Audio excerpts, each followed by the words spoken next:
As a park ranger, I thought I'd seen everything until I found the tent with no camper inside, but dinner still warm on the table. The steam still rose from the can of beans, the camping stove's flame flickering in the breeze. A half-eaten protein bar lay next to an open journal, the pen resting diagonally across the page as if dropped mid-sentence. My name is Cooper Jensen. For 8 years I've patrolled the eastern slopes of Mount Hood in Oregon, and in that time I've handled everything from lost hikers to aggressive wildlife to illegal campsites. But this was different. "Hello," I called, my voice carrying through the dense Douglas firs surrounding the small clearing. No response except the gentle rustling of leaves and the distant call of a bird. "Forest Service. Anyone here?" The tent was a high-end north face properly staked with gear meticulously organized inside, sleeping bag unrolled, headlamp hanging from the ceiling hook, hiking boots placed neatly at the entrance. Nothing about this scene suggested a hasty departure. I keyed my radio. "Base, this is Ranger Jensen at Checkpoint 17. I've got an abandoned campsite in the Black Ridge area, approximately 2 miles east of Wattom Lake. No sign of the camper." "Copy that, Cooper," responded Angel, our dispatch coordinator. "Any signs of wildlife disturbance?" I surveyed the ground, looking for tracks or signs of a struggle. "Negative, everything's intact, food's still warm. It's like they just vanished minutes ago." "All right, hold position. I'll send Waylon to your coordinates for backup." "Could be they just went to answer nature's call." "Maybe," I replied, though something in my gut told me otherwise. "I'll check the perimeter." The evening sun filtered through the canopy as I circled the campsite, flashlight in hand despite the remaining daylight. My training taught me to look for broken branches, disturbed undergrowth, or any sign indicating which direction the camper might have gone. 20 feet from the tent, I found the first anomaly, a perfect impression in the soft earth, a footprint, but not from any hiking boot. This print was massive, nearly 18 inches long and incredibly deep, suggesting tremendous weight. The distinctive shape showed 5 toes, but the proportions were all wrong for a human. I'd seen bear tracks countless times, but this wasn't ursine either. No claw marks, wrong pad formation. A cold sensation crawled up my spine as I noticed a second print, then a third, creating a trail heading deeper into the forest. I'd heard the stories, of course. Every ranger in the Pacific Northwest has tales of the Sasquatch, Bigfoot, the creature of Native American legend and campfire stories. Most rangers considered them just that, stories. Something to explain strange noises in the night, or glimpses of wildlife in poor visibility. I'd always been skeptical myself, but these tracks, they weren't like anything documented in our wildlife guides. As I contemplated this, a sound broke through the forest ambience, a long, low moan that seemed to reverberate through the trees themselves. Not a bear, not an elk, something with vocal cords capable of a sound that struck a primal chord of fear within me. My radio crackled. "Cooper, Waylon here. I'm about half a mile out from your position. Everything's still quiet." I hesitated, unsure how to describe what I'd found without sounding like I'd lost my mind. "Waylon, I found some unusual tracks. Large humanoid, but bigger than any human." There was a pause before he responded. "Probably just a hoax. Remember those hikers last summer who planted fake Bigfoot prints near Lost Lake?" "Yeah, maybe," I said, unconvinced. The depth of these impressions would require hundreds of pounds to create, not something easily faked. "I'm going to follow them a bit, see if I can find our missing camper." "Cooper, protocol says to wait for backup. Just 100 yards or so. The camper might be injured." I made the decision knowing it wasn't by the book, but the cooling food suggested whatever happened was recent. Minutes could matter.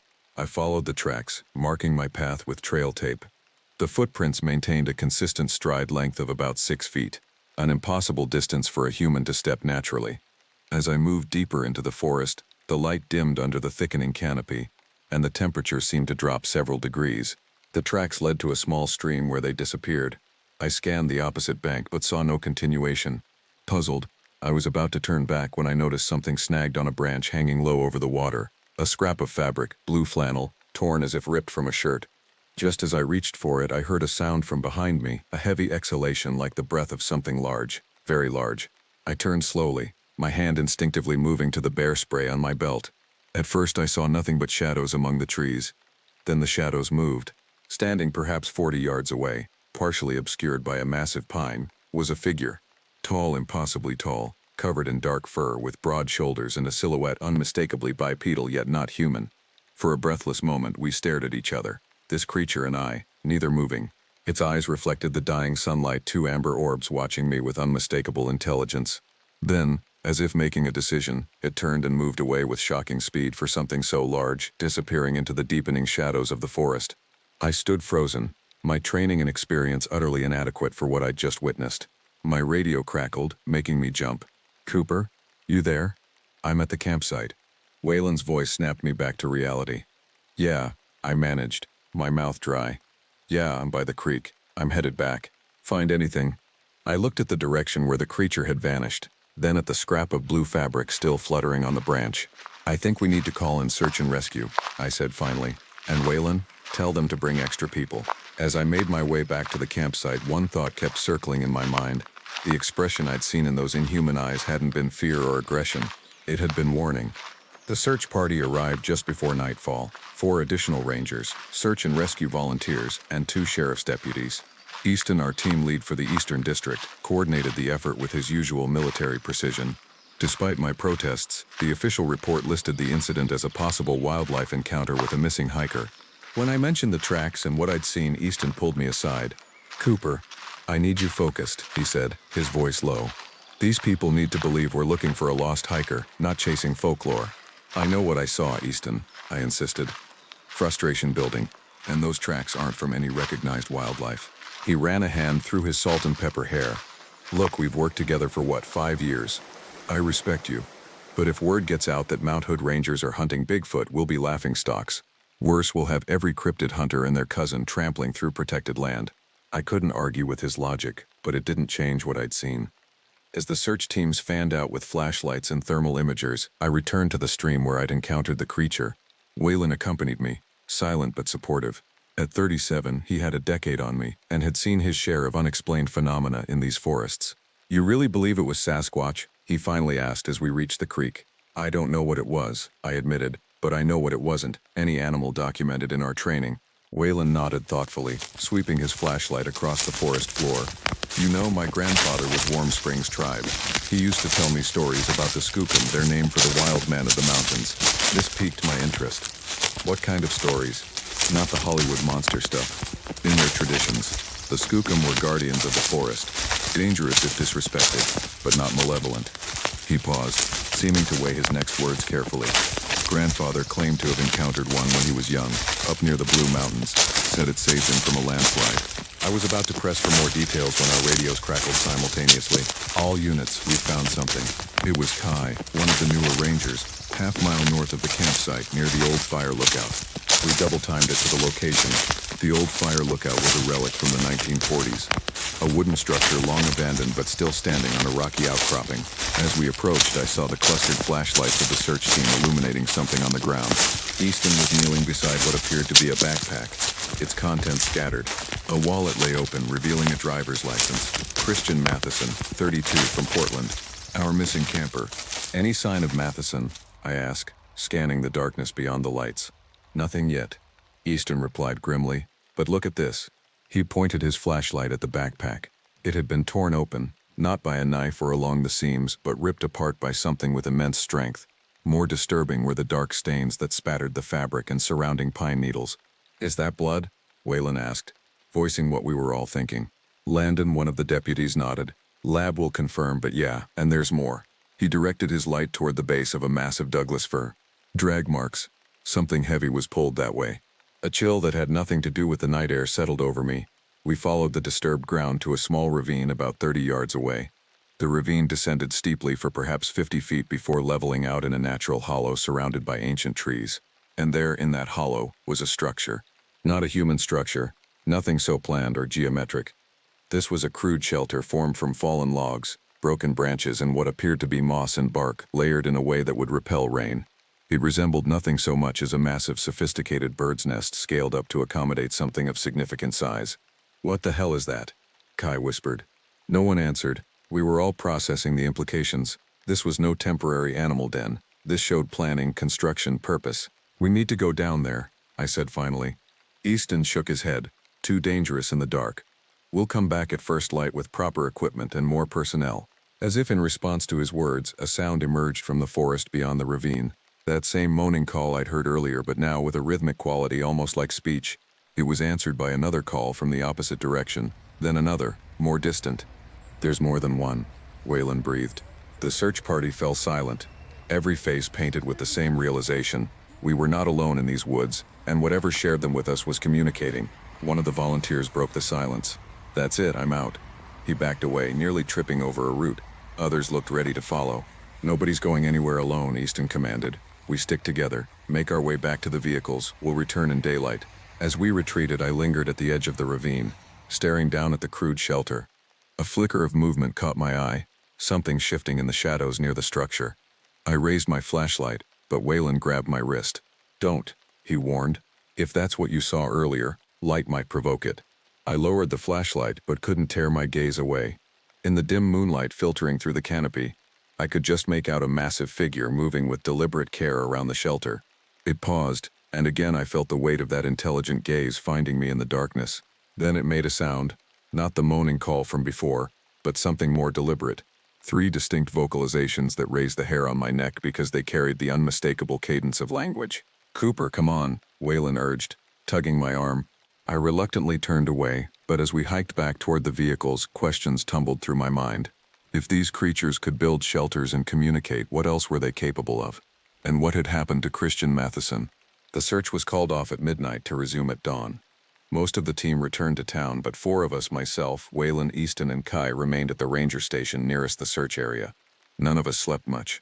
I spent the night researching Native American legends about the Sasquatch on my phone, finding references to the creature across tribal histories from the Lumi to the Yakama. Many stories portrayed them as forest guardians, beings who protected sacred lands from human intrusion, but other accounts were darker, describing the Sasquatch as vengeful spirits who punish those who disrespected nature. As dawn approached, Waylon found me still awake, scrolling through a Warm Springs tribal history website. "You need to see this," he said, holding out a worn leather journal. It was my grandfather's. There's a section about an encounter near Mount Hood in 1958. I took the journal and began to read, sensing that whatever lay within its pages would forever change my understanding of the forest I thought I knew.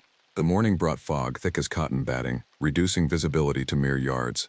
We assembled at the trailhead, a larger team now, including Christian Matheson's brother, who had driven through the night from Seattle, 2 wildlife biologists from Oregon State University, and a full sheriff's department search team with cadaver dogs. I had spent the pre-dawn hours absorbed in Waylon's grandfather's journal. Handwritten in fading ink, it documented an encounter with what he called the people of the forest during a tribal hunting expedition. According to the account, these beings weren't animals but an ancient, intelligent species that had watched over the mountains since before the rivers changed course. Most compelling was his description of their social structure. Not solitary creatures, but family groups with complex behaviors and a language of sounds and gestures. They could be peaceful, his grandfather wrote, but fiercely territorial when their domains were threatened. As the search teams were assigned quadrants, I approached Dr. Naomi Blackwood, one of the wildlife biologists. A woman in her 50s with gray-streaked black hair tied in a practical braid, she had been examining casts made of the footprints I'd discovered. "These are remarkable," she admitted, turning one of the plaster casts in her hands. "The dermal ridges are consistent throughout, and the pressure differentials suggest natural biomechanics. If this is a hoax, it's extraordinarily sophisticated." "Then you believe they could be authentic?" I asked, keeping my voice low. She gave me a measured look. "I believe they're evidence of something not currently classified in zoological literature. Beyond that, I'm reserving judgment." Matheson's brother, a man named Derek with the same sandy hair as the missing camper but harder eyes, interrupted us. "Are we actually entertaining Bigfoot theories while my brother is missing? He could be injured out there." "We're exploring all possibilities, sir," I assured him, "and we have teams searching the entire area." "I want to see where his backpack was found," Derek insisted, "and that structure you reported." Easton assigned me to guide Derek, Dr. Blackwood, and 2 deputies to the ravine. As we hiked through the fog-shrouded forest, I felt a growing sensation of being observed. More than once I turned to scan the trees, sure I would catch a glimpse of our silent watchers. "You seem on edge, Ranger Jensen," Dr. Blackwood noted as we neared the fire lookout. "These woods feel different today," I replied, unsure how to articulate the change. The forest had always been my sanctuary, a place I understood intimately. Now it felt alien, the familiar transformed into something unknown. We reached the spot where Christian's backpack had been discovered. In daylight, the signs of violence were even more apparent. Not just blood, but deep gouges in the earth and bark stripped from nearby trees at a height of over 8 feet. Derek stared at the scene, his face ashen. "What could do this?" Before anyone could answer, one of the deputies called out from several yards ahead. "I've got something here." We converged on his position. On the ground lay a hiking boot, the same brand I'd noticed in Christian's tent. It was torn and dirty, with what appeared to be blood on the laces. "That's his," Derek confirmed, his voice hollow. Christian always wore Merrill's. As we documented the find, a sound echoed through the trees, that same haunting call I'd heard before. It seemed to come from everywhere and nowhere, reverberating through the fog. The deputies drew their sidearms instinctively. "What the hell was that?" one demanded. "They're watching us," I said, suddenly certain. "They've been tracking us since we entered the forest." As if confirming my words, a massive shadow moved through the fog about 60 yards to our right, just visible enough to register as a bipedal figure before disappearing. "Contact, 2 o'clock, one deputy shouted, swinging his weapon toward the movement. "Don't fire," I ordered, moving between him and his target. "We don't know what we're dealing with." More shadows appeared, silhouettes weaving through the mist, circling our position. I counted at least 3 distinct figures, all moving with the same fluid, powerful grace. "We need to reach the ravine," Dr. Blackwood said with surprising calm. "If they have a social structure as you suggested, that constructed shelter might be significant." "Are you insane?" Derek hissed. "We need to get out of here. Your brother might be down there," I countered. "And shooting will only escalate the situation." After tense negotiation, we proceeded toward the ravine, the deputies keeping their weapons ready but lowered. The fog began to thin as we descended, revealing the crude shelter more clearly than the night before. In daylight, its complexity was apparent. Not just piled debris, but an engineered structure with supports and even what appeared to be a type of thatching. Around it were scattered objects, torn fabric, bits of metal and plastic, and disturbingly bones. Most appeared to be animal remains, deer and elk predominantly, but Dr. Blackwood knelt to examine a fragment that made my stomach lurch. "Human radius," she confirmed quietly. "Not recent. Years old, judging by the weathering." Derek made a choked sound, somewhere between a sob and a cry of rage. "We have to find Christian." As we moved closer to the shelter, the forest fell unnaturally silent. No birds, no insects, not even the whisper of wind through leaves. Just the sound of our breathing and footsteps on the soft earth. The entrance to the shelter was low, requiring even someone of average height to stoop. Dr. Blackwood was the first to approach, moving with the careful deliberation of a scientist aware she might be making first contact with an unknown species. "Hello?" she called softly. "We mean no harm." No response came from within the dark opening, but a sound behind us made us all spin around. Standing at the edge of the ravine, partially obscured by a massive cedar, was the creature I had seen the previous day. In better light, its features were more distinct. At least 8 feet tall, with a massive barrel chest and powerful limbs covered in dark brown fur. Its face was a disturbing blend of human and ape characteristics. A pronounced brow ridge over deep-set eyes, a flat nose with wide nostrils and a heavy jaw. Those eyes, amber and intelligent, surveyed us with what I could only interpret as wary calculation. The deputies raised their weapons, but Dr. Blackwood's voice cut through the tension. "Lower your guns, slowly." Remarkably, they complied, perhaps as much from shock as obedience. The creature made no aggressive moves. Instead, it raised one massive hand, palm outward, in a gesture unmistakably similar to a human signal for stop. "It's communicating," Dr. Blackwood whispered. Then the creature did something none of us expected. It spoke not in any human language, but in a series of deep modulated sounds that carried distinct patterns.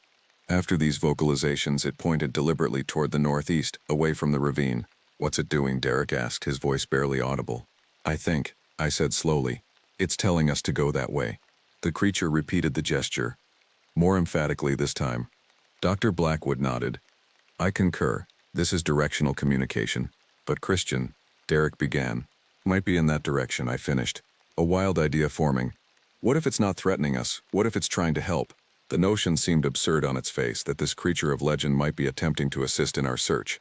Yet as I recalled the stories in Wayland's grandfather's journal, the idea seemed less far-fetched.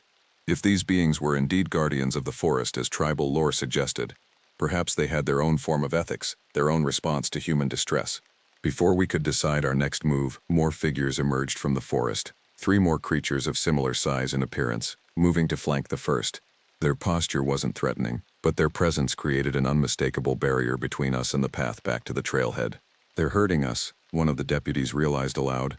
"Northeast it is," I decided, keying my radio to update Easton on our situation and new heading. As we moved in the indicated direction, the creatures paced us at a distance, always visible but never approaching too closely. They communicated among themselves with those same modulated calls, occasionally gesturing toward landmarks I wouldn't have noticed. A lightning-struck tree, an unusual rock formation. After nearly a mile, we reached a small clearing where a spring bubbled up from between mossy stones, creating a small pool before continuing as a narrow stream.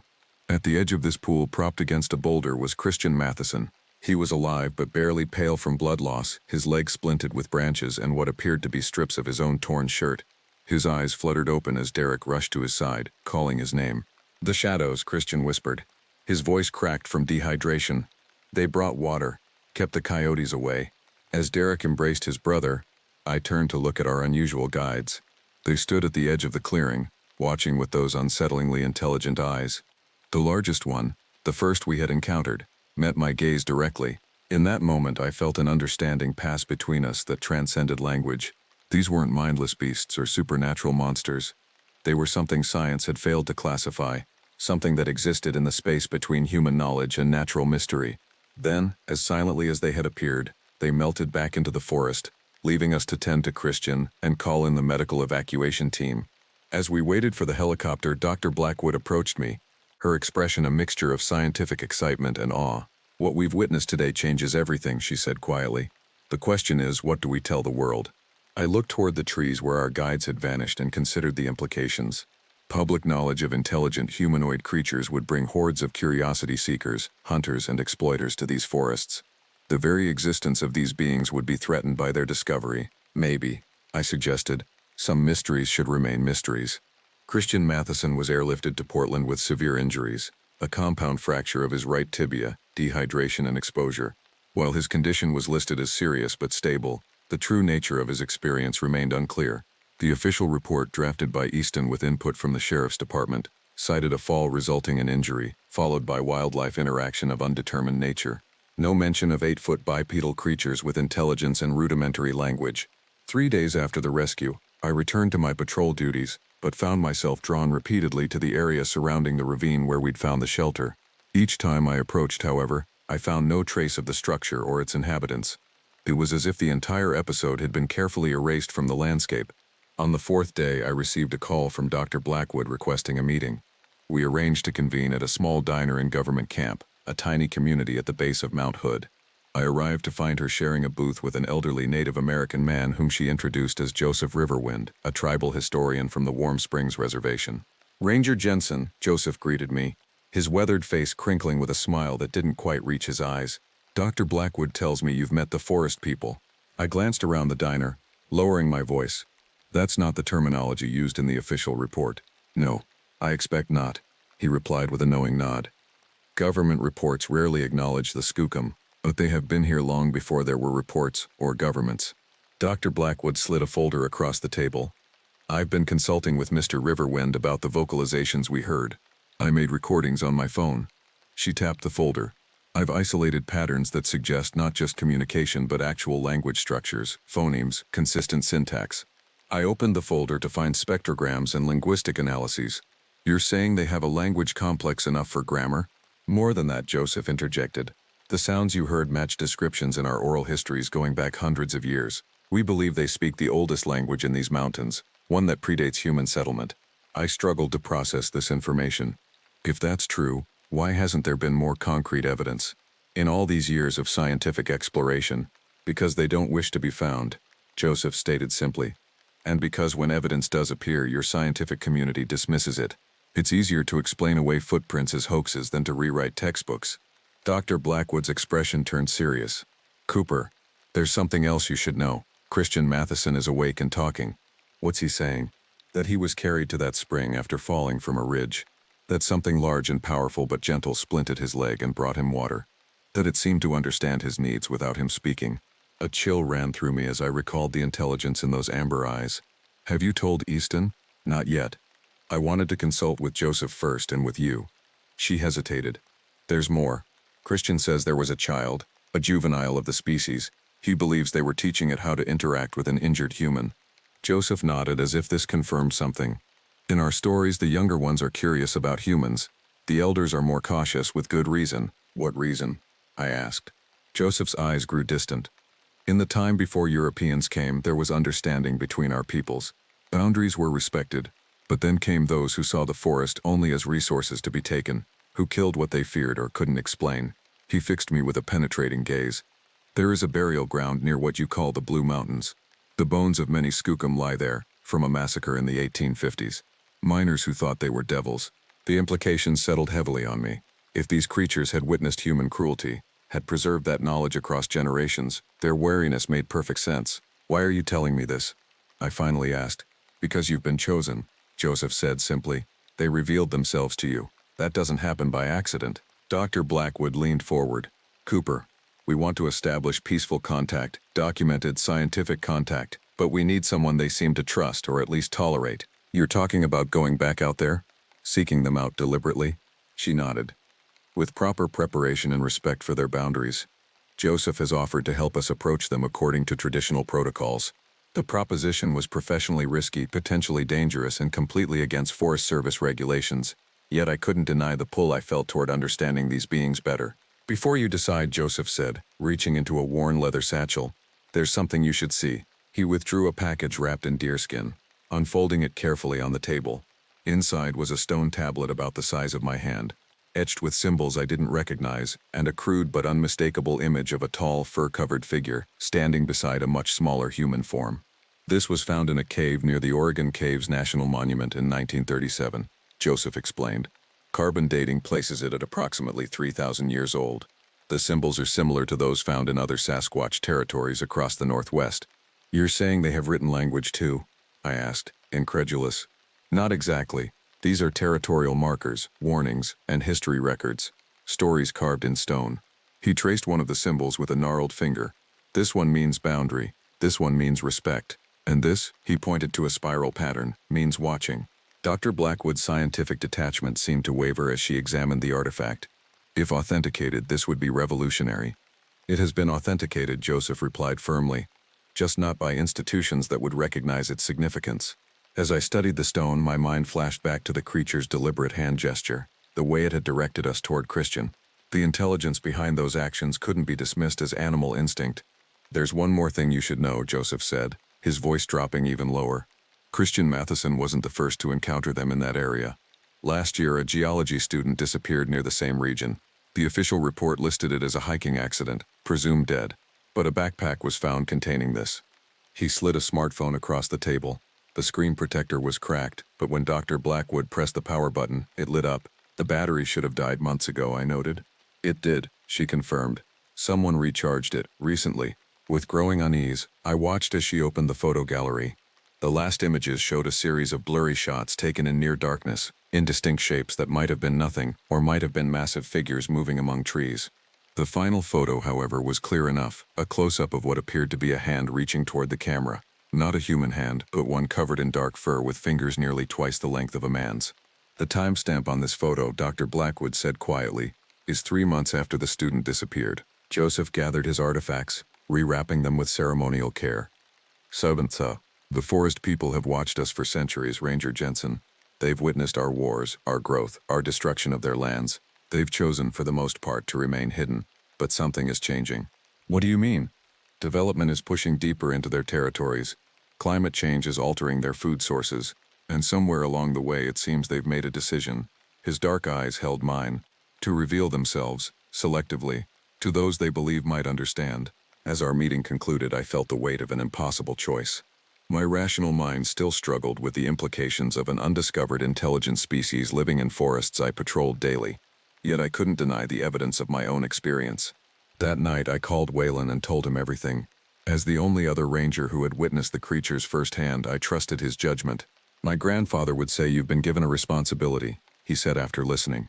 In the old stories, those who encountered the skookum and were allowed to leave became messengers between worlds. Messengers of what? I asked. Balance, he replied simply. Respect for boundaries. Recognition that humans aren't the only thinking beings who have claim to this land. I stared out my cabin window at the dark outline of Mount Hood against the night sky. Somewhere in those forests, the creatures were watching, waiting to see what I would do with the knowledge they had allowed me to gain. I'll do it, I told Dr. Blackwood when I called her later. I'll help you make contact. But on one condition, we do it their way, on their territory with their consent. We approach as guests, not investigators. As I ended the call, a sound carried through my open window, a distant modulated call that echoed down from the mountainside. Whether warning or acknowledgement I couldn't tell, but I knew I was being watched. And for the first time, that knowledge brought not fear, but a profound sense of responsibility. 2 weeks passed before our expedition into what we now called contact territory was ready. Dr. Blackwood had assembled a small team, herself, me, Waylon, Joseph Riverwind, and a linguistics professor named Dr. Marcus Chen, who specialized in non-human communication patterns. Notably absent was any official Forest Service or government oversight. Easton had made it clear he wanted plausible deniability about our activities. If you find nothing, it's a routine patrol, he'd told me. If you find something, well, we'll cross that bridge when we come to it. We established base camp a quarter-mile from the ravine where we'd found the shelter, close enough for access but far enough to demonstrate respect for boundaries. Joseph had insisted on certain protocols: no weapons, no sample collection equipment, and a ceremonial offering of tobacco tied in small buckskin pouches placed at the perimeter of our camp. The gift acknowledges their territory and our status as visitors, he explained as he carefully positioned the pouches. It's a sign of respect that goes back generations. For the first 2 days we saw nothing. No tracks, no structures, no shadowy figures moving among the trees. The forest seemed empty of anything larger than deer and the occasional black bear. Dr. Chen spent hours each evening, analyzing ambient sounds recorded by sophisticated equipment, finding nothing beyond normal woodland acoustics. On the third morning, everything changed. I awoke before dawn to find all our tobacco offerings gone, replaced by small arrangements of pine cones and colored stones that hadn't been there the night before. They've accepted our presence, Joseph said, examining one of the arrangements. This pattern, 3 stones with the pine cone pointing north, is a sign of acknowledgement. We spent that day following a careful protocol Joseph had designed, moving through the forest in non-threatening patterns, stopping frequently to leave small gifts of untreated wooden beads that Joseph had carved, and periodically playing recordings of traditional Warm Springs welcoming songs through a small speaker. Near sunset, we received our first response. A series of rhythmic knocks echoed through the forest, wood on wood, in patterns too regular to be natural. Dr. Chen's equipment captured the sequence, which he immediately began to analyze. It's structured communication, he confirmed excitedly. 3-4-2 pattern, repeated with variations. This isn't random, it's intentional signaling. Waylon suggested we respond with the same pattern. Using a pair of hardwood sticks, he replicated the sequence, his years of drumming in a local band giving him the rhythm precision needed. For several breathless minutes, silence followed. Then came an answer. The same pattern but with an additional sequence added, like a question requiring response. They're testing our ability to communicate, Dr. Chen whispered. We continued this exchange until darkness fell, the complexity of the patterns increasing with each iteration. By the time we returned to camp, Dr. Chen was beside himself with excitement. This is confirmation of symbolic thought, he insisted, reviewing the recordings. They're not just mimicking, they're building on established patterns, creating new linguistic structures on the fly. That night, we maintained a watch schedule, with 2 people awake at all times. During my shift with Dr. Blackwood, a sense of anticipation hung in the air, like the charged atmosphere before a thunderstorm. Do you think they'll show themselves? She asked, her scientific detachment temporarily replaced by wonder. I think they're deciding if we're worthy of that trust, I replied. Just before dawn, during Waylon and Joseph's watch, the first direct contact occurred. A large stone landed with deliberate gentleness at the edge of our camp, not thrown aggressively but placed with precision. Attached to it was a strip of cedar bark wrapped around a small object. When I emerged from my tent, Joseph was carefully unwinding the bark to reveal a crude wooden carving of a human figure, recognizable as such despite its simplicity. More remarkable was what the figure held, a miniature version of my Forest Service badge, reproduced with surprising accuracy in wood and colored clay. It's you, Waylon said unnecessarily. They've been watching closely enough to replicate your badge. The implications were staggering. Not just intelligence and communication, but artistic representation, symbolic thinking, and detailed observation, all hallmarks of advanced cognition. Joseph placed the carving carefully on a small cloth. This is an invitation, he said with certainty. They want to meet the one they've marked. Marked? I asked. In their understanding, your badge is your identifier, your mark of authority. By replicating it, they're acknowledging your role and requesting formal contact. The decision was ultimately mine. Despite all our preparation, the reality of face-to-face contact with these beings, creatures of legend now proven real, was daunting. What if I misinterpreted their intentions? What if our presence triggered aggression? Yet something deeper than scientific curiosity pulled me forward. Since my first encounter, I had felt a connection to these forest dwellers. A sense that our meeting was somehow meant to be. At Joseph's suggestion, I prepared by removing my utility belt, radio, and anything that might be perceived as a tool or weapon. I would go alone to the ravine, unarmed and open. Remember, Joseph counseled as I prepared to leave. Maintain eye contact, but don't stare. Keep your hands visible, and above all, show no fear. They can sense it like animals, but understand it like humans. The walk to the ravine seemed both eternal and instantaneous.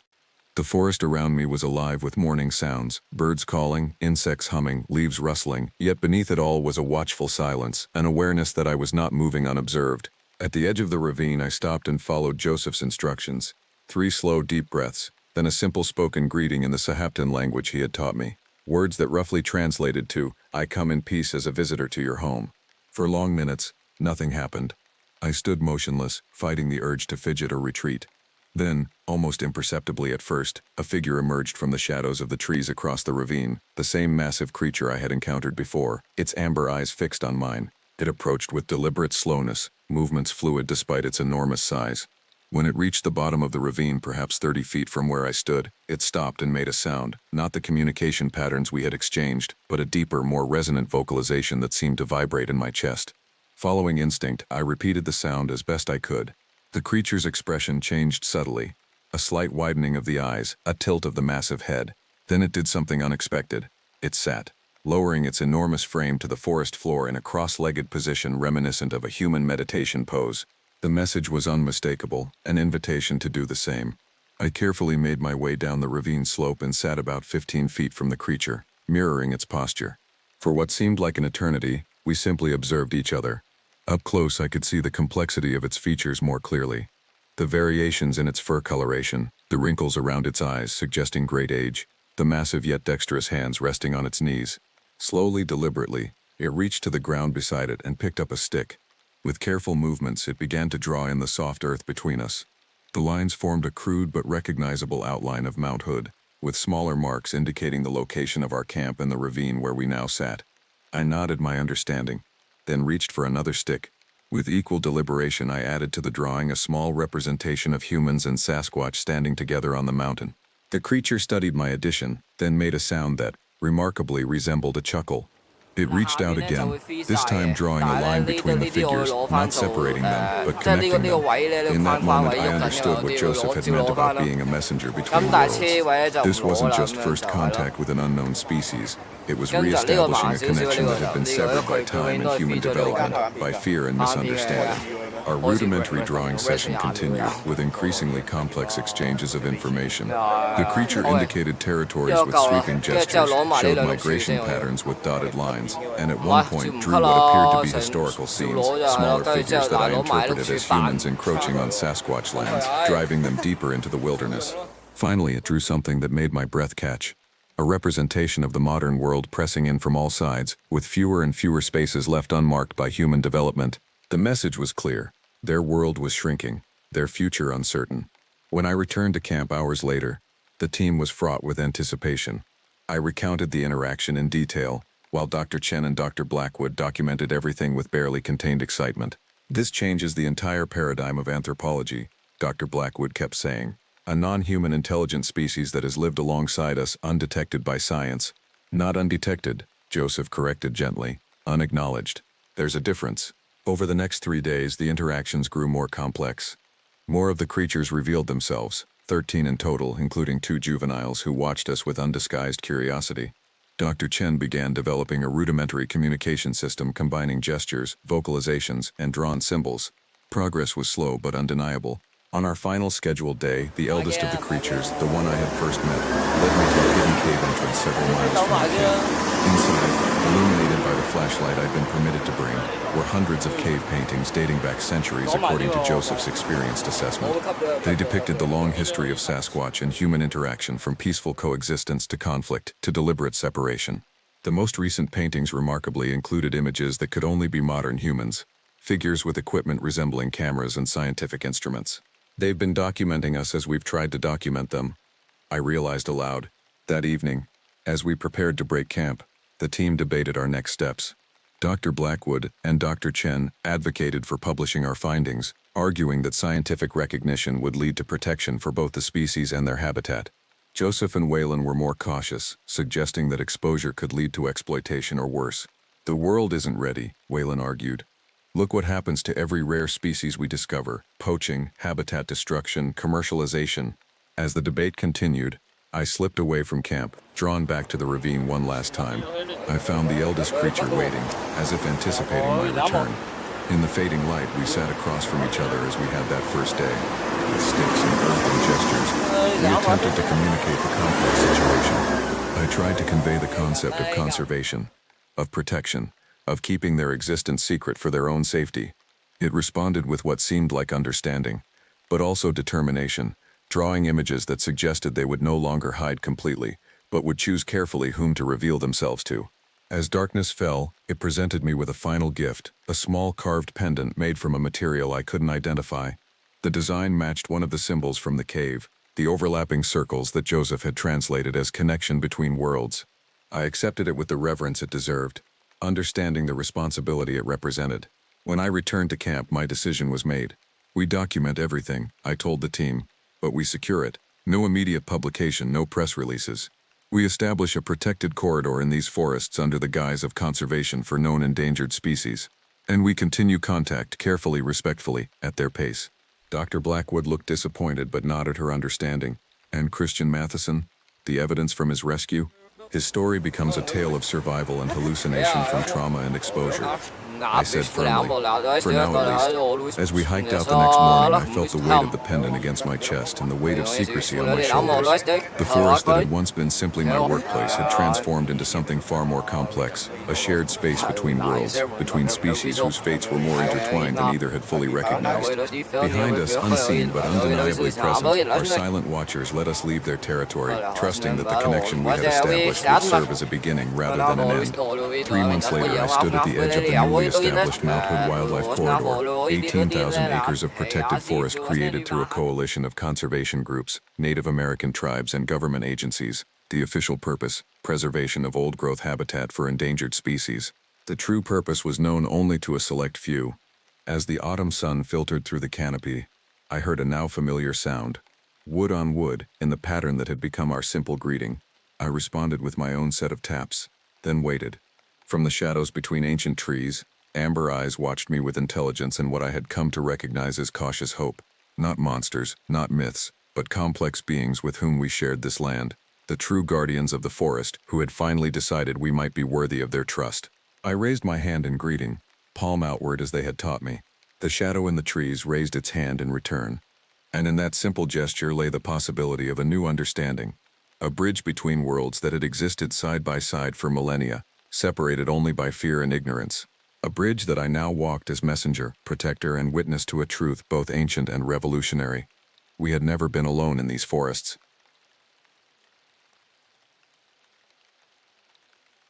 I've been working as a park ranger for 15 years, but I've never seen footprints that disappear mid-stride. The Olympic National Forest had been my home longer than anywhere else. 15 years patrolling these misty trails, documenting wildlife patterns, guiding lost hikers back to civilization, and occasionally rescuing the unprepared from nature's indifference. I thought I knew every inch of this place, every sound the forest could make, every track an animal could leave. But nothing in my training prepared me for what I found that morning in early October. The rain had been steady for 3 days before finally letting up, leaving the forest floor soft and receptive. Perfect tracking conditions. I was checking the remote northeastern section of my territory, an area locals called Shadow Valley, a name I'd always found melodramatic until that day. My radio crackled with static. "James, you copy, over." It was Elijah, one of the newer rangers stationed at the visitor center. "I copy, what's up?" I responded, grateful for the human connection in the otherwise silent woods. "Just checking in. You've been out there a while. Everything okay?" I paused, looking at the strange indentation in the mud before me. "Yeah. Just found something interesting. I'll report back when I'm at the station." "Copy that. Be careful out there." "Be careful." Standard ranger sign-off, but it sent an unexpected chill down my spine. The footprint I was examining was massive, easily 18 inches long with 5 distinct toes. The depth suggested something weighing at least 700 pounds. But what disturbed me most was that it wasn't alone. There was a clear trail of these prints, evenly spaced about 6 feet apart, suggesting an enormous bipedal creature with a purposeful stride. I followed the tracks, taking photos with my department-issued camera.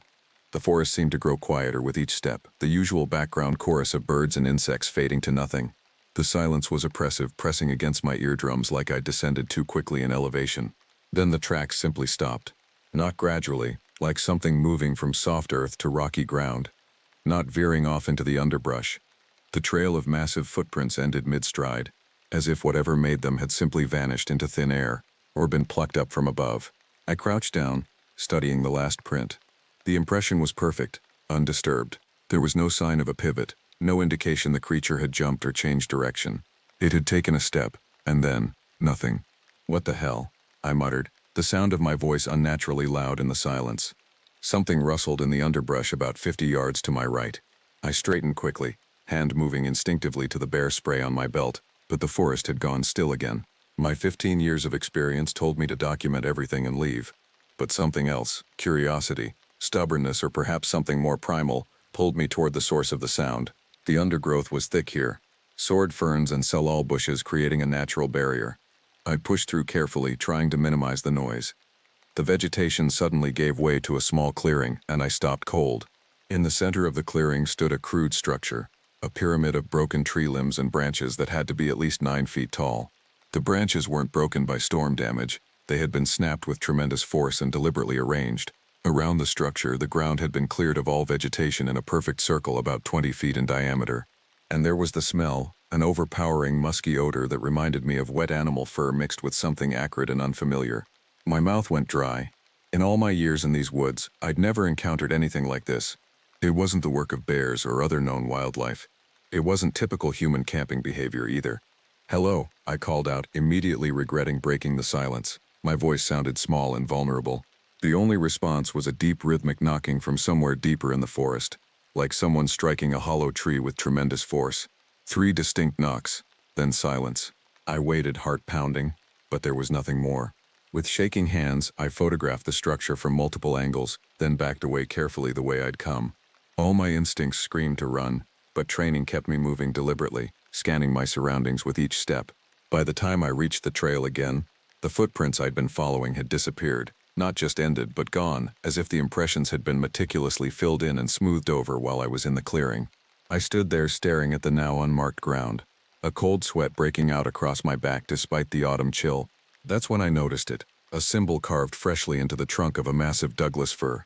It was simple but deliberate, a vertical line with 3 horizontal lines crossing it at different heights. Below it was another carving, much older and weathered, similar in design but with subtle differences. The older carving had to have been there for decades, the tree having grown around it, distorting its original shape. I took a photo of both carvings, my ranger training battling with a growing sense of unease. Part of me wanted to dismiss everything I'd seen, the tracks, the structure, the carvings, as elaborate hoaxes. People did strange things in national forests, and Bigfoot pranks weren't uncommon. But another part of me, a deeper, more instinctual part, knew that what I was experiencing wasn't human mischief. 3 more knocks echoed through the trees, closer this time. I hurried back toward my truck, trying to maintain my composure while moving as quickly as possible through the dense forest. The usual 3-hour hike back to the ranger station took me just under 2 hours, though I couldn't remember most of the journey. When I reached the station, I found William, the head ranger, drinking coffee and reviewing trail maintenance schedules. "James, you look like you've seen a ghost," he said, setting down his mug. I dropped into a chair across from him. "Not a ghost, something else." I explained what I'd found, the footprints, the structure, the carvings, the knocking sounds. As I spoke, William's expression shifted from mild concern to something more guarded. "Let me see those photos," he said when I'd finished. I handed over my camera, watching his face as he flipped through the images. His expression revealed nothing, but the slight tightening around his eyes told me enough. "You've seen something like this before," I said. It wasn't a question. William sighed, setting the camera down. "Not me personally, but there have been reports, similar structures, similar tracks, always in the most remote parts of the forest. Why haven't I heard about this? 15 years, Will. 15 years I've been working these woods. Because it's not something we discuss officially." He leaned forward, lowering his voice though we were alone in the station. "The department doesn't want to encourage Bigfoot hunters or paranormal enthusiasts swarming the forest. It's a conservation nightmare, not to mention a safety risk." "So you think it's Bigfoot?" I asked, unable to keep the skepticism from my voice despite what I'd seen. "I think there are things in these forests that we don't understand," William replied carefully. "Things the local tribes have known about for generations. They call it Seatco or Steddle, the one who runs and hides." I remembered the strange carvings. "The symbol I found, is it tribal?" William nodded slowly. "Could be. The Quinault have stories about forest guardians who leave marks to warn humans away from sacred places. Warn them away from what? That, William said, standing up and retrieving a topographical map from a drawer, is what I think you should find out. He spread the map on the desk, pointing to a remote area about 20 miles from where I'd found the tracks. There's an old Quinault man named Benjamin who lives out here. If anyone knows what you encountered today, it's him. You want me to talk to him? I think you need to. And James. William's voice turned grave. What you saw today, the tracks that vanish, the structure, don't mention that to anyone else. The official report will show you conducted routine patrol with nothing unusual to note. You want me to lie in an official report? I asked, surprised. I want you to be careful about what becomes part of the permanent record, William replied. Trust me on this. Some things are better kept quiet until we understand them better. As I drove home that evening to my cabin on the edge of the forest, the setting sun cast long shadows through the trees. The forest I'd known and loved for 15 years suddenly seemed different, older, more watchful, harboring secrets I was only beginning to glimpse. That night I dreamed of massive footprints in mud and wooden structures reaching toward the sky, and in the distance 3 distinct knocks echoing through ancient trees, calling me deeper into the mystery. The next morning dawned gray and misty. Typical October weather for the Olympic Peninsula. I'd slept poorly, my dreams filled with shadowy figures moving just at the edge of vision. Every time I'd approach them, they'd vanish into the mist, leaving only those strange, deliberate knocking sounds behind. I called the station early, telling Elijah I was taking a personal day. It wasn't entirely a lie. What I planned to do was personal, just not in the way he might assume. William had texted me detailed directions to Benjamin's place, along with a cryptic message. Ask about the vanishing ones, he'll know what you mean. The drive took me deeper into the peninsula than I usually ventured, past the small logging town of Forks and onto increasingly narrow roads that wound through towering stands of ancient cedar and hemlock. The last 5 miles weren't even on my GPS, forcing me to rely on William's hand-drawn map. Benjamin's home was a small cabin nestled against the base of a ridge, surrounded by a garden that seemed wild and untamed at first glance but revealed careful cultivation upon closer inspection. Medicinal herbs, I realized, recognizing some from my wilderness training. As I stepped out of my truck, the cabin door opened before I could knock. The man who emerged was shorter than I expected but carried himself with unmistakable dignity. His weathered face suggested he was in his 70s, though his movements were those of a much younger man. Long silver hair was pulled back in a traditional braid, and his dark eyes studied me with unsettling intensity. "You're the ranger," he said. Not a question. "Yes, sir. James Carter. William sent me." "William." Benjamin nodded. "He has respect for the old ways. Come inside, Ranger. The forest has ears." The interior of the cabin was warm and surprisingly bright, with large windows facing east to catch the morning light. Bundles of dried herbs hung from the ceiling, filling the air with a complex aroma. One wall was lined with books, an unexpected library in such a remote location. "Sit." Benjamin gestured to a simple wooden chair near a small table. "Tell me what you saw." I described everything. The footprints that vanished mid-stride, the wooden structure, the carvings, the knocking sounds. As I spoke, Benjamin's expression remained neutral, but I noticed his fingers tapping rhythmically on his knee. 3 taps, pause, 3 taps. The same pattern as the knocks I'd heard. When I finished, he was silent for a long moment. "You have seen what few white men ever see," he finally said. "The Sikiako has revealed itself to you." "Kaiko?" I repeated, struggling with the pronunciation. "The tall ones who walk between worlds. Your people call them Sasquatch or Bigfoot, but these names miss their true nature." Benjamin rose and moved to a carved chest in the corner of the room. From it he withdrew a small leather pouch and a rolled piece of hide covered with faded pictographs. "My grandfather's grandfather drew these," he said, carefully unrolling the hide on the table. "He was a medicine man who communicated with the Sikiutko. They have been here since before our people, guardians of the deepest forests." The drawings showed tall, broad-shouldered figures with distinctive crests on their heads. In some images they appeared to be stepping into trees or rock faces, half their bodies disappearing. "They can move between this world and the spirit world," Benjamin explained. "That is why their tracks disappear. They step from one reality to another." I struggled to reconcile his explanation with my scientific training. "With all respect, sir, that's difficult to believe." Benjamin's gaze was piercing. "You saw the tracks vanish. Did you have a better explanation?" "I didn't. The structure you found is a gateway," he continued. "A place where the veil between worlds grows thin. The Kachiako build these markers at crossing points." "Crossing points for what?" "For them. For other spirits.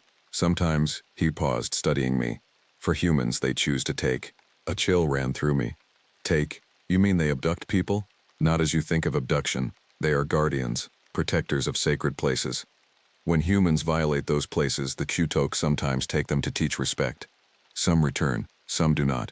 I thought of the missing persons reports that occasionally crossed my desk. Hikers who vanished without trace.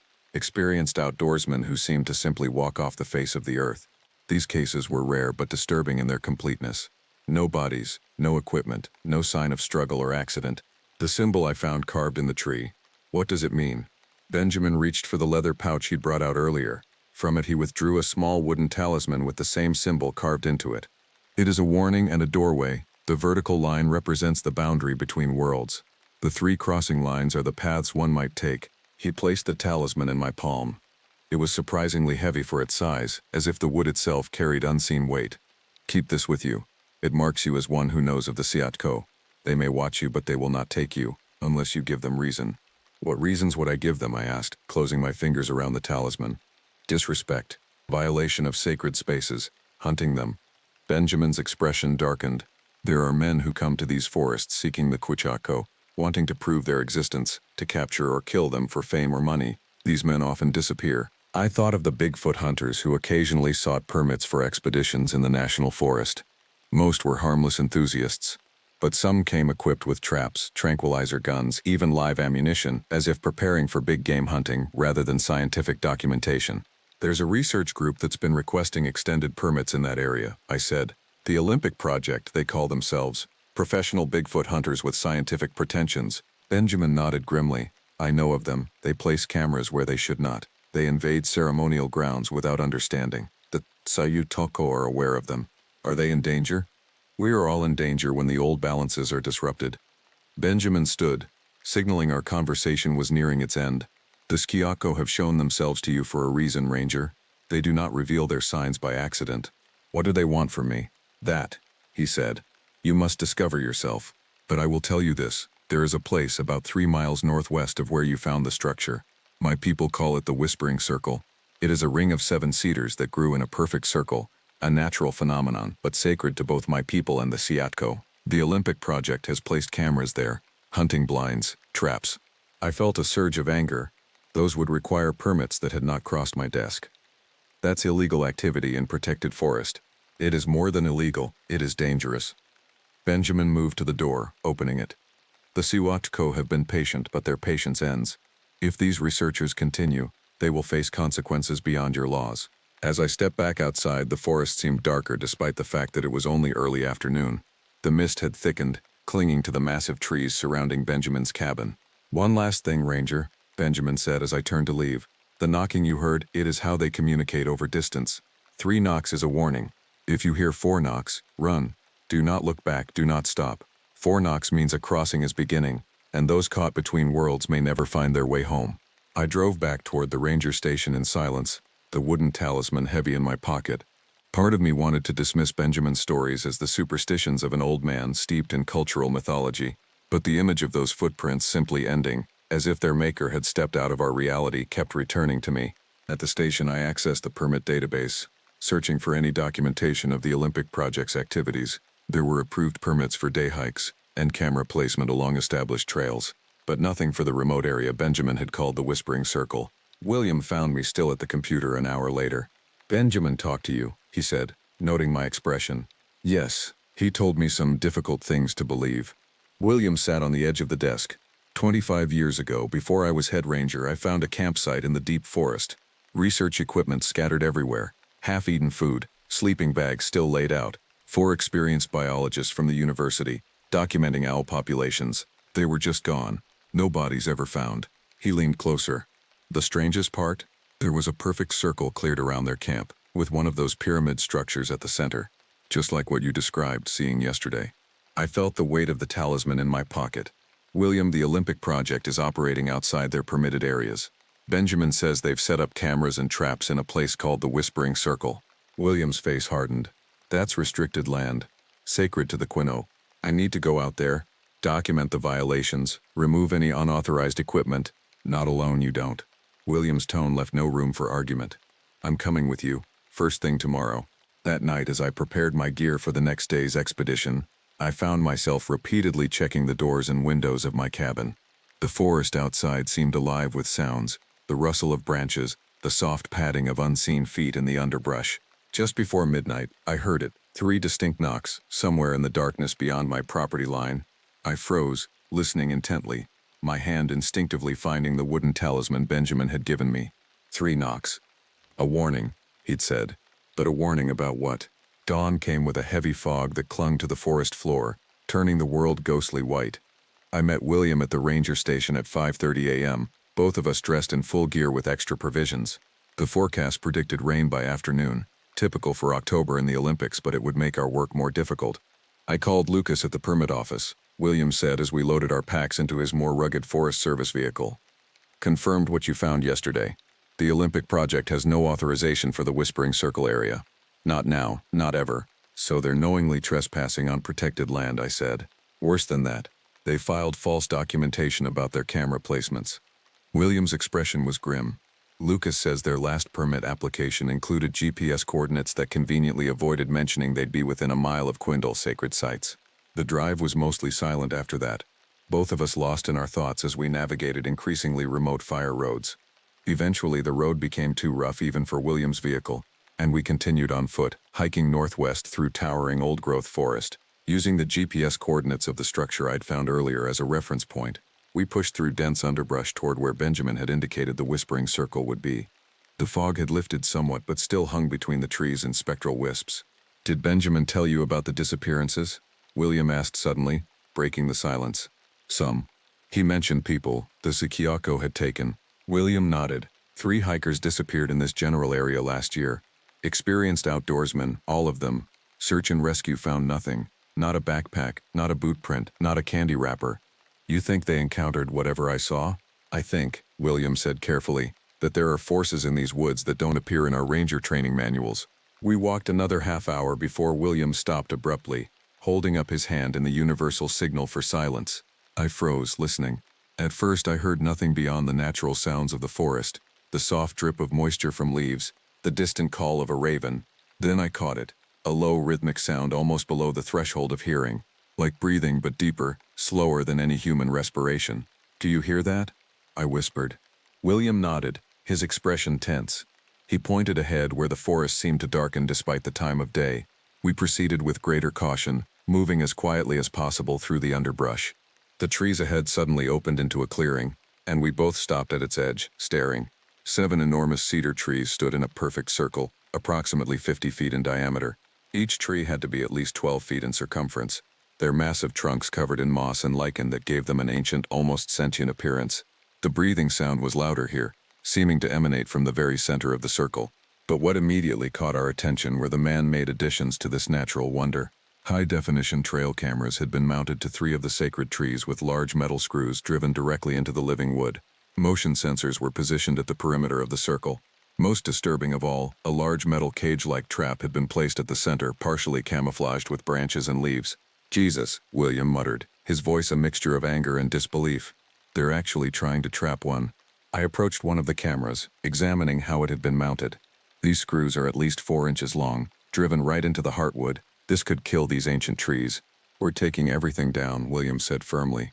"Document it all first for the violation report, then we remove every piece of this equipment." We worked methodically, photographing each piece of unauthorized equipment before carefully removing it. The trap at the center was more sophisticated than I'd initially realized, a reinforced cage with a pressure plate trigger mechanism and what appeared to be a tranquilizer delivery system. "This isn't amateur equipment," I noted as we dismantled it. "This is professional-grade wildlife capture tech, expensive, and completely illegal without proper permits," William added, "which they definitely don't have for tranquilizers." As we worked, I became increasingly aware of the breathing sound that permeated the clearing. It didn't seem to come from any specific direction, but rather from everywhere at once, as if the air itself were alive. More unsettling was the feeling of being watched, a prickling sensation at the back of my neck that wouldn't subside no matter how often I scanned our surroundings. "William," I said quietly as we finished packing the last of the equipment, "something doesn't feel right." He nodded, his eyes constantly moving, scanning the trees around us. "I know. We need to—" A sharp crack interrupted him, the unmistakable sound of a branch breaking under significant weight. We both turned toward the source of the noise, at the eastern edge of the clearing. Nothing was visible, but the feeling of being observed intensified dramatically. "Hello?" William called out, his hand moving to the sidearm he carried for protection against aggressive wildlife. "This is the Forest Service. Identify yourself." No response came, but another branch cracked, this time from the opposite side of the clearing. Whatever was out there was large enough to make substantial noise and moving with incredible speed to circle us so quickly. 3 distinct knocks echoed through the trees, the same pattern I'd heard before. William's eyes widened. What was that? Before I could answer, 3 more knocks responded from a different direction, then another set from somewhere else. The sounds were coming from all around us now, creating a disorienting cacophony. "We need to leave," I said, hefting my pack and the bag of confiscated equipment. "Now." We moved quickly toward the path we'd taken into the clearing, but stopped short at the tree line.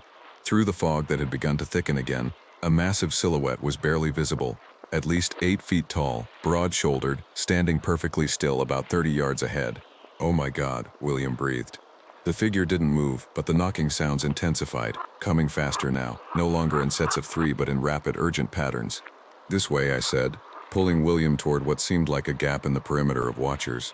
We pushed through the underbrush, moving as fast as we could while carrying our heavy packs and equipment. The terrain sloped downward, becoming increasingly steep and difficult to navigate. The fog had grown so dense that visibility was reduced to mere feet, forcing us to stay close to avoid separation. The knocking followed us, always just out of sight, sometimes seeming to come from directly above. Occasionally, through gaps in the fog, I caught glimpses of dark shapes moving through the trees with astonishing speed and grace for their size. "They're hurting us," William gasped as we stumbled down the increasingly steep slope. He was right. Every time we tried to veer back toward the direction of our vehicle, the knocking would intensify from that direction, forcing us to change course. We were being deliberately driven deeper into the forest, away from familiar territory. The slope suddenly gave way beneath our feet, sending us sliding down a muddy embankment. We tumbled through ferns and underbrush before coming to a stop at the bottom of a small ravine. The confiscated equipment scattered around us, some pieces breaking open on impact. As I struggled to my feet, a new sound cut through the forest, a high-pitched, keening wail that raised the hair on my arms and sent a primal surge of fear through my body. It wasn't human, wasn't any animal I recognized, and seemed to come from multiple sources simultaneously. "What is that?" William's voice shook slightly as he retrieved his fallen pack. "I don't know," I admitted, helping him gather the scattered equipment. "But I don't think we should be here when whatever's making it arrives." The ravine narrowed ahead of us, forming a natural path that wound between steep earthen walls. With no better option, we followed it, moving as quickly as the treacherous footing would allow. The fog seemed to be following us, flowing down the ravine like spectral water. We'd gone perhaps a quarter mile when William suddenly stopped, pointing ahead. "Look!" Through the mist, a structure loomed, another of the wooden pyramids I'd seen before, but much larger, at least 15 feet tall. This one was more elaborate, with smaller branches woven between the larger supports, creating a complex lattice. "It's like the one you found," William said, approaching it cautiously. "No," I corrected him, noticing the differences. "It's more deliberate, more complex." As we drew closer, I saw that objects had been woven into the structure. Strips of cloth, small animal bones, polished stones, and most disturbingly, what appeared to be man-made items. A watch with a shattered face, a camera lens, a hiking boot. "These are from the missing hikers," William said, his voice barely above a whisper. "They have to be." The knocking had stopped, replaced by an unnatural silence. Even the ambient sounds of the forest, insects, birds, the rustle of leaves, had gone quiet. The only sound was our own breathing, and the soft drip of moisture from the trees. That's when I noticed the carvings, dozens of them, etched into the trunks of the surrounding trees. The same symbol Benjamin had shown me, repeated over and over, but with subtle variations. Some had additional lines, some were partially inverted, but all shared the same basic structure, a vertical line intersected by 3 horizontals. "William," I said, my mouth dry with fear, "we shouldn't be here." He nodded, already backing away from the structure. "Let's go. We can follow the ravine, it should eventually." 4 loud, deliberate knocks cut through the silence. I froze, remembering Benjamin's warning. 4 knocks means a crossing is beginning. "Run," I said, grabbing William's arm. "We need to run. Now." We abandoned the equipment, keeping only our essential packs as we sprinted down the ravine. The 4-knock pattern repeated, louder this time, reverberating through the narrow passage. The fog thickened impossibly, reducing visibility to almost nothing. William was a few steps ahead of me when he suddenly disappeared from view with a startled cry. I skidded to a stop at the edge of what appeared to be a sinkhole that had opened in the ravine floor. It was perhaps 12 feet across, its edges crumbling and unstable. "William," I called, dropping to my knees at the edge. His voice echoed up from the darkness. "I'm okay. It's not too deep. Maybe 15 feet. But I think I've broken my ankle. I can't climb out. I unslung my pack, reaching for the rope we always carried for emergencies. Hold on, I'll pull you up.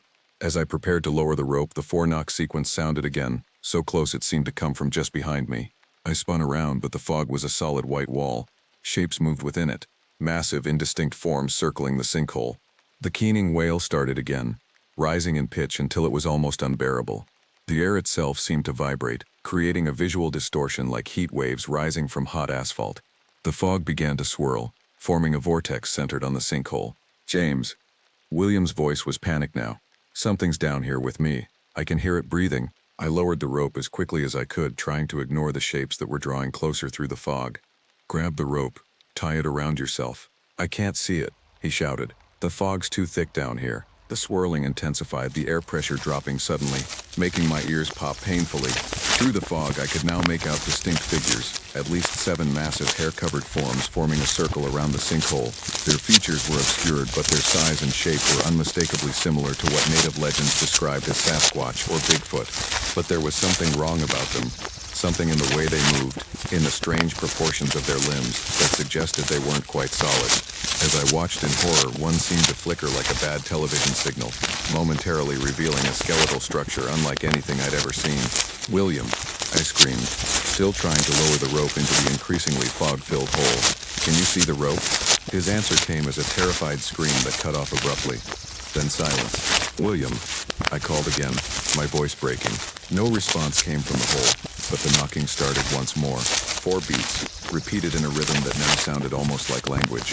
The figures were moving closer, their forms becoming more distinct through the swirling fog.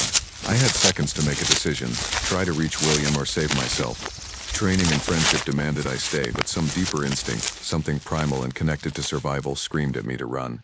In the end, it was Benjamin's talisman that decided for me. As the figures closed in, I felt it grow hot in my pocket, painfully so, like a coal burning through the fabric. I pulled it out, nearly dropping it from the heat. The carved symbol was glowing with a faint blue light pulsing in time with the 4-knock rhythm that filled the air. Acting on pure instinct, I held it up toward the approaching figures. The effect was immediate. The figures stopped their advance, the keening wail faltering. The one directly across the sinkhole from me, larger than the others, with a distinctive crest of hair on its head, made a gesture with its massive hand, pointing first at the talisman, then at me, then toward the ravine behind me. The message was unmistakable. I was being offered a chance to leave. I can't leave, William, I called out, my voice sounding small against the otherworldly wailing. The largest figure made that same gesture again, more emphatically this time. The ground beneath my feet began to tremble, small stones and dirt sliding into the sinkhole. The edges were crumbling, expanding the hole. William, I shouted one last time, desperately lowering the rope further, but there was no response. The talisman in my hand pulsed brighter, almost painfully hot now. The lead figure across from me suddenly let out a sound that was neither human nor animal, a deep resonant bellow that seemed to vibrate through my very bones. The others joined in, creating a harmonized sound that made my vision blur, with the hole rapidly expanding toward where I knelt. I made the hardest decision of my life. I stuffed the talisman back in my pocket and ran, following the direction the creature had indicated back up the ravine. Behind me, the bellowing changed to a rhythmic chanting punctuated by those 4 knocks that Benjamin had warned me about. I ran until my lungs burned, stumbling over roots and rocks, pushing through dense underbrush when the ravine ended. I had no idea where I was or which direction might lead back to civilization. My only goal was distance, putting as much space as possible between myself and whatever ceremony was occurring back at the sinkhole. Night was falling by the time I couldn't run anymore. I collapsed against the trunk of a massive cedar, gasping for breath, my muscles trembling from exhaustion. Only then did I realize I was still clutching my satellite phone, standard ranger equipment I'd completely forgotten in the chaos. With shaking hands, I dialed the emergency channel for the ranger station. After several tense moments, Elijah's voice came through, broken by static. James, is that you? Where are you guys? You missed 2 check-ins. Elijah, I gasped. William, he's gone. I need search and rescue, emergency extraction. Gone? What do you mean gone? What happened? Alarm filled his voice. Accident. Sinkhole. I couldn't bring myself to mention the other things I'd seen. I'm lost. Can you track this signal? Signal's weak, but we've got you. Stay where you are. Helicopters being dispatched. ETA 90 minutes if weather holds. I closed my eyes, relief washing over me. Hurry. As darkness enveloped the forest, I huddled against the cedar, jumping at every sound. The helicopter couldn't come soon enough, but it never arrived. The weather turned, as it often does in the Olympics, with frightening speed. What had been light fog thickened into a dense soup that no aircraft could safely navigate. The wind rose, bringing heavy rain that drummed against the forest canopy and dripped through to soak me to the skin. Elijah's increasingly worried voice informed me that the rescue had been delayed until morning. I was on my own for the night. The rain continued unabated, soaking through my ranger jacket despite its waterproof claims. I'd managed to find partial shelter beneath the broad branches of the cedar, but water still found its way down my neck and into my boots. The temperature was dropping, and I knew hypothermia was a real risk. Using the small emergency kit from my pack, I created a makeshift shelter with the emergency blanket and some fallen branches. It wasn't much, but it would have to do.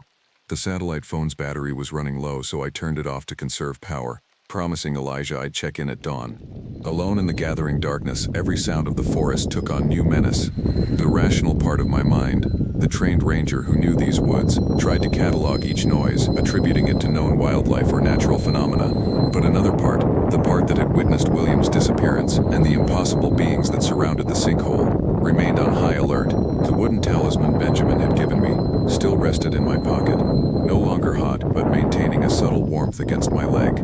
I took it out, studying it in the dim light. The carving seemed different somehow, the lines deeper, more pronounced than I remembered. "What are you?" I whispered, running my thumb over the symbol.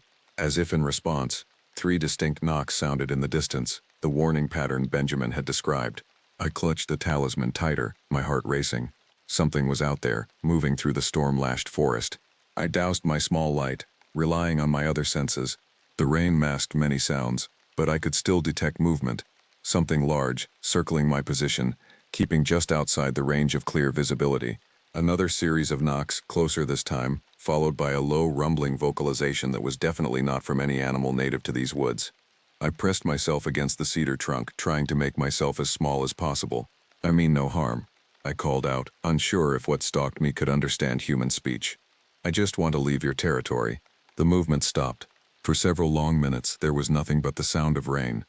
Then, unexpectedly, a response. 3 soft knocks, almost gentle, from directly behind the cedar I was leaning against. I scrambled away, nearly losing my emergency shelter in the process. Turning to face the tree, I saw nothing at first. Then a massive shape detached itself from the darkness, stepping forward with surprising grace for its size. In the dim light, I could make out only its silhouette, at least 8 feet tall, with broad shoulders and a distinctive crest of hair on its head. Its face remained in shadow, but I could feel its gaze upon me, studying me with what felt like intelligence. It was one of them, one of the beings from the sinkhole, but it was alone, and its posture seemed different, less threatening, more curious. Slowly, deliberately, I reached into my pocket and withdrew the talisman, holding it up between us. The figure made a sound, something between a hum and a purr, and extended one massive hand, palm up. The gesture was unmistakable. "You want this back?" I asked, my voice barely above a whisper. The creature didn't move, its hand remaining extended. After a moment's hesitation, I placed the talisman in its palm, half expecting those massive fingers to close around my hand. But the touch never came. Instead, the creature withdrew its hand, examining the wooden carving. Then, to my astonishment, it produced something from what appeared to be a crude pouch made of woven cedar bark at its waist. It held this new object out to me. Cautiously, I reached for it. It was another carving, similar to the first but with significant differences. The vertical line remained, but now there were 5 horizontal lines instead of 3, and small circular marks at various intersections. The creature made another sound, this one almost musical, rising and falling in a pattern that tantalizingly suggested language. It pointed to the new talisman, then to me, then to the northwest. "You want me to go that way?" I asked, pointing in the direction it had indicated. The massive head dipped once in what could only be interpreted as a nod. "William," I said, miming the action of falling into a hole. "My friend, is he?" The creature went still, its breathing the only sound beyond the rain. Then it raised one hand, making a complex gesture I couldn't interpret. When it finished, it pointed to the new talisman in my hand, then northwest again, more urgently this time. I understood then. It was trying to help me leave. Whether out of compassion or simply to remove me from its territory, I couldn't tell. "Thank you," I said, tucking the new talisman into my pocket.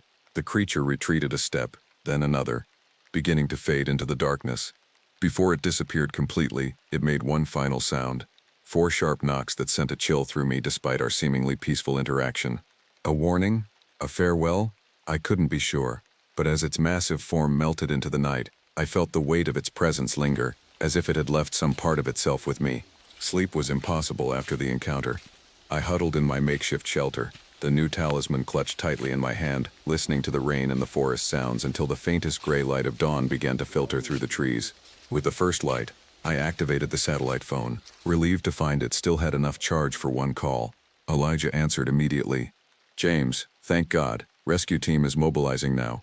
Weather's cleared enough for the helicopter. Stay where you are." "No," I said, looking at the talisman. "I need to head northwest. There's James. Protocol says you should stay put. Your current position is..." "I'm moving northwest," I interrupted. A certainty I couldn't explain driving me. "Track my signal. I'll keep the phone on until it dies."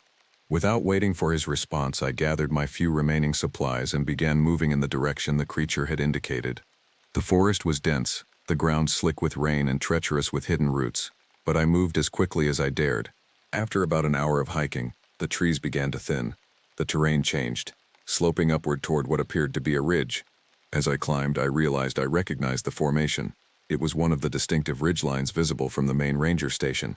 Somehow the creature had directed me toward a landmark that would help me orient myself. I reached the top of the ridge as the sun broke through the clouds, illuminating the valley below. In the distance, perhaps 3 miles away, I could see a road, a logging access route that would connect eventually to the main highway. The sound of a helicopter reached me, growing louder as it approached my position. I waved my arms, making myself as visible as possible on the exposed ridgeline. The Forest Service chopper spotted me quickly, hovering overhead before setting down in a relatively flat area about 50 yards away. 2 rangers I recognized from search and rescue operations jumped out, rushing toward me with expressions of relief and concern. Behind them came Lucas from the permit office, his face grim. "James," the lead rescuer called over the thrum of the helicopter blades. "Are you hurt? Where's William?" "Gone," I said simply, the events of the previous day washing over me anew. There was an accident, a sinkhole. I couldn't reach him. They exchanged glances, their expressions darkening. "We'll send a team back to search," the lead rescuer assured me. "Can you direct us to the location?" I hesitated, my hand closing around the talisman in my pocket. The memory of those beings surrounding the sinkhole, of the strange ceremony that seemed to be occurring, filled me with dread. "I'll try," I said finally. But I got turned around in the storm. I'm not sure I can find the exact spot again. It wasn't entirely a lie. The forest had a way of hiding its secrets, and I suspected that even with GPS coordinates and detailed maps, that sinkhole, and whatever had taken William, would not be found unless it wanted to be. As they led me to the helicopter, Lucas pulled me aside. "James, we found the Olympic Project's base camp this morning, completely abandoned. Equipment still there, vehicles parked, but no people, not a single one." A cold feeling settled in my stomach. "All of them? Missing?" Lucas nodded, his expression troubled. 5 researchers, no signs of struggle, no evidence of where they went. It's like they just walked away from everything, or were taken, I thought but didn't say. As the helicopter lifted off, carrying me back to safety and civilization, I looked down at the vast green expanse of the Olympic forest. From this height it seemed peaceful, ordinary, just trees and mountains and mist. But I knew better now. I knew what walked those ancient paths, what watched from the shadows between worlds. And as we banked toward the ranger station, I caught a glimpse of something on a distant ridge, 7 tall figures standing in a perfect circle, their massive forms unmistakable even from this distance. They didn't move, didn't try to hide. They simply watched as the helicopter carried me away. I said nothing to the others, who were focused on the controls and the radio. This secret wasn't mine to share. At least, not yet. First, I needed to understand what I'd experienced, what the talisman in my pocket meant, and most importantly, what had happened to William. The beings had let me go for a reason. The question was, why? 3 weeks passed. The official search for William turned up nothing. No body, no equipment, no sign that he'd ever fallen into a sinkhole. The area I'd led them to showed no evidence of the ravine I described or the wooden structure I'd seen. It was as if that entire section of forest had somehow changed or been replaced with an alternate version of itself. The Olympic Project researchers remained missing as well, their disappearance becoming a media sensation that brought unwanted attention to our quiet corner of Washington. Journalists, amateur Bigfoot hunters, and the merely curious flooded the nearby towns, all hoping to be the ones to solve the mystery. I gave the official statement I'd rehearsed with the Forest Service legal team. William and I had separated briefly while documenting illegal research equipment. I'd heard him call out, found a sinkhole, but couldn't reach him before the weather turned. Simple, tragic, believable. I said nothing about footprints that disappeared mid-stride. Nothing about wooden structures or strange carvings. Nothing about 8-foot-tall beings that moved between worlds. Those details remained locked inside me, emerging only in the nightmares that now plagued my sleep. I'd been placed on administrative leave, standard procedure after a traumatic incident, they said. But I suspected they wanted to keep me away from the investigation and the media. I spent most days in my cabin staring at the forest beyond my windows, wondering what secrets it held just beyond the veil of everyday perception. The talisman the creature had given me remained in my possession, hidden in a drawer beside my bed. I'd tried researching its symbols online, in books about Native American imagery, even in academic papers about Pacific Northwest indigenous cultures. Nothing matched exactly, though certain Quinault and Salish designs showed similarities. Benjamin hadn't answered his door when I'd driven out to his cabin a week after my rescue. The place had looked abandoned, though his garden remained meticulously tended. I'd left a note but received no response. Then, exactly 3 weeks after William's disappearance, I woke at 3 a.m. to the sound of 3 distinct knocks on my cabin door. I lay frozen in bed listening. The knocks came again, the same pattern I'd heard in the forest. Morning knocks, Benjamin had called them. Moving silently, I retrieved my flashlight and the talisman from the bedside drawer. The wooden carving felt warm in my palm, pulsing faintly like something alive. Another set of 3 knocks, more insistent this time. I approached the door cautiously, my heart pounding. "Who's there?" I called, though I suspected no human stood on my porch. No answer came, but when I cautiously pulled back the curtain of the small window beside the door, I saw nothing but darkness. No massive shape, no glowing eyes, just the empty porch illuminated by my porch light. Taking a deep breath, I unlocked the door and pulled it open, the talisman held tightly in my left hand. Benjamin stood there, his weathered face grave in the yellow porch light. "You're alive," I breathed, relief washing over me. "More or less," he replied cryptically. "May I come in? We have much to discuss and little time." I stepped aside, allowing him to enter. He moved with a stiffness I hadn't noticed before, his normally fluid grace replaced by careful, measured steps. As he passed me, I caught a strange scent, the same musky odor I'd detected in the clearing with the wooden structure. "You've seen them," Benjamin said, settling into a chair at my small kitchen table. It wasn't a question. "Yes." I sat across from him, placing the talisman on the table between us, "and they gave me this." Benjamin's eyes widened slightly as he studied the carving. "A passage mark," he murmured. "They have chosen you." "Chosen me for what?" "To be a messenger, a bridge." He touched the talisman with one finger, tracing the intricate pattern. "This is very old magic, Ranger, very powerful." "I don't understand any of this," I admitted. "William is gone. 5 researchers are missing. I saw things that shouldn't exist, and now you're telling me I've been chosen." Benjamin's dark eyes held mine. "The Ciatuoco exist in a world alongside ours, not fully separate but not fully joined. Think of it as a veil between realities that occasionally grows thin in certain places. The Whispering Circle is one such place, a doorway." "And William? The researchers? They were, what, taken through this doorway?" "The researchers violated sacred space, despite warnings. They were taken as punishment." Benjamin's voice hardened. "But your friend William, that was different. He was taken because they needed him." A chill ran through me. Needed him for what? "Exchange," Benjamin said simply. "Balance must be maintained between worlds. When one crosses over, another must return." The implication hit me like a physical blow. "Are you saying they took William so someone else could come back?" Benjamin nodded slowly. "The world is changing, Ranger. Human development, climate shifts, destruction of ancient forests. These things are damaging the boundary between our world and theirs. The Criticuco are the guardians of that boundary. They have maintained it for thousands of years, but now they need help. Human help? My help?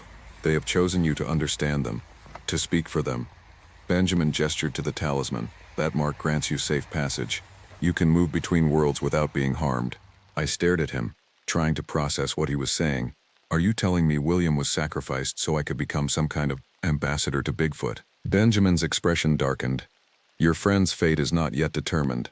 The passage goes both ways. With the proper knowledge, the proper ritual, he might be returned." Hope surged within me. "How? Tell me how to bring him back." "It is dangerous," Benjamin warned. "Few humans have ever entered their world willingly and returned unchanged. And the exchange must still be honored. Someone must remain if he is to come back." "I'll go," I said without hesitation. "I'll take his place." Benjamin studied me, his expression unreadable. Perhaps. But there is another possibility. The one who has already returned might be sent back. Someone's already come through? Who? Benjamin's gaze remained steady on mine. Me. The cabin suddenly seemed too small. The air too thick. What are you saying? 3 months ago, I was dying. Cancer. Spreading through my bones. I went to the whispering circle to make my final prayers, to prepare for the journey to the next world. Benjamin's voice had taken on a rhythmic quality, almost like a chant. The Kwaiko came to me there. They offered a bargain, healing in exchange for service. I agreed. They healed your cancer? I asked. Skeptical despite everything I'd witnessed. They did more than that. Benjamin held out his hands, turning them palms up. In the dim light of my cabin, I could see that the skin of his palms had a strange texture, almost like fine fur rather than human skin. They changed me, made me part of both worlds so I could move between them. I recoiled instinctively, pushing my chair back from the table. Do not fear, Ranger. I am still Benjamin, still Quinto, but I am also something else now. A bridge, like you are meant to be. He lowered his hands. The difference is that I cannot stay in this world much longer. The change is progressing. Soon I will belong fully to their reality. And William? Can he survive there? For a time. But eventually he too would change, become like them, or die resisting the transformation. Benjamin's expression softened. That is why I have come tonight, to offer you a choice. What choice? Return with me to the Whispering Circle, complete the ritual that will open the doorway. Then decide, enter their world to retrieve your friend, accepting that one of you must remain, or become the bridge between worlds that they have chosen you to be. I stared at the talisman on the table, its intricate carvings seeming to shift and move in the dim light. And if I refuse, then William remains lost forever. The researchers too. And the boundary between worlds continues to weaken until eventually, the Siatuko will have no choice but to defend their territory more aggressively. Benjamin's voice had taken on an otherworldly quality, deeper than seemed possible from his slight frame. When? I asked, already knowing I had no real choice. Now. Tonight. The moon is dark, the veil is thinnest when no light crosses between worlds. I gathered my gear silently, flashlight, compass, knife, water, the essentials for forest travel. Benjamin watched without comment, his eyes reflecting the light oddly, like those of a nocturnal animal. As we stepped out into the night, the forest beyond my cabin seemed alive with movement, shadows shifting between trees, branches swaying against the wind. The usual night sounds, owls, insects, the rustle of small mammals were absent, replaced by an expectant silence. They are watching, Benjamin said quietly. They have been watching you since you returned. I thought of the dreams I'd been having, dreams of running through endless forest, pursued by something I could never quite see. Dreams of William calling my name from deep underground, his voice growing fainter with each passing night. Let's go, I said, gripping the talisman tightly. Show me how to bring him back. Benjamin led the way, moving through the darkened forest with unnatural confidence. I followed, flashlight beam bouncing over roots and rocks, illuminating our path in brief, disconnected segments. Despite the difficult terrain, Benjamin never faltered, never hesitated at a fork in the trail or questioned his direction. We walked for what seemed like hours, though my watch showed only 40 minutes had passed when Benjamin finally stopped at the edge of a small clearing. It wasn't the Whispering Circle. This place was smaller, unremarkable except for a single ancient cedar at its center, its massive trunk split down the middle as if struck by lightning long ago. Here, Benjamin said, approaching the split cedar. This is a minor crossing point, simpler than the Whispering Circle, but sufficient for our needs. From a pouch at his waist, he produced several items. A small clay pot containing what looked like red ochre, a bundle of dried herbs, and a curved knife with a bone handle. He began to work methodically, painting symbols on the inside of the split trunk with the ochre, then burning the herbs in a small depression at the tree's base. As the pungent smoke rose, Benjamin began to chant in a language I didn't recognize, not Quinto or any native tongue I'd ever heard, but something older, more primal. The syllables seemed to hang in the air, vibrating with meaning just beyond my comprehension. The smoke from the burning herbs thickened, behaving in ways smoke shouldn't, forming distinct shapes, curling in spiral patterns that defied the still night air. As Benjamin's chanting intensified, the split in the cedar trunk appeared to widen, darkness pooling within it like liquid shadow. 3 knocks echoed from the forest behind us, answered by 3 more from a different direction, then another set, until the clearing was surrounded by the rhythmic pattern. Benjamin's chanting grew louder, more urgent, his voice shifting between his own and something deeper, almost growling. The talisman in my hand grew hot, the carved lines beginning to glow with the same blue light I'd seen in the forest. The split in the cedar widened further, revealing not the expected hollow inside an old tree but what appeared to be a tunnel, stretching impossibly far into darkness. Benjamin's chant reached a crescendo, then stopped abruptly. The knocking ceased with it, leaving an absolute silence that seemed to press against my ears. "It is open," Benjamin said, his voice strained. "But not for long. You must decide now, Ranger. Enter and find your friend, knowing one of you must remain, or accept your role as bridge and learn what they would teach you." I stared into the darkness beyond the split cedar, the talisman pulsing in my hand like a second heartbeat. William was in there somewhere. My friend, my colleague, lost in a reality I couldn't comprehend. The thought of him alone in that alien world was unbearable. But something else pulled at me too, the knowledge Benjamin had offered, the mystery of these beings who existed alongside humanity yet remained hidden for millennia. The talisman in my hand represented a unique opportunity, a choice few humans had ever been offered. "If I go in," I said slowly, "how do I find him? How do we get back?" "Follow the talisman. It will lead you to him." Benjamin gestured to the glowing carving in my hand. "As for returning, that is more difficult. The doorway will remain open until dawn, but passing back through requires permission." "From whom?" "From the elders, the oldest of the Siadko." Benjamin's expression was grave. "They will demand a price, Ranger. They always do." I took a deep breath, looking once more into the impossible darkness beyond the split tree. William would have come for me. I knew that with absolute certainty. "I'm going in," I said, stepping toward the opening. Benjamin caught my arm. "Wait, there is something else you should know." His eyes had changed completely now. The white's gone, replaced by a deep amber color that seemed to glow in the darkness. Time moves differently there. What feels like hours may be days here, or mere minutes. Do not linger no matter what wonders or horrors you witness. I nodded, pulling gently free of his grip. "Will you be here when I return?" A sad smile crossed his face. "No, Ranger. My time in your world ends tonight. When the doorway closes, I will remain on the other side, completing my transformation." He touched the talisman in my hand. "But perhaps someday you will see me again, if you choose to use this gift they have given you." Without further words, I turned and stepped into the gap in the cedar trunk, the talisman held before me like a shield. The darkness enveloped me immediately, a cold sensation washing over my skin like plunging into deep water. For a moment I felt suspended, weightless, unable to determine up from down, forward from back. Then my feet touched solid ground and the darkness retreated enough for me to see my surroundings. I stood in a forest that resembled the Olympic wilderness, yet differed in subtle, unsettling ways.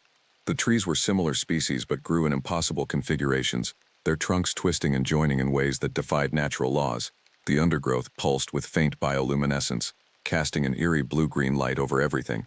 The air felt thicker, richer with oxygen, making my head swim slightly.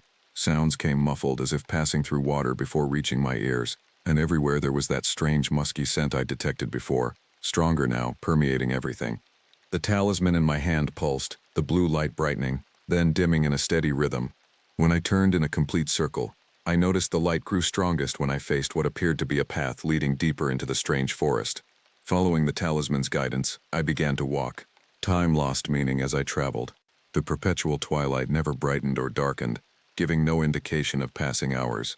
The path wound through increasingly bizarre terrain, groves of trees growing in perfect concentric circles, clearings where the ground itself seemed to breathe, streams that flowed uphill against gravity. Occasionally I caught glimpses of movement at the periphery of my vision, massive shapes moving with surprising grace through the twisted forest. They never approached directly, but I sensed their awareness of me, their curiosity and caution. The talisman led me finally to a valley unlike anything I'd ever seen. Massive stone monoliths stood in formation, each carved with symbols similar to those on my talisman.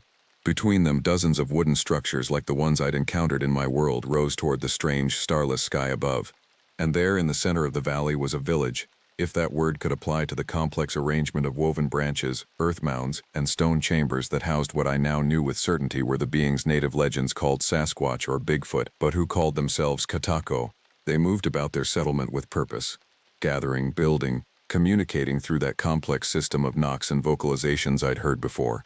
They varied in size and appearance, some reaching nearly 10 feet tall, others more modestly sized but still towering over human height.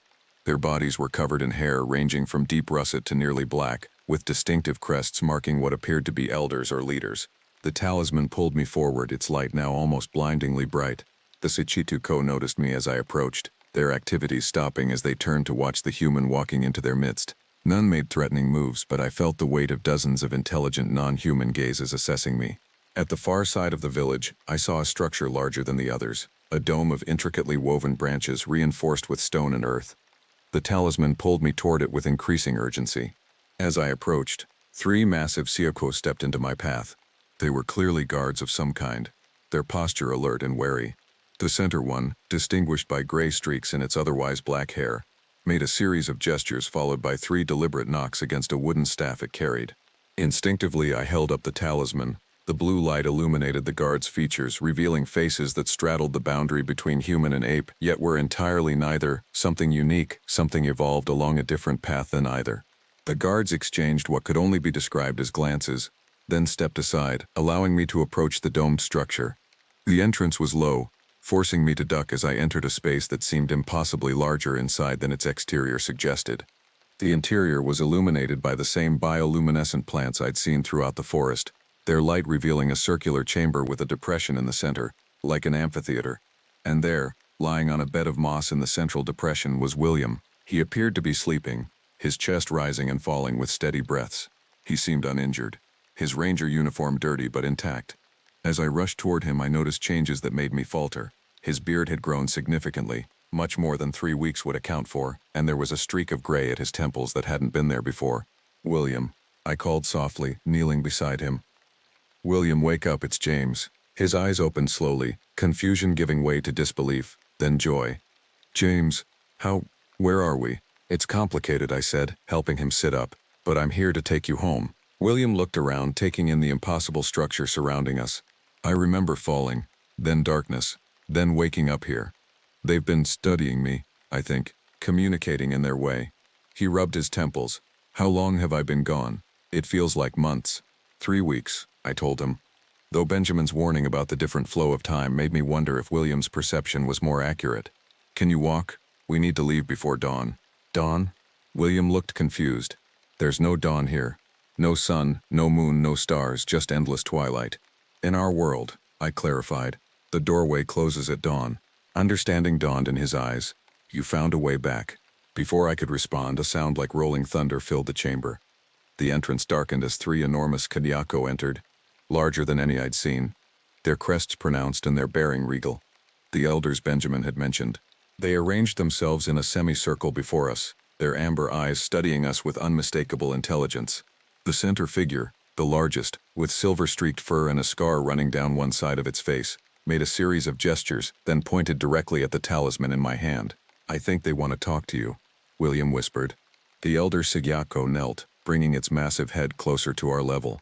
With deliberate movements, it reached out one enormous hand, palm up, the same gesture the forest Sigyako had made when giving me the talisman. I placed the wooden carving in its palm, watching as its long fingers closed gently around the object. The elder examined it, then made a sound I hadn't heard before, a series of clicks and low hums that seemed to form a pattern. To my astonishment, William responded with similar sounds, crude and clearly unpracticed, but recognizable enough that the elder's eyes widened in surprise. "You can understand them?" I asked, incredulous. William nodded. "Not completely. But after weeks here, yes, some of it. They've been teaching me." The elder made another series of sounds, more complex this time. "He says," William hesitated, concentrating. "He says only one of us can return through the doorway. The balance must be maintained." My heart sank. Benjamin had warned me, but hearing it confirmed made the reality inescapable. "Tell him I'll stay. You go back." William shook his head. "No, James. You don't understand what this place is, what they are." His eyes had an intensity I'd never seen before. "They're not just another species. They're guardians of something ancient, something vital. The boundary between worlds isn't just physical, it's metaphysical, spiritual." The elder Siatuako made another sound, holding the talisman toward me. "He says you were chosen," William translated, "marked as a bridge walker, someone who can move between worlds without disrupting the balance." "Then I can take you back without someone staying?" I asked hopefully. William's expression was pained as he listened to more of the elder's communication. "No, someone must remain. But he says it doesn't have to be either of us." "What do you mean?" I asked, hope flickering. William gestured toward the entrance where a figure now stood. Benjamin, though changed almost beyond recognition. His body had elongated, his frame broader, patches of dark hair now covering much of his visible skin. His face retained human features, but they were subtly altered, shifted towards something more primal, more aligned with the Siatko around us. Benjamin has completed his transformation, William explained. He chose this, welcomed it. His human life was ending, and they offered him a new beginning. Benjamin approached, moving with the same fluid grace as the Siatko despite his transitional form. When he spoke, his voice was deeper, resonant, but still recognizably his. I told you my time in your world was ending, Ranger. This is where I belong now. The elder made a complex series of sounds, touching the talisman and then pointing to both William and me. He says we can both return, William translated. But there is a price beyond Benjamin's sacrifice. What price? I asked, wary. William listened as the elder continued. We must serve as witnesses, bridges between worlds. We must protect the secret places, the crossing points. Ensure humans don't violate the boundaries. He wants us to be what? Guardians of Bigfoot territory? I asked, trying to understand.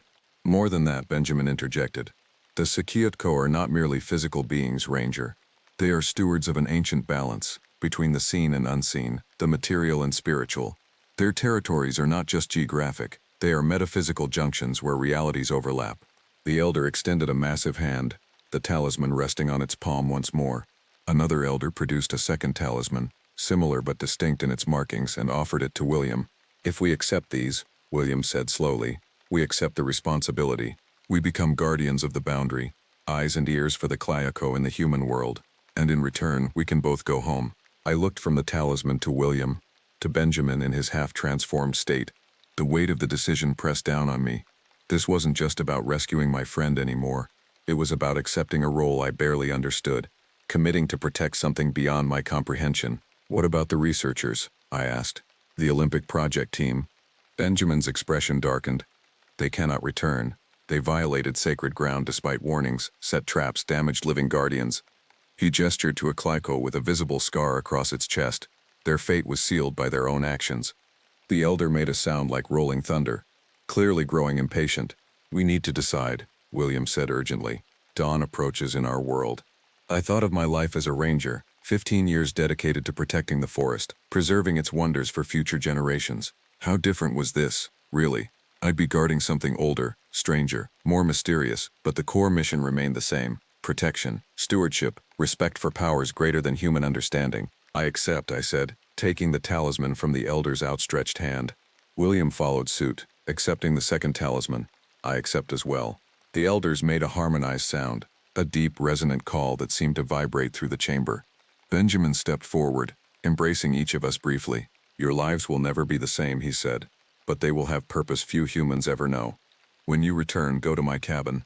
There are journals there, records kept by others who have served as bridges. They will guide you. The elders moved in unison, gesturing for us to follow them out of the chamber. The entire Sikiatko settlement had gathered, forming a path that led away from the village, back toward the forest from which I'd emerged. As we walked this gauntlet, the Siatko performed a rhythmic series of knocks and calls, not threatening, but solemn, ceremonial. I realized they were acknowledging us, accepting us in our new roles. The path led eventually to a massive old-growth cedar, similar to the one through which I'd entered this strange world, but even larger. Its trunk was split down the middle, darkness pooling within the gap. The lead elder approached the tree, making a series of gestures while vocalizing in their complex language. The darkness within the split trunk began to swirl, forming what looked like a tunnel of shadow. Benjamin stepped forward one last time. Remember your promise. Protect the crossing points. Watch for signs of the boundary weakening, and know that we will be watching too from our side. His transformation seemed to accelerate as he spoke, his features shifting further from human, his stature increasing until he stood nearly as tall as the Siatko elders. Go now, he said, his voice barely recognizable. Dawn comes. William and I approached the split in the trunk, talismans held before us like keys. The darkness parted, revealing a glimpse of the familiar Olympic forest beyond. Together, William said, grasping my hand. We stepped through the opening, that same cold sensation washing over us as we transitioned between worlds. For a moment, disorientation took hold, a sense of falling without moving, of being everywhere and nowhere at once. Then solid ground met our feet, and we stood in a small clearing in the Olympic National Forest. The split cedar behind us appeared normal now, showing no sign of the doorway it had briefly contained. Dawn light filtered through the trees, the first rays of sun touching the forest canopy. William looked around in wonder, taking deep breaths of the familiar air. We made it. I checked my watch. Only 6 hours had passed since Benjamin had appeared at my cabin door, though it felt like days had elapsed. How long did it feel like to you?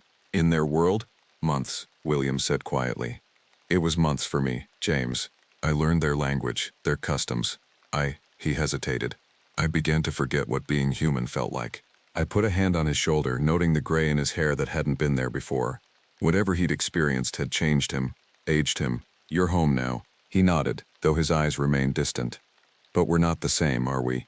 We're something else now. Something in between. The talismans in our hands remained warm, the carved symbols still faintly visible in the growing daylight. Bridges, I said, remembering Benjamin's words. Guardians of the boundary. We made our way back through the forest, following game trails and ranger paths I knew well.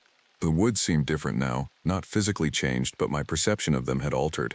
I noticed signs I would have missed before, subtle markers carved into trees, arrangements of stones that weren't random, places where the quality of light and shadow suggested something more than ordinary forest dynamics. William noticed them too. They've always been here, he said softly. All this time, all around us, we just couldn't see. When we finally reached the ranger station hours later, our arrival caused the commotion you'd expect when two men presumed lost or dead suddenly reappear. There were questions, medical examinations, debriefings with Forest Service officials and local law enforcement.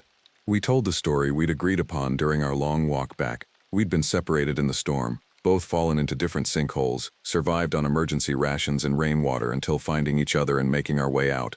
Simple, plausible, incomplete. The truth remained between us. A secret kept not just for ourselves, but for the beings who had entrusted us with knowledge few humans had ever possessed. 3 months have passed since then. William retired from the Forest Service, citing the trauma of his accident, but I know the real reason. He spends his days at Benjamin's cabin, studying the journals left behind, learning the ancient ways of protecting the boundary between worlds. I remained a ranger, finding that my new role aligned perfectly with my official duties. I'd patrol the same forests as before, but with new eyes, new purpose. I document not just the human impacts on the ecosystem, but the subtle signs of the Sikiechko's presence.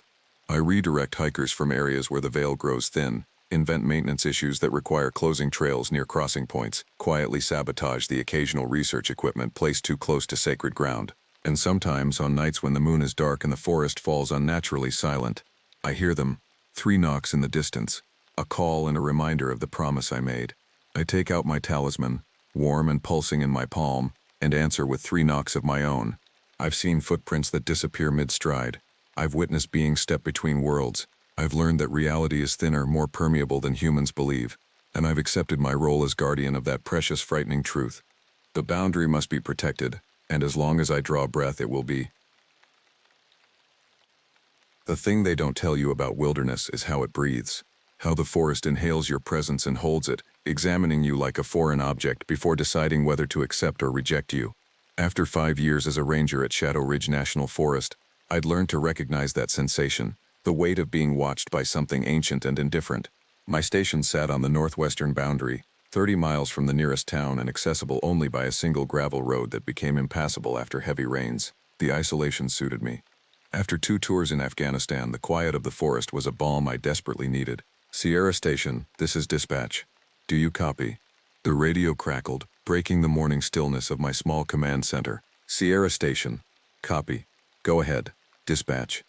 I set down my coffee, already knowing what was coming. We've got hikers missing from Trailhead 16. Family of 3, expected check-in was yesterday at 1800 hours. Last known position was heading toward Blackwater Ridge. I glanced at my topographic map. Blackwater Ridge was notoriously treacherous. Steep ravines, dense undergrowth, and frequent fog banks that could disorient even experienced hikers. But it was also where we'd been finding the tracks.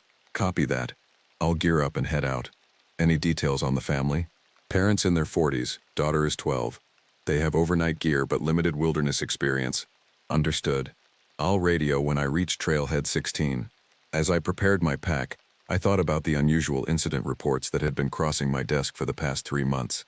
Campers reporting strange vocalizations at night, not wolf or coyote, but something that seemed to mimic human speech patterns. Hikers finding their equipment disturbed while they slept.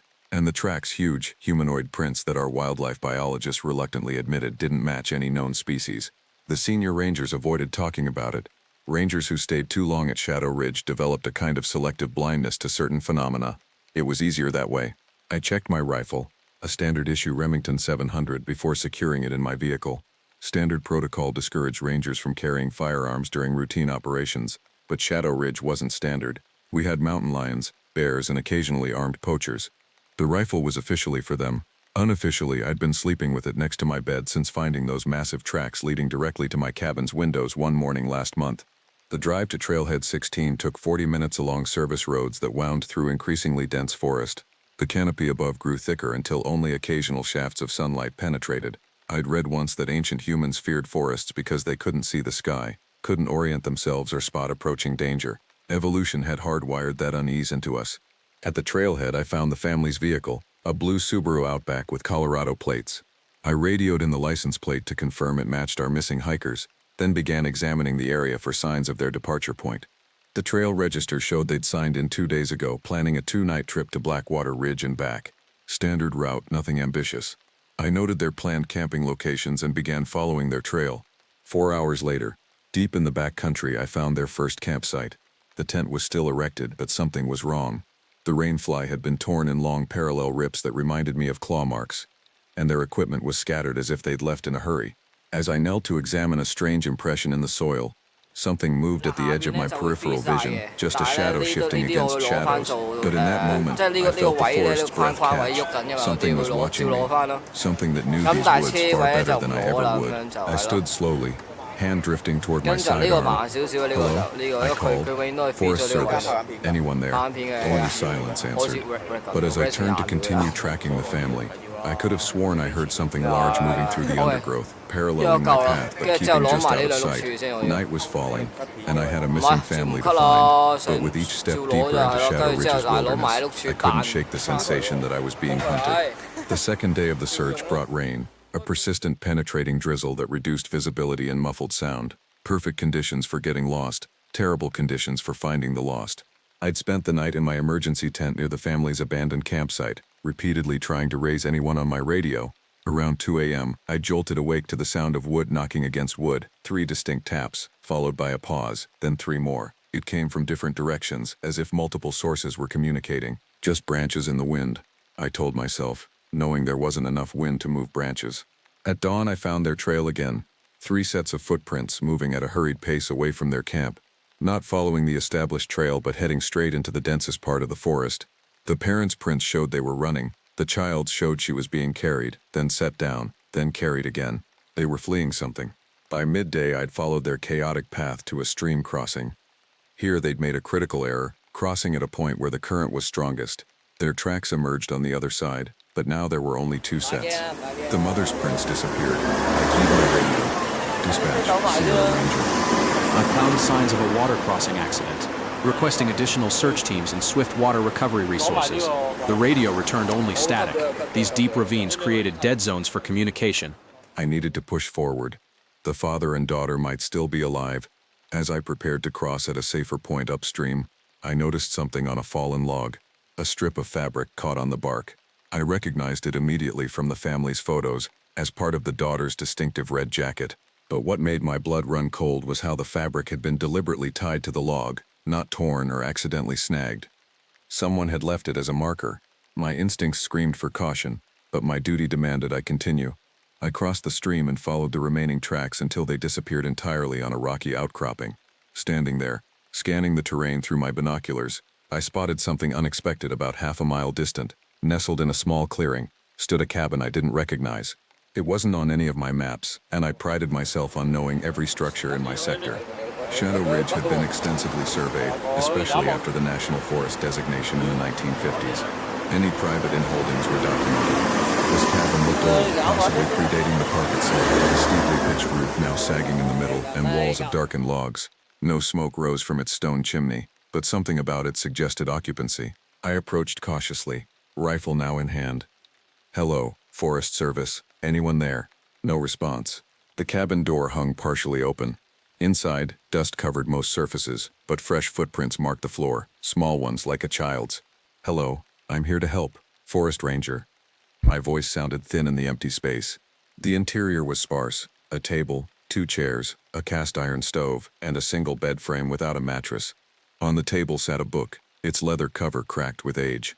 I moved closer and read its handwritten title, The Watchers of Shadow Ridge, a true account. Beside it lay a child's drawing, crude but unmistakable. It showed tall figures with long arms standing among trees, watching a family. In the corner, fresh pencil marks spelled out, "They took Mom." A floorboard creaked behind me. I spun, raising my rifle, but saw only the open door, moved by a draft. When I turned back to the table, a folded piece of paper had appeared beside the book that I swore hadn't been there before. The note contained just 3 words in adult handwriting. "They're always watching." The radio at my hip suddenly burst to life, making me jump. Through the static, I could barely make out dispatch. Sierra Ranger, lost contact. Backup teams, evacuate immediately. Multiple reports of the transmission died. Outside, the forest had gone completely silent. No birds, no insects, not even the sound of rain on leaves. Just the pounding of my own heart. And in the distance, the rhythmic knocking I'd heard the night before. 3 knocks. Pause. 3 knocks. Closer now. I reached for the book, intending to take it with me, but stopped when I saw fresh mud tracked across the floor, massive bare footprints that hadn't been there when I entered. They led from the back wall to directly behind where I now stood. I didn't turn around. Some primal instinct told me that would be a fatal mistake. Instead, I kept my eyes fixed forward and slowly back toward the door, feeling the temperature drop as I passed through something's shadow. I ran. There's no professional way to phrase it. 20 years of wilderness experience, military training, and ranger protocols abandoned in an instant of pure animal terror. I ran until my lungs burned, putting as much distance between myself and that cabin as possible. 2 miles later, I collapsed against a tree, finally able to process what had happened. Those footprints, easily 18 inches long and deeply impressed, hadn't been there when I entered. Something had silently approached me from behind, standing close enough that I felt its shadow fall over me. The logical part of my brain suggested a transient, perhaps someone living off the grid. But transients don't move silently across creaking floorboards. They don't leave footprints that resemble a giant bare human foot. I checked my pack. In my panic, I'd grabbed the book from the table. The Watchers of Shadow Ridge, a true account. Its leather cover was cracked and stained, the pages yellowed with age. The author's name had been deliberately scratched out. My radio crackled. "Sierra Ranger, this is Search Team Bravo. Do you copy?" Finally, reception. "Copy, Bravo. This is Sierra Ranger. We've recovered a female hiker from the river, approximately 2 miles downstream from your last reported position, alive but hypothermic and disoriented. No sign of the other 2 missing hikers. They'd found the mother. Copy that. Any coherent statement from the survivor?" A pause. "Negative. She's not making much sense. Keeps talking about tall ones in the trees." "I'm continuing the search for the father and daughter," I replied, not mentioning the cabin. Without physical evidence, my experience would sound like wilderness-induced paranoia. "Be advised, weather's deteriorating. Command is considering suspending the search until morning." "Understood. I'll continue until dusk." I needed to find the remaining hikers before nightfall. Not just for their safety, but for my own peace of mind. I couldn't shake the feeling that whatever was in that cabin was now tracking me. With no clear trail to follow, I decided to retreat to my outpost cabin, a small ranger shelter stocked with emergency supplies about 3 miles northwest. From there, I could organize a more systematic search at first light. As I hiked, I flipped through the mysterious book. It appeared to be a journal dating from 1924, written by a timber surveyor named Thomas Blackwood. His account described being assigned to map the remote valleys of what would later become Shadow Ridge National Forest. One passage made me stop walking. March 18, 1924. "For 3 nights now, we have heard the knocking sounds." 3 distinct knocks, followed by silence, then repeated. The men attribute it to woodpeckers or falling branches, but I know better. Something is communicating. Today I found tracks unlike anything I've seen, like a man's foot, but massive, and with unusual distribution of weight. When I showed the others, they laughed, suggesting a bear walking on hind legs. But bears don't walk 8 miles on hind legs, nor do they arrange broken saplings in patterns that resemble written language. The native guides refuse to enter the northern valley, calling it the place of watchers. They speak of tall beings that have existed since before the mountains rose, guardians of boundaries between worlds. They believe these creatures don't harm those who respect their territory, but anyone who intrudes too deeply is never seen again. I dismissed such tales as superstition until yesterday, when I observed through my field glasses what appeared to be an extremely tall, hair-covered figure standing perfectly still among distant trees, watching our camp. When I alerted my companions, it stepped behind a trunk and seemed to vanish despite its massive size. The final entry was dated 2 weeks later, April 2, 1924. "They've taken Phillips and Rogers. The knocking surrounded our camp last night. Dozens of sources, perfectly synchronized." By morning, 2 tents were empty with drag marks leading into the forest. The remaining men are fleeing today. I alone will stay. They've been watching me specifically. I sense they're curious rather than hostile. I've left signs I wish to communicate. I understand now why the natives leave offerings at the boundaries, not out of superstition, but acknowledgement. These forests have never belonged to us. We are tolerated guests, nothing more. Something approaches my tent now, larger than I imagined possible. I hear breathing unlike any creature known to. The entry ended mid-sentence. The remaining pages were blank except for the final page, which contained a crude map with a single location marked, the exact coordinates of the cabin I'd just fled. As darkness fell, I reached my outpost cabin and secured the door. I built a fire in the small stove and placed the journal on the table, trying to make sense of its contents. The similarities to current events were too precise to be coincidence. 100 years ago, Thomas Blackwood had encountered something in these forests, the same something that had taken the missing father and daughter, the same something that had stood behind me in that abandoned cabin. Outside, the forest fell unnaturally silent. Then came the sound, 3 distinct knocks on the cabin wall. Pause. 3 more knocks from the opposite wall. They had found me. Dawn arrived after the longest night of my career. The knocking had continued intermittently until about 3 a.m., coming from different points around the cabin, sometimes so close that the walls vibrated, sometimes distant enough to suggest multiple sources communicating with each other. I'd maintained a vigil by the window, rifle ready, watching shadows move among the trees. Twice I'd seen something massive shift position, a darkness deeper than the surrounding night, at least 8 feet tall with unnaturally long limbs. It never approached directly, just maintained a perimeter, watching. With the first light, I radioed my position, deliberately vague about the night's events. Search operations would resume for the missing father and daughter, but I now carried a horrible suspicion about their fate. Before leaving the cabin, I studied Blackwood's journal again. His final entries suggested the watchers weren't necessarily hostile unless their territory was violated. But what constituted a violation? The missing family had been on established trails before something scared them off course. I packed light, water, emergency rations, first aid kit, the journal, and my weapons. Standard procedure dictated I rejoin the main search parties, but my instincts pulled me back toward that mysterious cabin. The child's drawing haunted me. They took Mom, yet the mother had been found alive in the river. Either the child was mistaken, or something more complex was happening. The forest felt different in daylight, less menacing but somehow more alert, as if countless eyes tracked my movement through the trees. I maintained a deliberate pace, frequently stopping to listen and observe. The strange silence persisted. No birds, no small animals, as if the normal inhabitants had evacuated. Midday found me approaching the cabin from a different angle than before. I crouched in dense undergrowth, observing from a distance. Nothing appeared changed, but fresh tracks surrounded the structure. The same massive bare footprints I'd seen inside, now numerous enough to suggest multiple individuals had circled the building repeatedly. As I watched, movement caught my eye. A small figure darted from behind the cabin to a cluster of boulders 30 yards away, a child, the missing girl. I almost called out but stopped myself. She wasn't running in panic but moving purposefully, stopping to check her surroundings with surprising calm. She carried something clutched to her chest, a book similar to Blackwood's journal. I needed to reach her without alerting whatever else was watching these woods. I circled wide using terrain features for cover and approached the boulders from the opposite side. "Hey there," I said softly, showing my ranger badge as I came into view. "I'm here to help you." The girl didn't seem surprised or relieved. She regarded me with solemn eyes that had seen too much. "Are they making you say that?" she asked. "What? No. I'm a park ranger. We've been searching for you. Your mom is safe. We found her yesterday." "That's not my mom," she said flatly. "They took her. The one you found is something else." A chill ran through me. "What do you mean? Who took your mom?" "The people of the trees. They've been here forever. Dad tried to fight them when they came to our tent. That was a mistake." Her voice was eerily matter-of-fact. "They don't like violence in their forest. Where is your dad now?" She pointed toward the deep woods behind us. "Learning.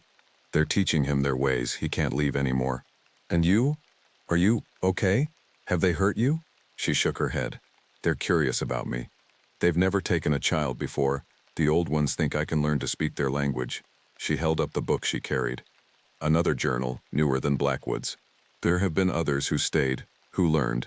"Listen," I said, trying to sound calm while adrenaline coursed through me.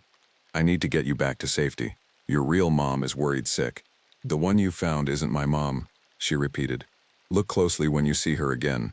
She looks the same, but she's not. They can do that. Make copies that help them understand us." A twig snapped in the forest behind her. A deliberate sound. The girl turned. "They're coming back. You should go now. They don't want anyone else." Her eyes met mine. "They've been watching you for months. The one who lives in your cabin sector. It stands outside your window at night." My blood ran cold. The footprints I'd found leading to my windows.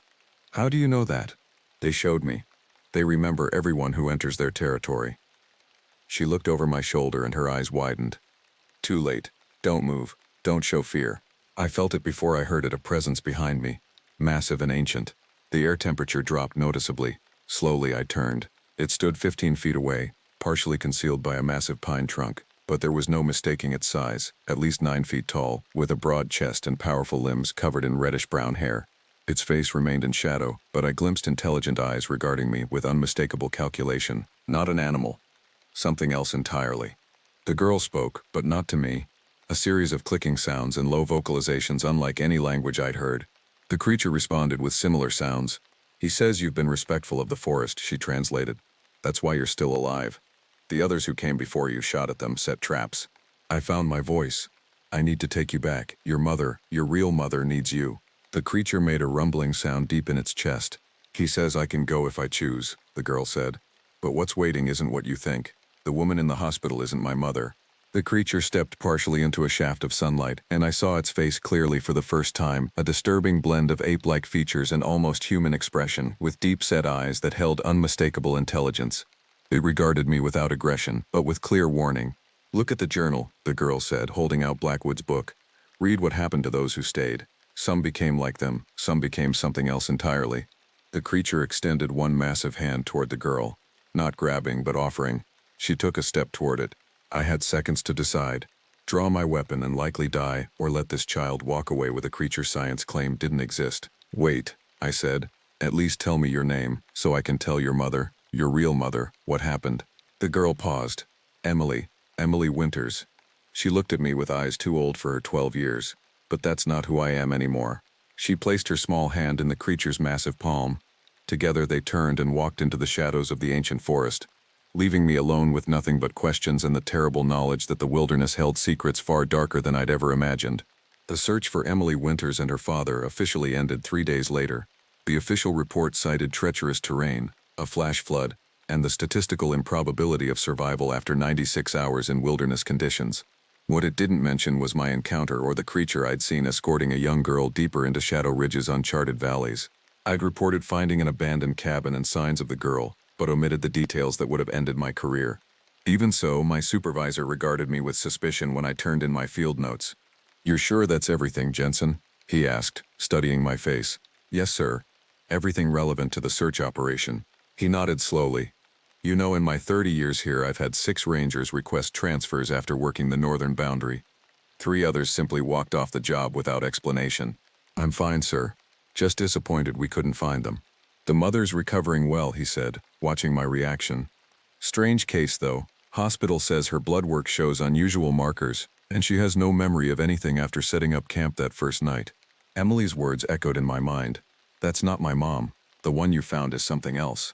"Trauma can cause memory loss," I offered. "True, but trauma doesn't usually change blood type." He closed my report folder. "Get some rest, Jensen. You look like you've seen a ghost." That night, I couldn't sleep. I sat on my cabin's porch, rifle across my lap, staring into the darkness beyond my small circle of lantern light. Blackwood's journal lay open beside me, its yellowed pages containing accounts of other encounters dating back a century, stories of hikers found wandering with no memory, of hunters who fired at shadows and were later discovered with their skulls crushed, of children who vanished only to be glimpsed years later, running with something not quite human through remote valleys. Around midnight, my satellite phone rang. The one reserved for emergency communications. The display showed the hospital's number. "Ranger Jensen speaking." A nurse's voice, tense with controlled panic. "The Winters woman is gone. I don't know how to explain this. She was in her bed during evening rounds. In the morning we found what looked like a husk, like a shed skin in her exact shape, but hollow, like she molted." I wasn't surprised. "Was anything else unusual?" A pause. "The night security footage shows her walking out normally at 2 a.m. Except when she passed under the emergency lights, she cast no shadow." After disconnecting, I sat motionless, processing this confirmation of what Emily had tried to tell me. The creature in the woods hadn't taken her mother. It had replaced her with something that could pass for human. A perfect copy that fooled everyone except her daughter. Why? To study us? To infiltrate? Or something more complex that my human mind couldn't comprehend? The knocking began again as the moon rose, 3 distinct sounds from the forest's edge. I rose, walked to the boundary of my cleared property, and stood facing the darkness. "I know you're there," I called. "I know what you did with the Winters family." Silence answered, but I sensed movement. Something massive shifting position just beyond my vision. Why her? Why them? There are hundreds of hikers. What made them special? The darkness seemed to congeal into a darker shape, massive and upright. I raised my rifle out of instinct but kept it lowered. A deep vocalization emanated from the woods, not speech but not animal sound either. A communication attempt. "I can't understand you," I said. Moonlight reflected briefly from eyes watching me from at least 8 feet above the ground. Then, with deliberate slowness, a massive hand extended from the shadows and placed something on the ground at the forest's edge, a small, worn book. The shape retreated. I approached cautiously and retrieved the offering. A journal newer than Blackwood's but written in the same careful hand. The inscription read, "For the next watcher." I opened to a random page. May 15, 1973. I've been in their company for 3 months now. What began as my abduction has become my education. They are not one species but many, variations that evolved in isolated valleys across millennia. Some remain primitive, but the elder tribes possess intelligence that rivals or exceeds our own. They've existed alongside humanity since before recorded history, retreating deeper into shrinking wilderness with each passing century. They permit our presence because they must, but they maintain boundaries through fear and selective culling. The forest rangers are of particular interest to them. They see the rangers as fellow sentinels, territory guardians worthy of study. They've been watching Ranger Campbell for months, debating whether to initiate contact or eliminate him as they did his predecessor. My predecessor had disappeared while investigating reports of unusual tracks 2 years before I took this posting. His body was never found. I looked up from the journal to find the creature had returned, standing at the forest's edge. In the moonlight I could see it clearly, 9 feet tall, broad-shouldered, covered in reddish-brown hair except for its face, which showed disturbingly human-like features despite its massive brow and wide jaw. It raised one hand in what might have been greeting or warning, then deliberately turned and walked into the forest, pausing once to look back, as if inviting me to follow. I stood frozen at the boundary between my world and theirs, understanding flowing through me with terrible clarity. I wasn't being hunted. I was being recruited. 6 months have passed since my encounter with the creature Emily Winters called the People of the Trees. 6 months of sleepless nights, of jumping at shadows, of questioning my sanity while knowing with absolute certainty what I witnessed. I've read both journals dozens of times, comparing Blackwood's century-old accounts with the more recent observations from the 1970s. The similarities are too precise to dismiss, the details too consistent to be fabrication or folklore. The Winters case was officially closed. The father and daughter are listed as presumed deceased. The mother's disappearance from the hospital attributed to post-traumatic confusion, a distraught woman wandering away, likely to have taken her own life though her body was never recovered. I know different. I know Emily still moves through the deep valleys with her new family. I know what returned from the forest wearing her mother's shape was something ancient learning to pass among us. And I suspect her father has joined the small number of humans who over centuries have crossed the boundary between our world and theirs. 3 weeks after my encounter, I was promoted to senior ranger for the northern sector following my supervisor's unexpected retirement. His parting words to me were strange. "The forest chooses its guardians, Jensen. Always has. Watch for the signs." That night I found a small carving on my porch, a human figure standing beside a much taller one, both facing the same direction. A message even I could interpret. The knocking still comes at night. 3 distinct sounds, now seemingly directed at me personally rather than as territorial warnings. Sometimes I hear movement on my roof or glimpse massive shadows passing just beyond my windows, not threatening, observing, evaluating. Last week, I found fresh tracks leading to my door, not circling as a predator would, but approaching directly, then returning to the forest. An invitation. The truth I've come to accept is both terrifying and fascinating. Shadow Ridge isn't just wilderness, it's a boundary between known and unknown, between the world of humanity and something far older. The creatures, I no longer think of them as animals or monsters, are its guardians, and they've been assessing me just as they assessed rangers before me. Some they frightened away. Others they eliminated. A rare few they invited to understand. What happened to the Winters family wasn't random. They were chosen because they entered a part of the forest the creatures consider sacred. The mother was studied and replaced. The father was taken for longer observation. The daughter, showing unusual acceptance rather than fear, was offered a choice. Now I face my own choice. Last night I found a crude map pushed under my door, similar to the one in Blackwood's journal, but more detailed, showing valleys and cave systems not on any official survey. A large X marked a location deep in the uncharted Northern Territory, with a date inscribed below. Tomorrow's. I've packed my gear with care, not my ranger equipment but tools for understanding, cameras, audio recorders, journals, and supplies for an extended journey. No weapons. They would be useless anyway against what waits in the deep forest, and I sense weapons would be interpreted as rejection of their offer. What am I being offered? Knowledge, certainly. Communion with something beyond human experience. Perhaps transformation, if the journals are to be believed. Those who stayed longest began to change, enhanced senses, altered perception, physical adaptations to forest life. As I write these final notes, I'm aware they may be found someday by another ranger assigned to investigate my disappearance. To you, my successor, I leave this account and this warning. The wilderness you patrol is not empty, not unclaimed. We have never been alone in these forests. The creatures you glimpse at the edge of firelight, the sounds you dismiss as wind or wildlife, the sensation of being watched by ancient eyes, all are real. They've been here since before humans walked upright, and they'll remain long after our cities crumble. They don't hate us, they don't love us. They simply are, and they permit our presence as long as certain boundaries are respected. Tomorrow I cross one of those boundaries. By choice, not coercion. I go to learn what they wish to teach, to see what few humans have seen. To understand what Shadow Ridge truly is, not just a wilderness but a doorway to something beyond our narrow conception of reality. The knocking has started again outside. 3 distinct sounds, now matched by 3 more from another direction. They're gathering, waiting for my answer. I'm no longer afraid.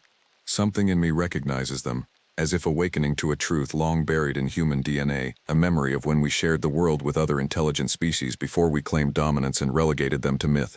In the morning I'll follow their map into the deep valleys where no trails exist. I'll meet them on their terms, in their territory. What happens after, I cannot say. If I don't return, don't search too hard.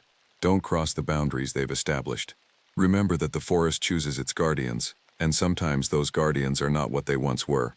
The wilderness breathes, it watches, and occasionally it invites you to understand its secrets if you're brave enough to listen.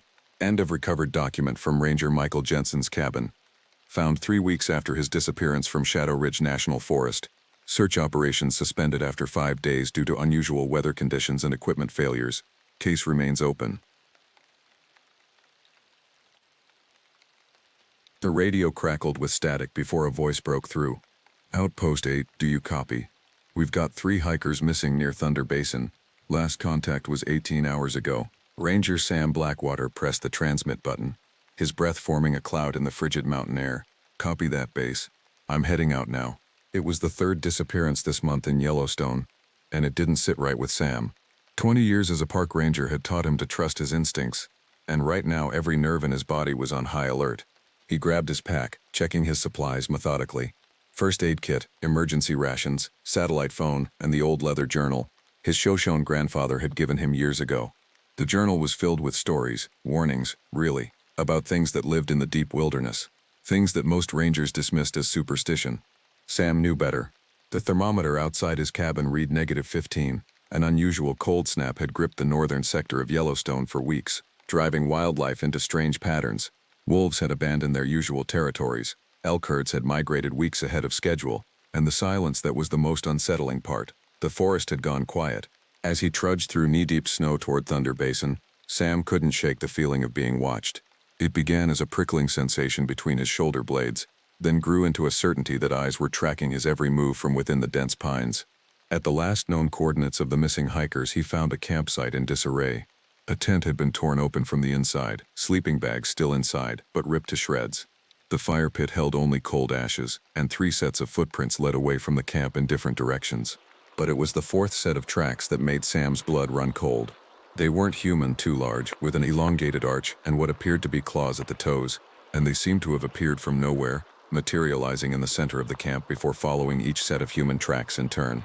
Sam knelt to examine them more closely, his gloved finger tracing the outline of one print.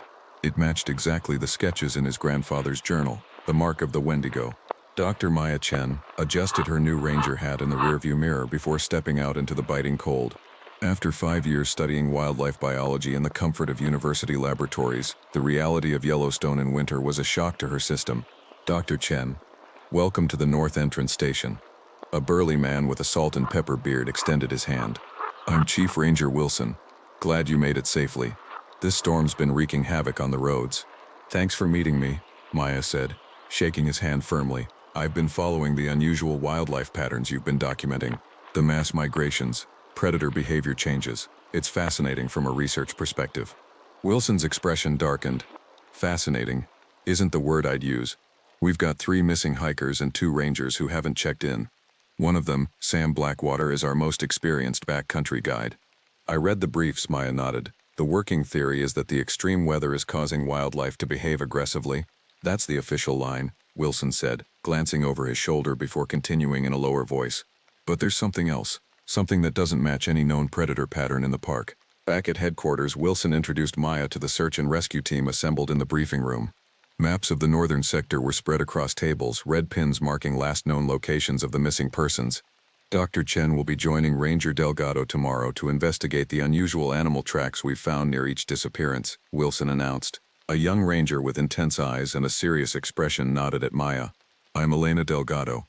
I hope you brought proper winter gear. Where we're going, exposure can kill you in hours. I came prepared, Maya assured her, though the look Delgado gave her city-bought gear suggested otherwise. After the briefing, Maya unpacked in her temporary quarters, hanging up her PhD diploma almost as an afterthought. 5 years studying predator behavior patterns, and nothing in her research had prepared her for what Wilson had shown her: photographs of tracks that defied classification, tissue samples with unexplainable properties, and audio recordings that made the hairs on her neck stand up. One image in particular haunted her: a thermal camera capture of a figure at the tree line. Too tall and thin to be human, with an oddly shaped head that appeared to have antlers or branches extending from it. The temperature reading where it stood registered 20 degrees colder than the surrounding forest. Sam Blackwater had managed to find shelter in an abandoned fire watcher's cabin as darkness fell. The temperature had dropped to -30, and the wind carved through the mountains like a knife. He barricaded the door with furniture and built a small fire in the wood stove, then spread the contents of his pack on the dusty table. By firelight, he opened his grandfather's journal to the pages about the Wendigo. Born of winter and hunger, the spidery handwriting read, "The Wendigo is not a creature of flesh alone, but of spirit. It embodies starvation and the desperate acts it drives humans to commit. Once a person has tasted human flesh in the deep winter, the transformation begins." Accompanying the text were intricate drawings: a gaunt, skeletal figure with elongated limbs and an antlered head. Notes in the margins detailed encounters dating back to the 1800s. One passage caught Sam's attention. "The Wendigo cannot be killed by conventional means, for it is hunger incarnate. But it can be bound, trapped between worlds with the proper ceremony and sacrifice." A map was sketched on the adjacent page, showing what appeared to be Yellowstone's northern region, with an X marked at what Sam recognized as obsidian cliffs. The final line on the page sent a chill through him that had nothing to do with the winter cold. "The binding weakens when the winter is longest and darkest, when hunger walks among men again." As if responding to his thoughts, a sound cut through the howling wind outside. A wailing cry that was neither human nor animal, but something caught between worlds. It started low, then rose to a pitch that made the windows vibrate. Sam doused his fire immediately and crouched in darkness, rifle ready. The crying stopped abruptly, replaced by the sound of something large moving around the cabin, testing the walls and windows. Then came a voice, eerily human. "Sam." It dragged his name out in a parody of human speech. "We're so hungry, Sam." It was his cousin's voice, Mark Blackwater, who had disappeared in these mountains 15 years ago. Maya's first day in the field with Elena Delgado was a brutal introduction to Yellowstone's backcountry. They had been hiking for 6 hours through deep snow, following a grid pattern around the last known location of Sam Blackwater. "The tracks stop here," Elena said, kneeling beside a set of impressions in the snow. "Then they just—" Maya examined the area carefully. No signs of animal predation, no blood, no struggle.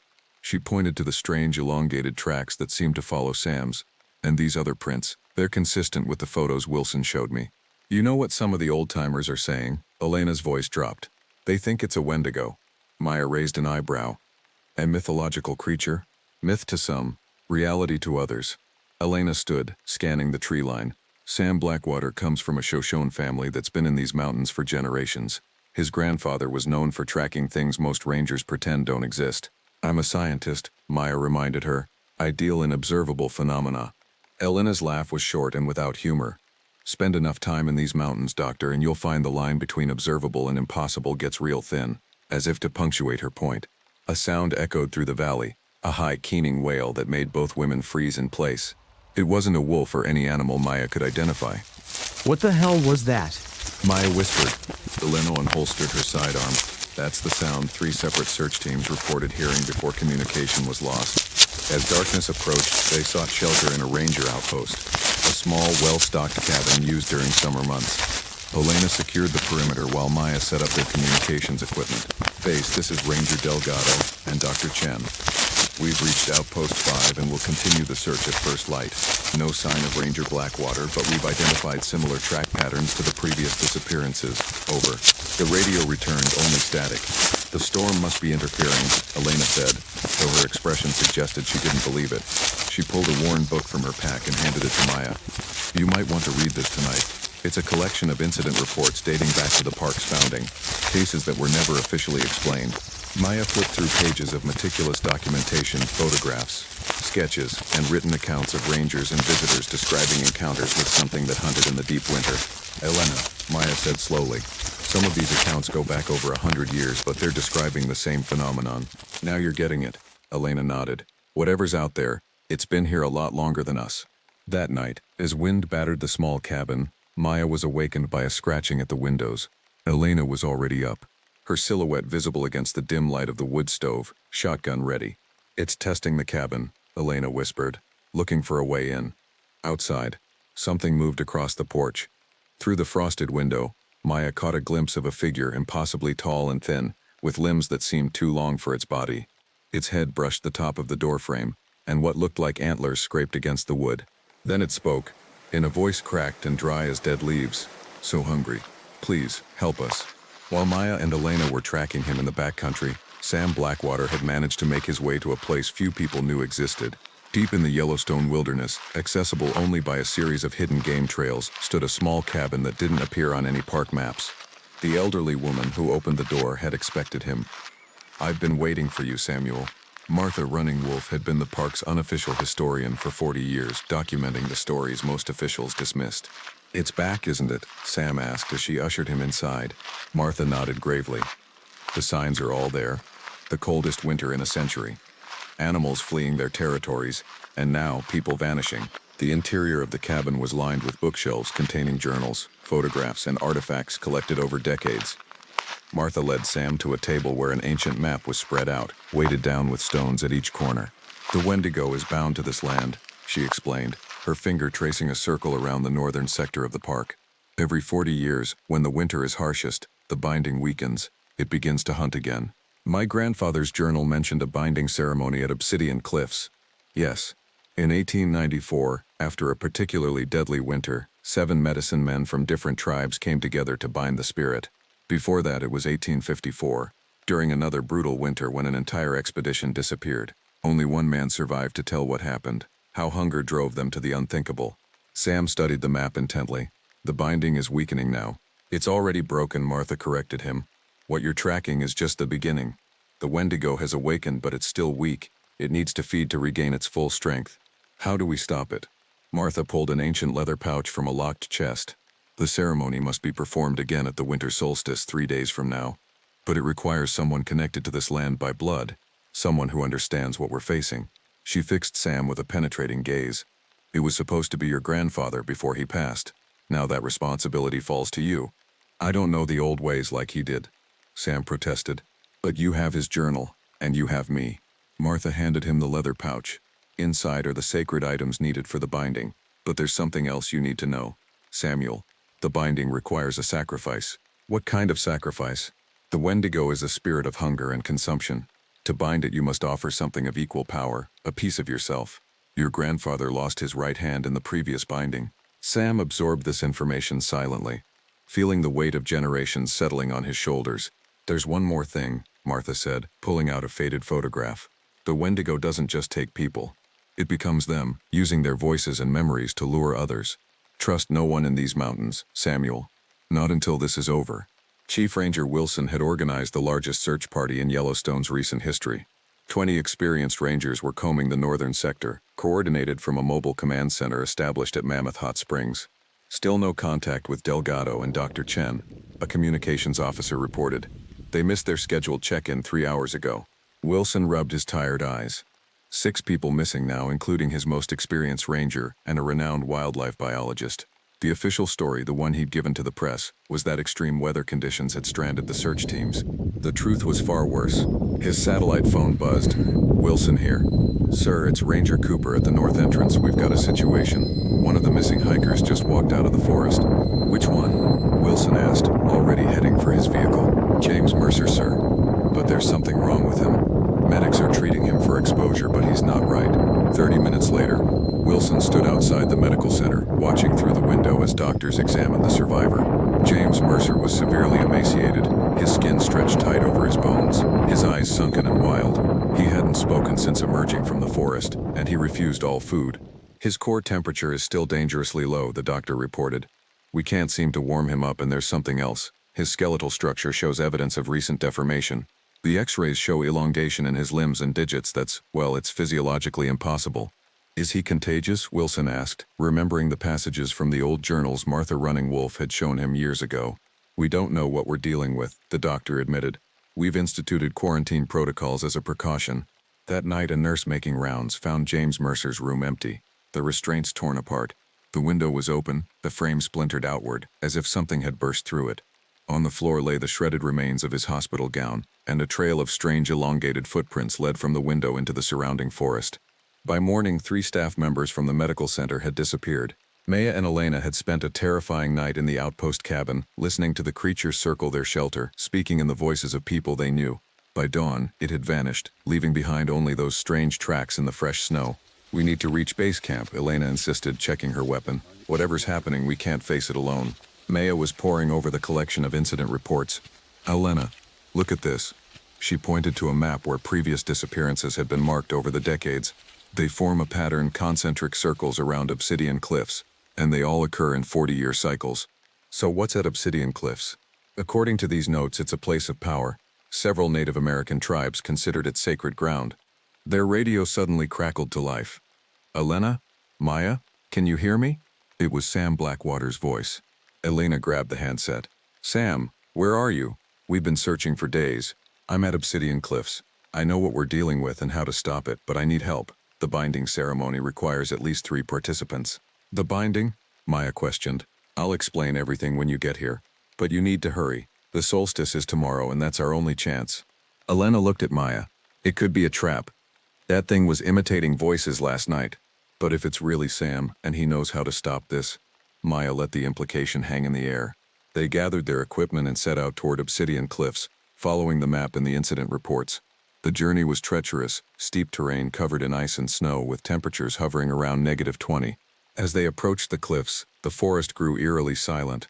No birds, no wind, just the sound of their own labored breathing and the crunch of snow beneath their boots. "There." Elena pointed to a column of smoke rising from a clearing ahead. In the shadow of the towering obsidian formation, they found Sam Blackwater tending a small fire. His face was gaunt, his eyes deeply shadowed, but he greeted them with obvious relief. "Thank God you made it," he said, quickly ushering them into a crude shelter constructed of branches and tarp. Inside, the walls were covered with symbols drawn in what looked like red ochre. "What is all this?" Maya asked, examining the markings. "Protection," Sam explained. "The Wendigo can't cross these wards." He pulled out his grandfather's journal and Martha's leather pouch. "I have everything we need for the binding ceremony, but it has to be performed at midnight on the solstice when the night is longest and the Wendigo is at the height of its power." "Sam, I'm a scientist," Maya began, but he cut her off. "And I was a skeptic too, until I saw what this thing can do. It's not just killing people, Dr. Chen. It's transforming them. The hikers, the missing rangers, it's turning them into extensions of itself." Elena had been unusually quiet, standing near the entrance to the shelter. "How do we know you're really Sam Blackwater?" she asked suddenly, her hand resting on her sidearm. Sam met her gaze steadily. "You don't. That's the nature of the Wendigo. It sows doubt, but I can prove it." He rolled up his sleeve to reveal a distinctive scar on his forearm. "I got this saving your brother from that grizzly 3 summers ago, Elena. The Wendigo can take my voice, but it can't replicate memories." Elena relaxed slightly. "What's the plan?" Sam spread the ancient map on the ground. "The binding requires 3 elements: blood from someone connected to this land, fire from a sacred source, and a personal sacrifice." "What kind of sacrifice?" Maya asked. "Something meaningful, something painful to give up." Sam's expression was grim. "For me it's this." He held up his right hand. The same sacrifice my grandfather made 40 years ago. Maya and Elena exchanged horrified glances. There has to be another way, Maya insisted. There isn't, Sam replied. But your sacrifices can be different. The binding draws power from what matters most to each participant. As night fell, they prepared for the ceremony. Sam explained their roles. Elena would maintain the sacred fire. Maya would recite the binding words from his grandfather's journal, and Sam would make the final offering. At midnight, as they stood at the center of a circle of symbols drawn in the snow, the temperature plummeted. The stars seemed to dim, and a darkness deeper than night settled over the clearing. It's coming, Sam whispered. From the surrounding forest emerged not one figure but many, emaciated, elongated forms with antlered heads, moving with unnatural speed and grace. Among them, Maya recognized faces, the missing hikers, rangers she'd seen in photographs. Don't listen to anything they say, Sam warned. They'll try to break the circle. The creatures began to call out in the voices of loved ones, pleading for help. Maya's concentration wavered when she heard her father's voice, dead 3 years now, calling her name. Stay focused, Sam shouted over the cacophony of voices. Elena fed cedar and sage into the fire, which burned with an intense blue flame. Maya began reciting the words from the journal, strange syllables that felt ancient on her tongue. As the binding progressed, the creatures grew frenzied, rushing at the circle, only to be repelled by the invisible barrier created by the symbols. Sam stood at the center, knife in hand, his expression resolved. In the final moment, as Maya spoke the last words of the binding, Sam brought the knife down. But instead of severing his hand, he plunged the blade into his own heart. Samuel, Elena screamed. It's the only way, he gasped, blood staining the snow beneath him. A life freely given binds it for another 40 years. As Sam collapsed, a blinding light erupted from the circle. The creatures shrieked in unified agony, their forms contorting and elongating further until they seemed to fold in on themselves, disappearing into the night. In the sudden silence that followed, Maya and Elena rushed to Sam's side, but it was too late. He had given the ultimate sacrifice. 1 year later, Maya Chen stood at the newly erected memorial for Sam Blackwater and the other victims of what official reports called the worst winter disaster in Yellowstone's history. The official story cited extreme weather conditions and wildlife attacks for the deaths and disappearances. Only a handful of people knew the truth. Dr. Chen, a familiar voice called. Elena Delgado approached, now wearing the badge of Chief Ranger following Wilson's retirement. Glad you could make it for the ceremony. I wouldn't miss it, Maya replied. After the events at Obsidian Cliffs, she had abandoned her university position to accept a permanent role as Yellowstone's head wildlife biologist. How are the new warning systems working? So far so good. We've got monitoring stations set up around the northern sector, tracking temperature anomalies and wildlife patterns. Elena lowered her voice. And Martha Running Wolf has trained 7 of us in the old ways, just in case. They stood in silence for a moment, honoring the sacrifice that had saved countless lives. 40 years, Maya said finally. That's how long the binding will hold? Elena nodded. We'll be ready when the time comes. That's why we're here, to remember, to watch, and to protect. As they turned to leave, Maya cast one final glance at the memorial stone. Carved into its base, visible only to those who knew to look for it, was a small symbol, the same one Sam had drawn in the snow on that fateful night. A reminder that some threats never truly vanish, they only sleep. And in the deepest wilderness of Yellowstone, where few humans ever venture, the land remembers. The ancient spirits wait, and winter always returns. I never believed in monsters, not the kind that lurk in ancient folklore anyway. Science and reason had always been my guides through life, which made my career as a national park ranger a perfect fit. The wilderness had rules, patterns, explanations, until it didn't. My name doesn't matter much to this story. What matters is that in April 2025, I was assigned to the northern sector of Olympic National Park, an ancient temperate rainforest in Washington state, where massive trees draped in moss created a primeval landscape that seemed to exist outside of time. I had transferred from Yosemite after 5 years of service, seeking something different, a change of scenery, a new challenge. You're getting the Hocha River Trail outpost, my supervisor, Chief Ranger Collins, informed me during orientation. A stocky woman in her 50s with weather-beaten skin and eyes that missed nothing. She slid a folder across her desk. It's remote, 15 miles from the nearest ranger station. Radio contact can be spotty during storms. Sounds perfect, I said, meaning it. After years of managing tourist crowds and traffic jams in Yosemite Valley, solitude was exactly what I wanted.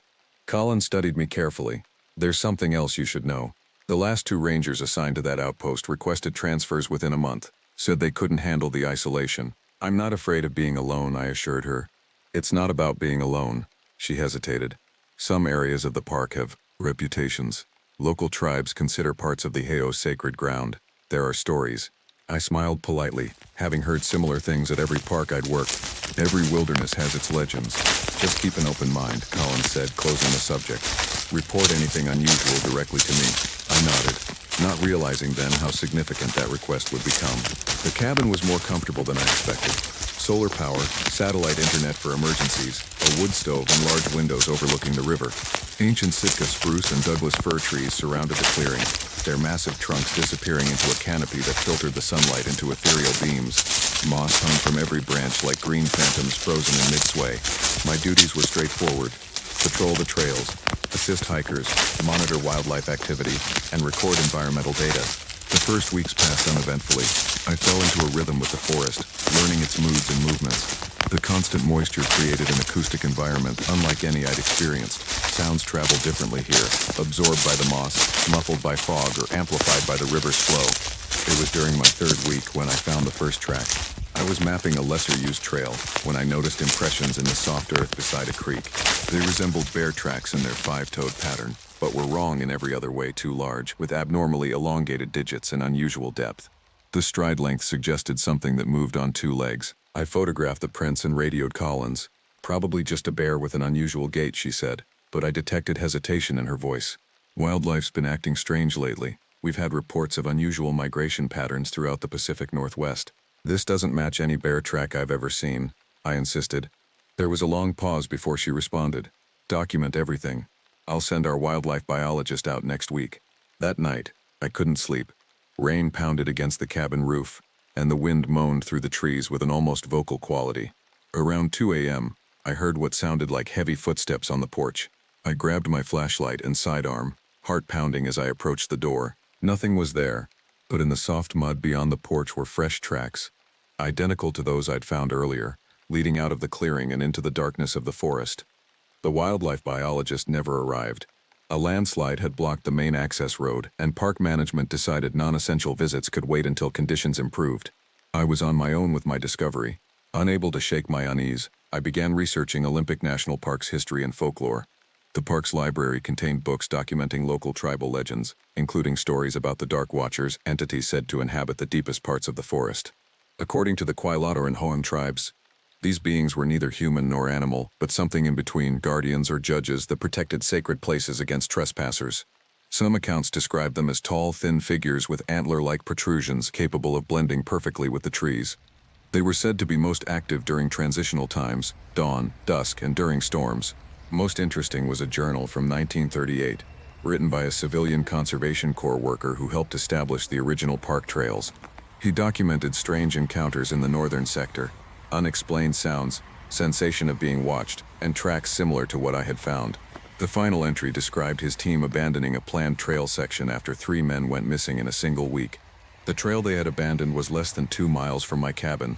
As I closed the journal, my radio crackled to life. The voice that came through was distorted by static, but recognizable as Collins. Reports of a missing hiker, last seen on the Ocho River Trail, 3 days ago. Family reported, didn't return from solo backpacking trip. I acknowledged the message and prepared to join the search operation the following morning. That night, the rain stopped abruptly around midnight. The sudden silence woke me from a fitful sleep. Standing at my window, I noticed the forest had gone completely still. No wind, no animal sounds, not even the usual dripping of moisture from the canopy. Then I saw it. At the edge of the clearing, partially obscured by a massive spruce, stood a figure. In the moonlight I could make out its impossible height, at least 8 feet tall and unnaturally thin proportions. Its head appeared crowned with branching antlers that blended with the surrounding foliage. It remained motionless, watching the cabin. I fumbled for my phone to take a picture, but when I looked up again, the figure was gone. All that remained was the sensation of being observed by something ancient and patient. The search for the missing hiker began at dawn. 4 rangers, including myself, formed teams to cover different sections of the trail. I was paired with Ranger Martinez, a seasonal employee in his first year. "Heard you're staying at the Ho outpost," he said as we hiked. "Not many people last there." "So I've been told," I replied.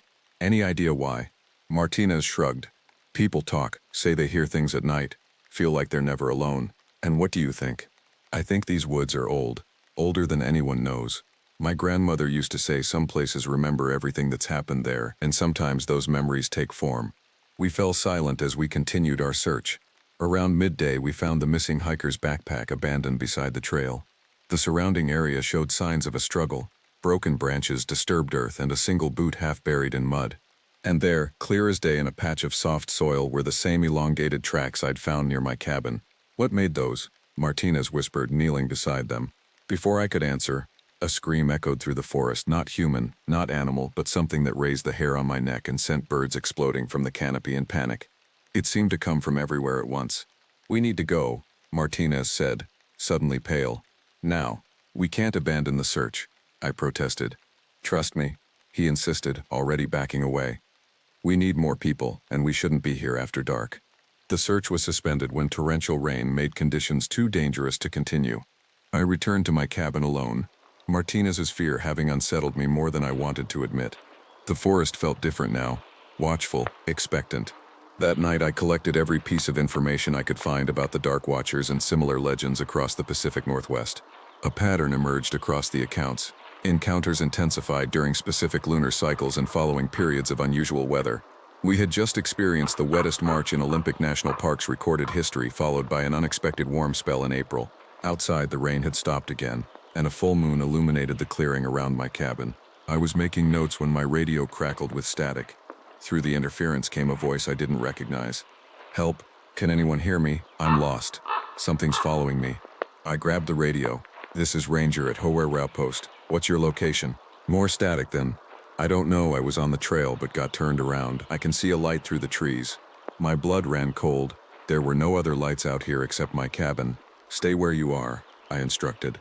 "I'll come to you. Keep talking so I can follow your voice." I grabbed my emergency pack, sidearm, and most powerful flashlight. Against all protocol and better judgment, I headed into the moonlit forest toward where I thought the voice had come from. The night was unnaturally still. My flashlight beam cut through mist that swirled at knee height, revealing massive tree trunks that loomed like ancient monoliths. I called out periodically but received no response, neither through the radio nor in the oppressive silence of the forest. After 20 minutes of careful navigation, I found myself in a small clearing I didn't recognize. The trees here were arranged in an almost perfect circle, their massive roots creating a natural barrier. The ground at the center was bare earth. No undergrowth, no fallen needles, nothing but dark soil that seemed to absorb my flashlight's beam. As I approached the center of the clearing, my radio erupted with static so loud I nearly dropped it. Through the interference came fragments of voices, some that sounded like the lost hiker, others like Martinez, Collins, even my own voice played back to me. Then the static stopped, and a different voice spoke, ancient, dry like wind through dead leaves. "Why have you come here, Watcher?" I spun around, searching for the source, but saw only trees and mist. "I'm looking for a lost hiker," I said aloud, feeling foolish and terrified simultaneously. "No one is lost," the voice replied, now seeming to come from behind me. "All who enter here are exactly where they are meant to be." I turned again and froze. Standing at the edge of the clearing was the figure I'd glimpsed before, impossibly tall and thin, with limbs that bent at unnatural angles. Its skin was the color and texture of bark, and what I had thought were antlers were actually branch-like growths that extended from its skull, swaying slightly despite the still air. Its face was the most disturbing aspect, vaguely humanoid, but with features that seemed to shift and rearrange themselves as I watched. Only the eyes remained constant, ancient, aware, and utterly inhuman. "What are you?" I whispered. "We have been called many names," it replied, its mouth not moving but the words forming in my mind regardless. "Dark Watchers, Forest Guardians. We were here when the first trees took root. We will remain when the last falls." "The missing hiker," I managed to say. "The others who disappeared. What happened to them?" "Some who enter these woods do not respect what they find. They take without giving. They destroy without creating. They are judged accordingly." "And what about me?" I asked, suddenly aware of how vulnerable I was. "Are you judging me too?" The creature tilted its head in a disturbingly human gesture. "You are different. You listen to the forest. You seek to understand rather than conquer. That is why you can see us, hear us, when others cannot. There are more of you." In response, the darkness between the trees shifted. I realized with horror that what I had taken for shadows were actually more figures, dozens of them surrounding the clearing, watching in silence. "We have existed in balance for millennia," the creature continued. "But now the balance shifts, the earth warms, the rains change, the boundaries between worlds thin. What do you want from me?" I asked. "To witness," To remember, to warn others that we are awakening from a long dormancy. The old agreements between your kind and ours are fading with the elders who made them. The creature took a step toward me, its movement so fluid it seemed to glide rather than walk. You will be our messenger, watcher. Return to your people with this knowledge. The wild places of the world are not empty. They were never empty. And as your world changes ours, the guardians of old will walk again. With those words, the figure dissolved into mist and the others followed suit, melting into the darkness until I was alone in the clearing.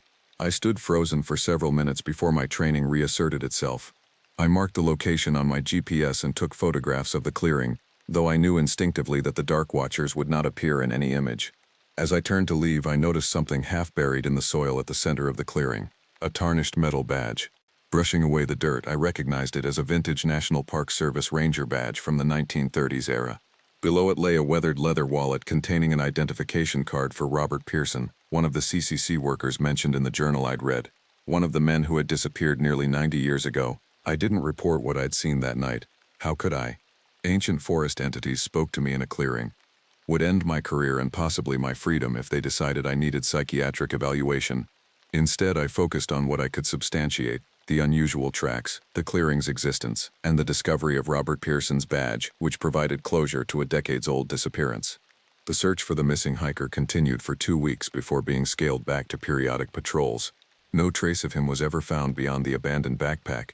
He joined the statistics of people who enter wilderness areas each year and simply vanish. But my encounter had changed everything. I began noticing signs I'd previously overlooked, arrangements of stones that couldn't be natural, branches bent in patterns that marked boundaries invisible to untrained eyes, and most disturbing, evidence that the Dark Watchers were expanding their territory. The tracks now appeared regularly along the main trail, and hikers reported unusual experiences, disorientation even on clearly marked paths, the sensation of being followed, and strange sounds at dusk. Animal behavior changed too. Deer avoided certain areas entirely, and the park's renowned Roosevelt elk herds altered migration routes they had used for generations. I started documenting everything methodically, creating maps that traced the expansion of what I now recognized as the Dark Watchers' domain. The pattern was clear. They were reclaiming areas that had seen increased human activity in recent decades. One evening, Chief Collins made a surprise visit to my outpost. I quickly covered my research before welcoming her in. "Thought I'd check how you're adjusting," she said, her eyes taking in every detail of my cabin. "Most rangers don't make it this long out here alone." "I'm not alone," I replied without thinking. Collins gave me a sharp look. "No?" I hesitated, then made a decision. "Can I show you something?" I led her to my improvised research station and revealed the maps I'd created, the tracks I'd documented, and the journal entries describing my observations, though I omitted any mention of direct communication with the entities. Instead of the disbelief I expected, Collins listened intently, occasionally nodding. "You're not the first to notice," she said finally. "This park has always had places where strange things happen. Areas where search parties refuse to go, where equipment fails for no reason. You believe me? I've been ranger here for 27 years, she said. There are things in these forests older than human memory. My predecessor warned me. Now I'm warning you." She pointed to areas on my map. "These boundaries have been stable for decades. If they're expanding now, something has changed. Something has disturbed them." "Climate change?" I suggested. "Increased tourism? The landslide? Perhaps all of these. The tribes say the guardians awaken when the land is threatened." She fixed me with an intense gaze. "Whatever's happening, it's accelerating. The question is, what do we do about it?" "We could close those sections of the park," I suggested. Collins shook her head. "Based on what evidence? Unusual tracks and folklore? The Department of Interior would need more than that." "Then we need to get more evidence," I said, an idea forming. "Trail cameras, audio recorders, scientific documentation of whatever's happening." "Be careful," Collins warned. "Some things don't like being observed, and I can't officially authorize an investigation based on—" She gestured at my research. "This, unofficially." A faint smile crossed her weathered face. "I might be able to requisition some equipment for wildlife monitoring. What you do with it is your business." As she prepared to leave, Collins paused at the door. "One more thing. There's a woman in the Hoko Tribal Council named Eleanor Blackwood. She knows more about the Guardians than anyone. Talk to her before you do anything else." Eleanor Blackwood lived in a modest house on the edge of the reservation, surrounded by a garden of native plants. A small woman in her 70s with sharp eyes and an authoritative presence. She listened to my story without interruption, nodding occasionally as if I was confirming what she already knew. When I finished, she said simply, "They chose you." For what? To renew the covenant. She rose and retrieved an ornate wooden box from a nearby shelf. Every generation, the Guardians select someone to maintain the boundary between our worlds. For decades, it was my grandfather, then my mother. I was passed over. The Guardians remained dormant during my time. Now they've awakened and chosen you. She opened the box to reveal what appeared to be a carved stone amulet on a leather cord, its surface etched with symbols similar to those I'd seen in the forest. "This has been in my family for 9 generations, she explained. "It marks the Covenant Keeper, the human who speaks for other humans to the Guardians." "I'm not qualified for this," I protested. "I'm not even from here. I'm not part of your tribe. The Guardians don't care about such distinctions. They chose you because you listen to the forest, because you walk between worlds, the scientific one you were trained in, and the intuitive one you've always sensed." She held out the amulet. "If you accept this responsibility, you must perform the renewal ceremony at the next full moon. If you don't, the boundaries will continue to dissolve, and the Guardians will expand their domain. More people will disappear." "What does the ceremony involve?" "You return to the clearing where they first spoke to you. You wear the amulet. You bring an offering, something personal, something that represents human creativity and respect for the natural world. And you speak the words I will teach you." I hesitated, my rational mind struggling against everything I was hearing. Yet I couldn't deny what I had seen, what I now knew existed in the forest. "Why me?" I asked finally. Eleanor's expression softened. "The Guardians are neither good nor evil as humans understand those concepts. They simply are. They protect the oldest places, the sacred places, from exploitation and desecration. For centuries, they've honored agreements with those who showed proper respect. But as the old ways were forgotten, as development encroached, as the climate shifted, they've grown concerned. And I'm supposed to reassure ancient forest entities? You're supposed to remind them that not all humans have forgotten the old ways, that some still listen, still respect, still protect."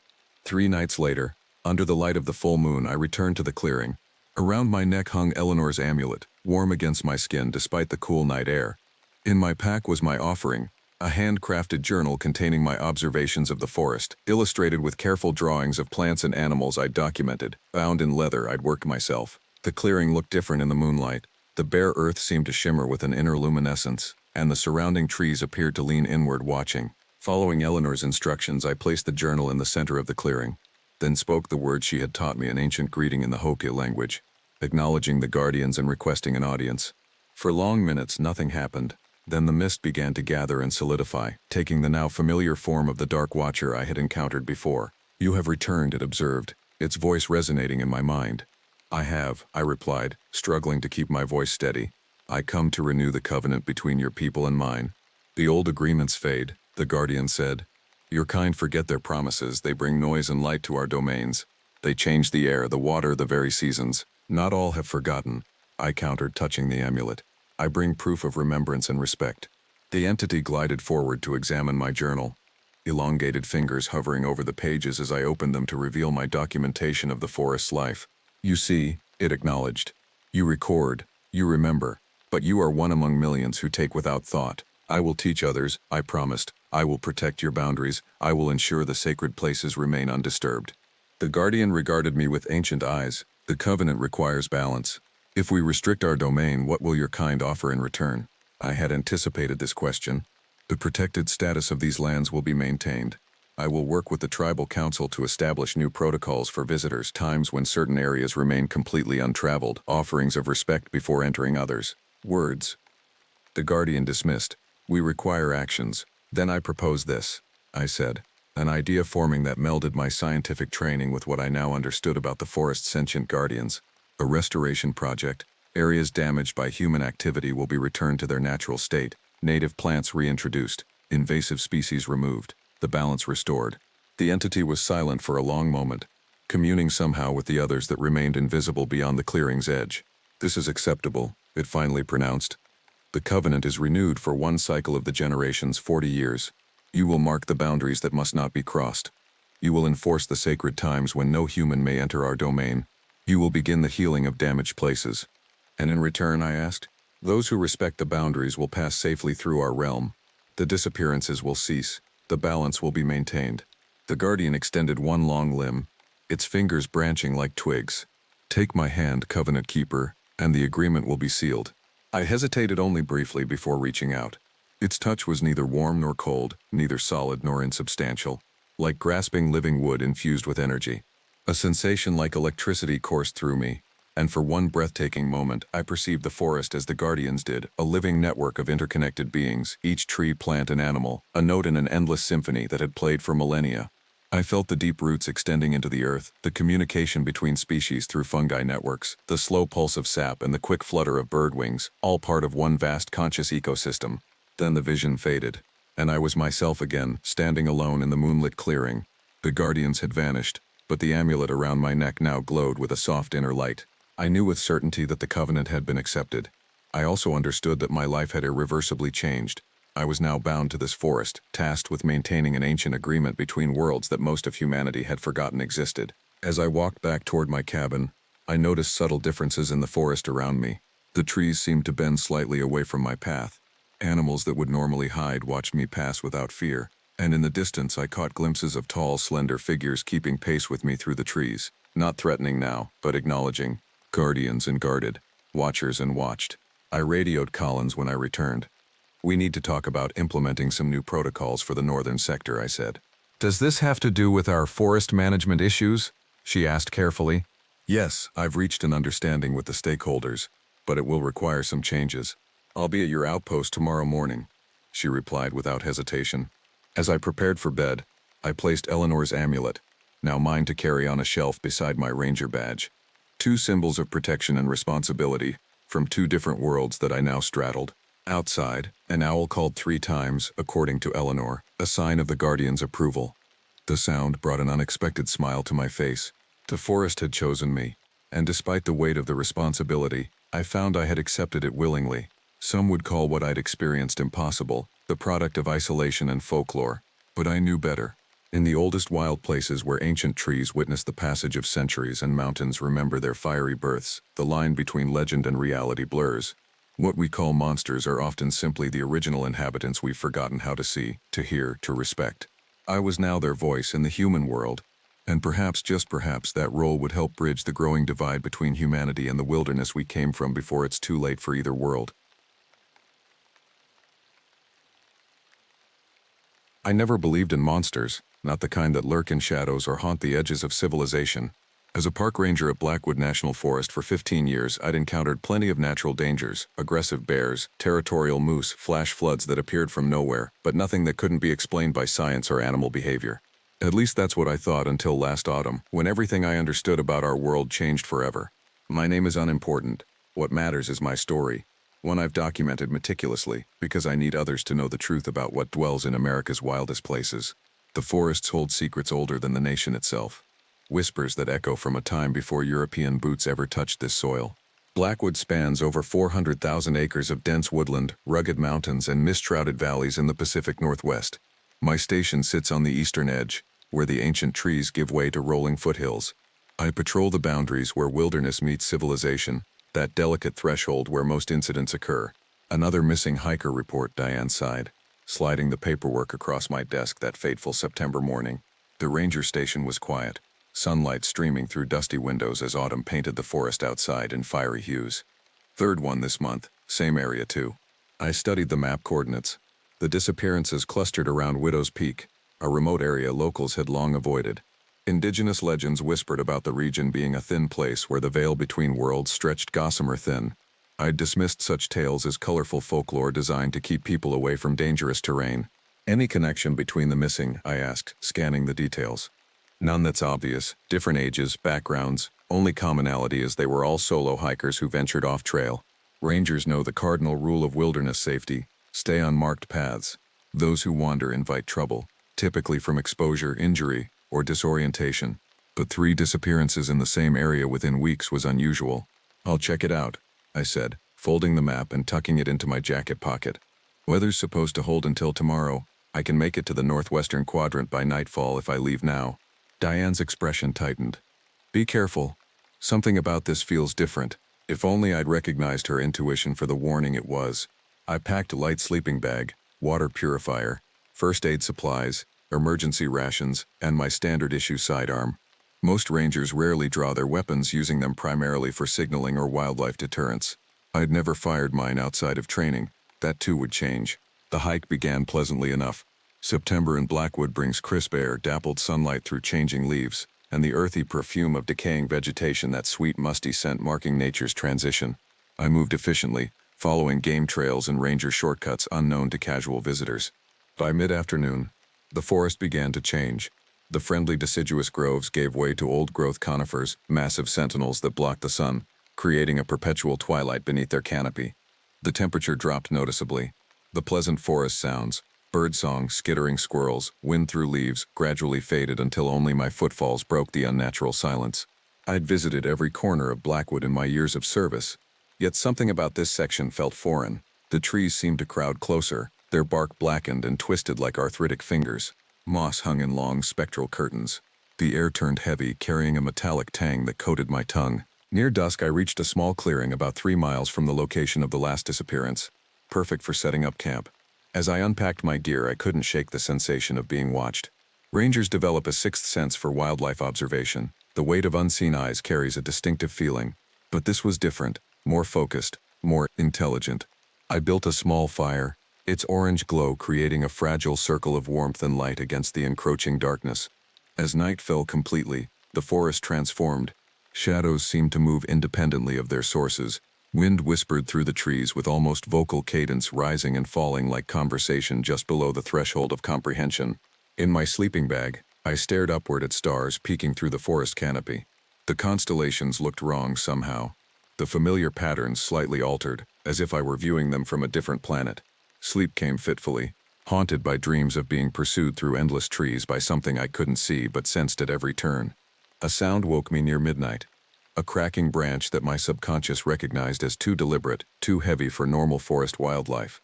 My hand moved instinctively to the flashlight beside me. The fire had burned to embers, casting only the faintest red glow across the clearing's edge. I scanned the darkness, the beam of light catching nothing but trees and undergrowth. Then, just as I prepared to dismiss it as ordinary forest sounds, my light passed over something that didn't belong. A flash of movement at the tree line. Not furtive like an animal, but deliberate. Something watching, assessing, considering. "Hello?" I called, immediately regretting drawing attention to myself. "Park ranger, identify yourself." Only silence answered, yet the forest itself seemed to hold its breath, as if anticipating what would happen next.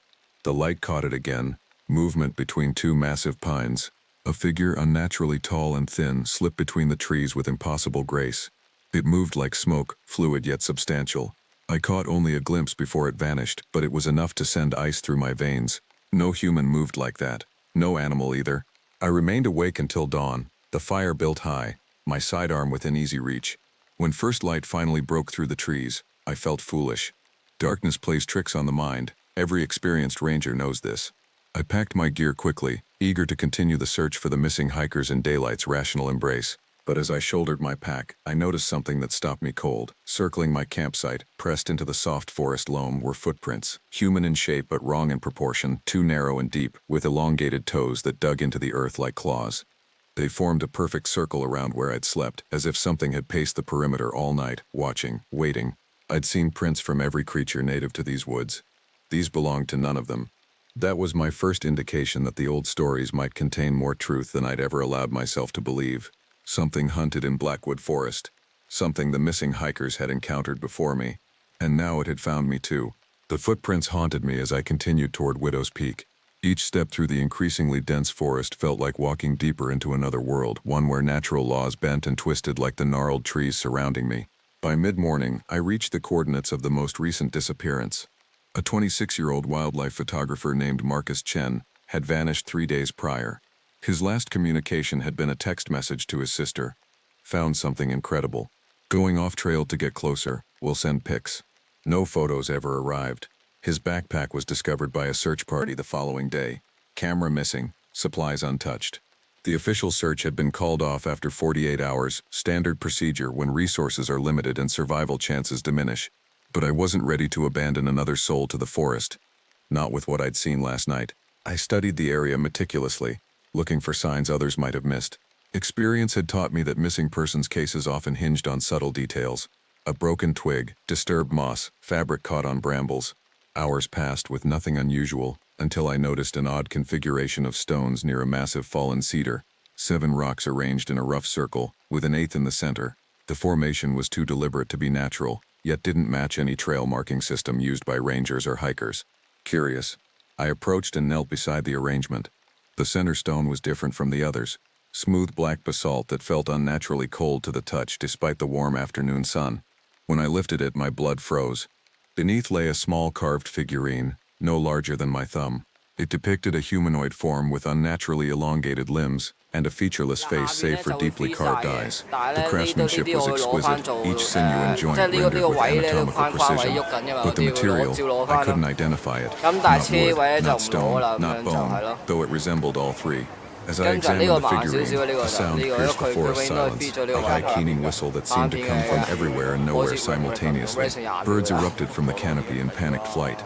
The whistle modulated into something that chilled me more deeply. It began to sound like words, spoken in no language I recognized, yet somehow carrying meaning. I pocketed the figurine, a decision I would later question, and headed in the direction of the strange sound. The forest grew darker as I walked, though my watch showed only early afternoon. The trees closed ranks, branches intertwining overhead to block the sky. Mist rose from the ground in twisting columns. After 20 minutes of hiking through increasingly bizarre terrain, I emerged onto the banks of a narrow stream I didn't recognize from any forest survey map. The water ran clear but moved wrong, flowing too slowly, almost viscous like liquid glass. On the opposite bank stood a crude shelter fashioned from branches and animal hides. A campsite, but unlike any I'd seen before. No modern equipment, no synthetic materials, just primitive construction that belonged to a different century. "Hello," I called, hand resting cautiously on my sidearm. "National Park Service." Movement flickered inside the shelter. I waded across the strange stream, uniform pants soaking through with water that felt oddly warm against my skin. As I approached the shelter, overwhelming dread washed over me. That primal fear humans carried before civilization, the instinctive recognition of something wrongly shaped. I drew my weapon, regulation be damned. "Identify yourself," I commanded, using my authoritative ranger voice that usually commanded respect, even from the most belligerent visitors. A figure emerged from the shelter and my understanding of reality permanently fractured. It stood nearly 7 feet tall, impossibly thin, with limbs jointed in too many places. Its skin was the color of wet ash, stretched taut over a frame that resembled a human's, but with proportions all wrong. The face, I still struggled to describe it coherently. Features that shifted and rearranged themselves as if unable to settle on a final form. Only the eyes remained constant, large, black, and possessing an intelligence that felt ancient and predatory. My weapon raised instinctively, though some part of me recognized bullets might be useless against whatever this was. The creature cocked its head at an impossible angle, regarding me with detached curiosity. Then it spoke, not with its mouth did it even have one, but directly into my mind. "Watcher of woods, protector of boundaries, you seek the lost ones." Not a question, a statement of fact. Its mental voice felt like ice water trickling down my spine. "What are you?" I managed to ask, surprised by the steadiness in my voice.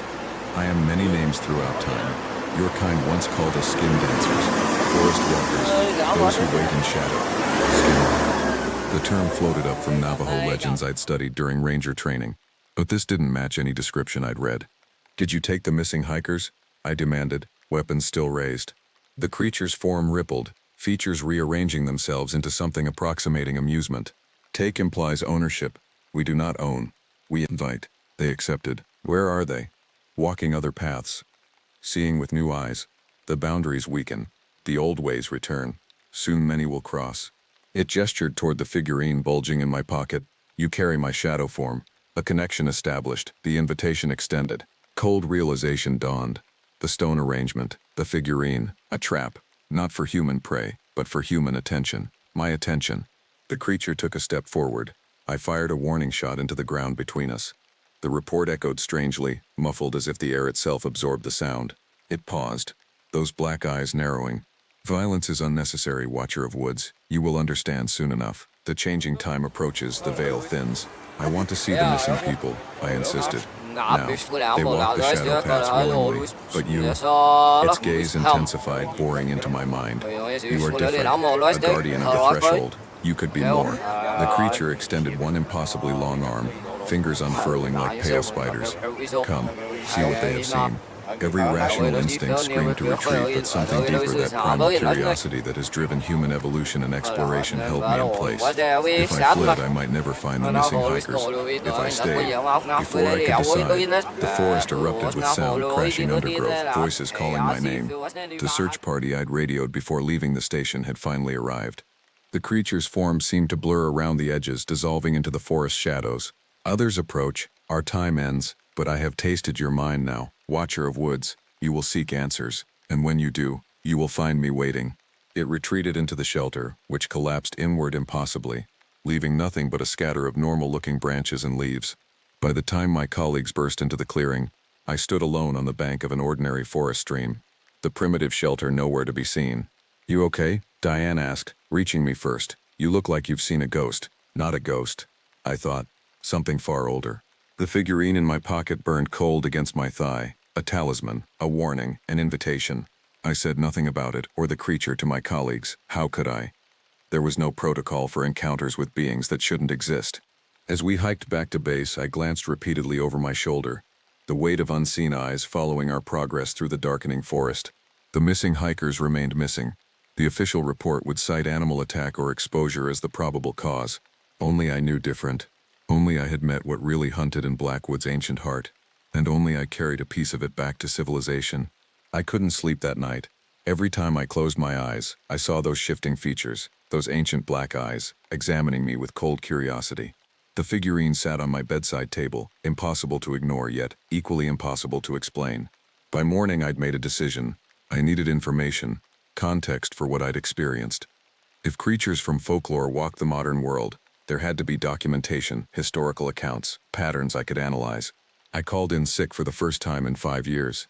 Diane's voice conveyed skepticism, but she didn't press. You did look pretty rough yesterday, she admitted. Take the time you need. My first stop was the County Historical Society, a quaint building housing archives of local history dating back to the first European settlements. The elderly curator raised an eyebrow at my request for information on local folklore, particularly stories about forest entities. Academic interest, I explained lamely, unwilling to share my true motives. She disappeared into the archives, returning with several dust-covered boxes. Most researchers focus on documented history, she said, but I've always found the stories people tell equally revealing. The materials provided a foundation. Newspaper clippings of unexplained disappearances dating back to the 1880s, journal entries from trappers and hunters describing encounters with shadow people or watchers, and transcriptions of oral histories from local indigenous tribes warning of thin places in the forest where other worlds pressed against our own. Most accounts shared common elements. Encounters in remote areas, particularly around Widow's Peak, strange stone arrangements, the feeling of being observed, and missing persons who were either never found or discovered in inexplicable circumstances, alive but changed, unable or unwilling to explain their experiences. One journal entry from 1923 particularly chilled me. The creature spoke without speaking, offering knowledge beyond human understanding. Thomas accepted and vanished before my eyes, stepping into the air as if through an invisible door. 3 days later, they found him sitting on his own porch, though search parties had checked there repeatedly. He would not speak of where he'd been, but his eyes held something ancient. Within a month, he walked into the forest and was never seen again. The pattern was becoming clear, but I needed more current information. After the Historical Society, I visited the public library, using their computers to search online forums where people shared unexplained experiences. I found hundreds of accounts from across North America describing entities that matched what I'd seen: unnaturally tall, wrong proportions, shifting features, telepathic communication. Most witnesses were dismissed as hoaxers or mentally unstable. Others disappeared shortly after posting their stories. A chill ran down my spine as I realized the broader implications. This wasn't isolated to Blackwood. These entities existed throughout the wilderness areas of North America, perhaps beyond. By afternoon, I'd compiled enough research to fill a notebook with relevant information, but academic knowledge felt insufficient. I needed practical insights from someone who understood the phenomenon firsthand. That led me to Eleanor Wright, a local woman in her 80s who, according to Historical Society records, had been the sole survivor of a famous incident in 1956 when 4 hikers vanished near Widow's Peak. Newspaper accounts described her as confused and delirious when Forest Service personnel found her 3 days after the group was reported missing. I located her address through public records and drove to a modest house on the outskirts of town. The property bordered the forest, separated only by a low stone wall covered in strange symbols I recognized from my research wards, according to folklore against unwelcome visitors. Eleanor opened the door before I could knock.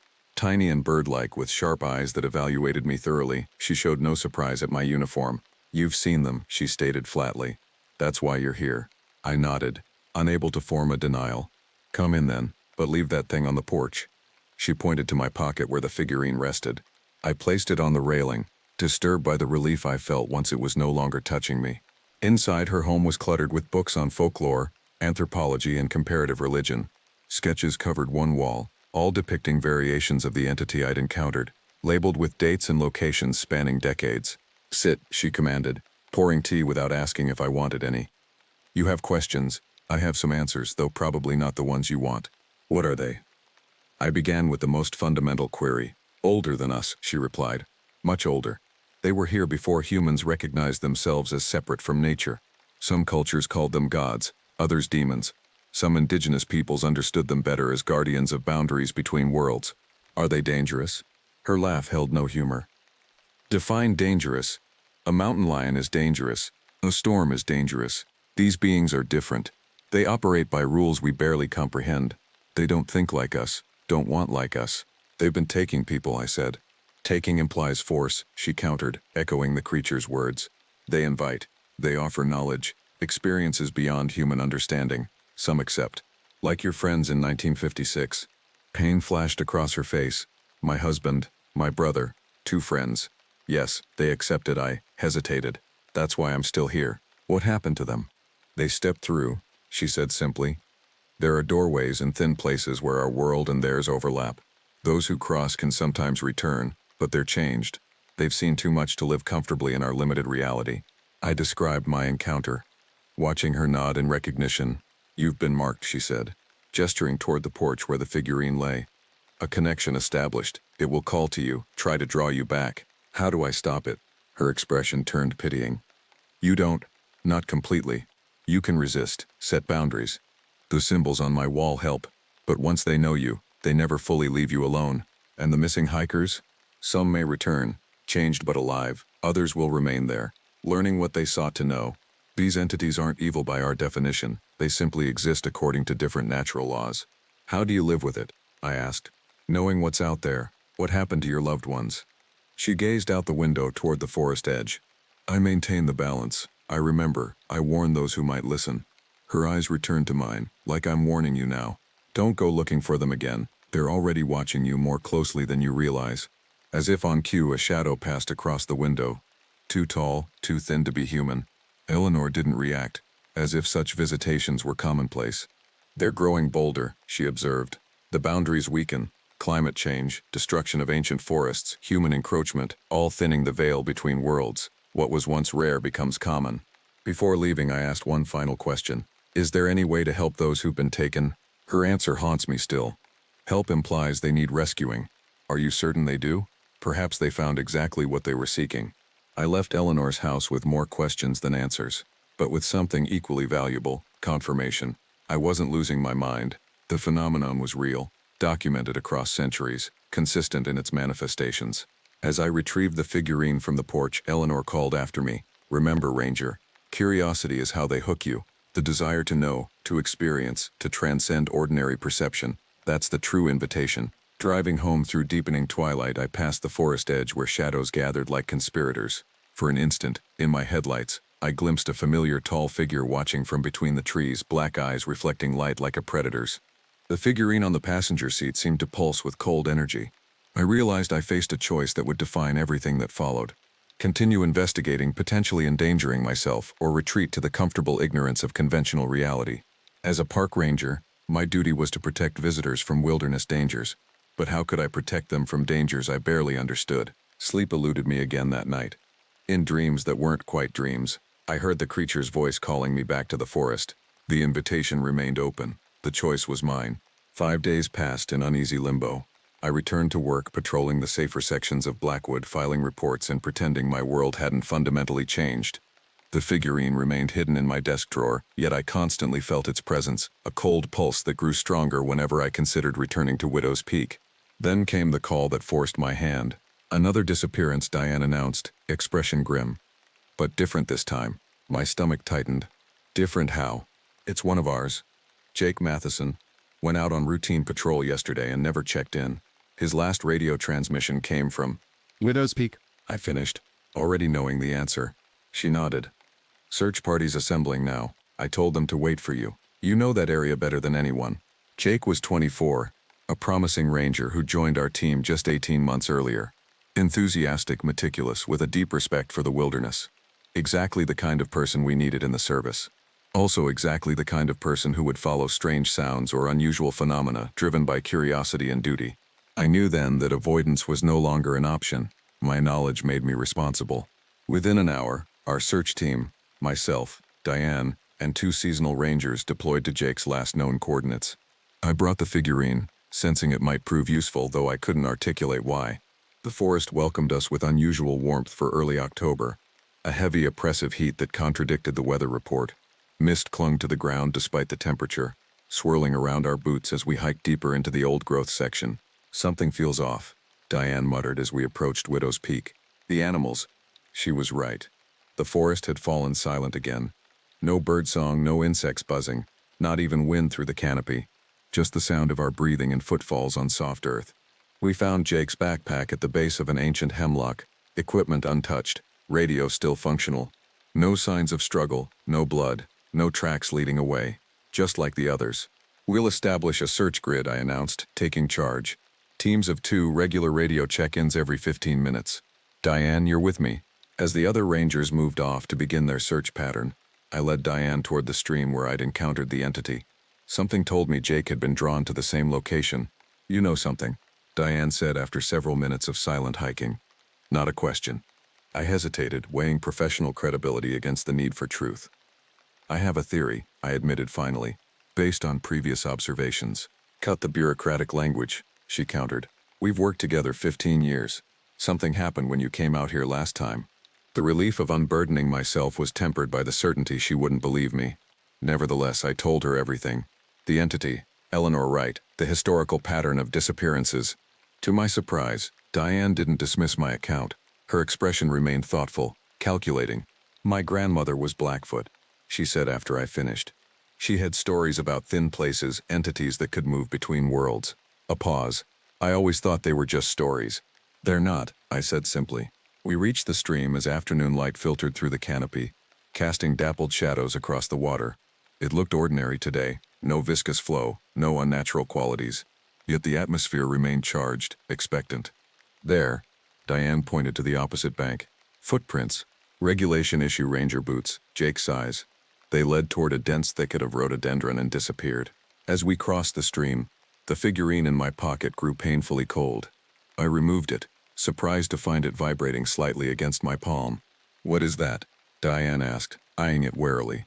A connection, I replied, remembering Eleanor's words. And maybe our way to find Jake. The figurine seemed to pull toward the thicket like a compass needle seeking north. Following its guidance, we pushed through the dense vegetation into a clearing that shouldn't have existed. A perfect circle of bare earth surrounded by impossibly tall trees that I didn't recognize from any botanical catalog. In the center stood Jake Matheson, alive but changed. He stood unnaturally still, head tilted at a painful angle, eyes fixed on something invisible in the middle distance. Beside him waited the entity, its form even more disturbing in daylight, features constantly rearranging themselves like smoke given temporary solidity. Jake, Diane called, stepping forward. He didn't respond, didn't even blink. The entity, however, turned its attention toward us. The Watcher of Woods returns. Its voice filled my head, and brings another. The circle widens. Let him go, I demanded, drawing my sidearm despite knowing its probable uselessness. He does not wish to leave, the entity replied. He learns, he sees beyond the veil as many have before. What are you showing him? I asked, inching closer. Realities, possibilities, truths your kind once knew but forgot in your rush to separate from nature. Diane had drawn her weapon too, though her hand shook slightly. Can you hear it? She whispered. I nodded. It communicates telepathically. The entity gestured toward Jake with one elongated limb. He stands at the threshold, not yet committed to crossing. You may still call him back if he chooses to listen. Jake, I shouted. Ranger Matheson, you need to come back with us. His eyes remained unfocused, but something flickered across his expression, recognition, conflict. The entity addressed me again. You carry my shadow form. The invitation remains open to you as well. Do you not wish to understand, To see beyond human limitations, the figurine pulsed warmly now, almost seductively. I could feel its pull, the temptation to know, to experience what lay beyond ordinary perception. For a moment I glimpsed what Jake must be seeing, realities layered upon realities, time flowing in multiple directions simultaneously, consciousness extending beyond individual boundaries into a vast, interconnected web. "No," I said firmly, though part of me wavered. "I'm here for Jake, that's all." Duty over curiosity, admirable if limited. The entity's form rippled with what might have been amusement. "What will you offer in exchange for this one's return?" "What do you want?" I asked, dread pooling in my stomach. "Recognition, remembrance. Your kind once acknowledged us, respected the boundaries. Now you forget, dismiss, rationalize. The old compacts weaken, understanding dawns slowly. These entities weren't predators in the conventional sense. They were guardians of something older than human civilization, forces of nature personified. They didn't seek worship or sacrifice, but acknowledgement of their reality. If I promise to remember to respect the boundaries, will you release him?" The entity considered, its form shifting more rapidly. "Words are insufficient. A token is required. An exchange." I understood immediately. The figurine for Jake. "Yes, return my shadow form and this one may choose to follow you back." "How do I know you'll keep your word?" I demanded. "Concepts of deception are human constructs. We simply are what we are. We do what is in our nature." It wasn't much of a guarantee, but I had few alternatives. I placed the figurine on the ground between us. Instantly it began to change, the material softening, flowing, until it resembled a small pool of midnight that absorbed into the earth. The entity inclined its head in what might have been satisfaction. "The compact is made. Call to him now. If his connection to your reality remains strong enough, he will hear." "Jake," I said, keeping my voice calm and authoritative, "it's time to come home. Your family is waiting. Your fellow rangers need you." For several agonizing moments, nothing happened. Jake remained frozen, caught between worlds.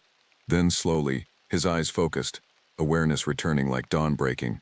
"Chief," he whispered, voice rusty from disuse. "What? Where am I?"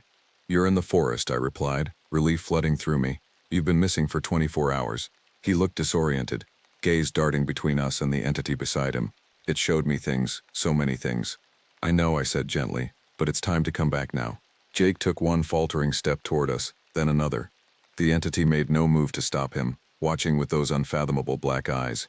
As Jake reached us, Diane grabbed his arm, anchoring him to human contact. "We've got you," she assured him. I addressed the entity one final time. "Our bargain is complete. We'll leave your territory now. The boundary is re-established, Watcher of Woods. But thinning continues. Others will come, others will cross. I'll remember," I promised. "And I'll warn those who will listen." The entity's form began to dissolve into the forest shadows. Until the next thinning time, then, we will be watching, always watching. As we led Jake from the clearing, supporting his unsteady steps, I felt something fundamental shift within the forest. Not a physical change, but an alteration in the underlying reality.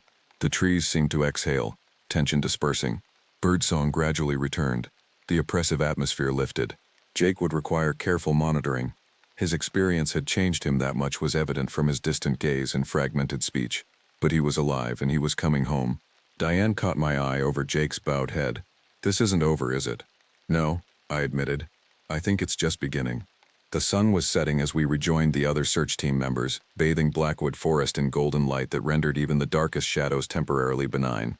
But as I glanced back toward Widow's Peak, I knew the ancient watchers remained patient, eternal, existing alongside our world while occupying a reality I could barely comprehend. I had fulfilled my duty as a ranger today, but I had also accepted a new responsibility to remember, to witness, to maintain the delicate balance between worlds that grew increasingly fragile with each passing year. 3 months passed. Winter descended on Blackwood Forest, transforming the landscape with snow and ice.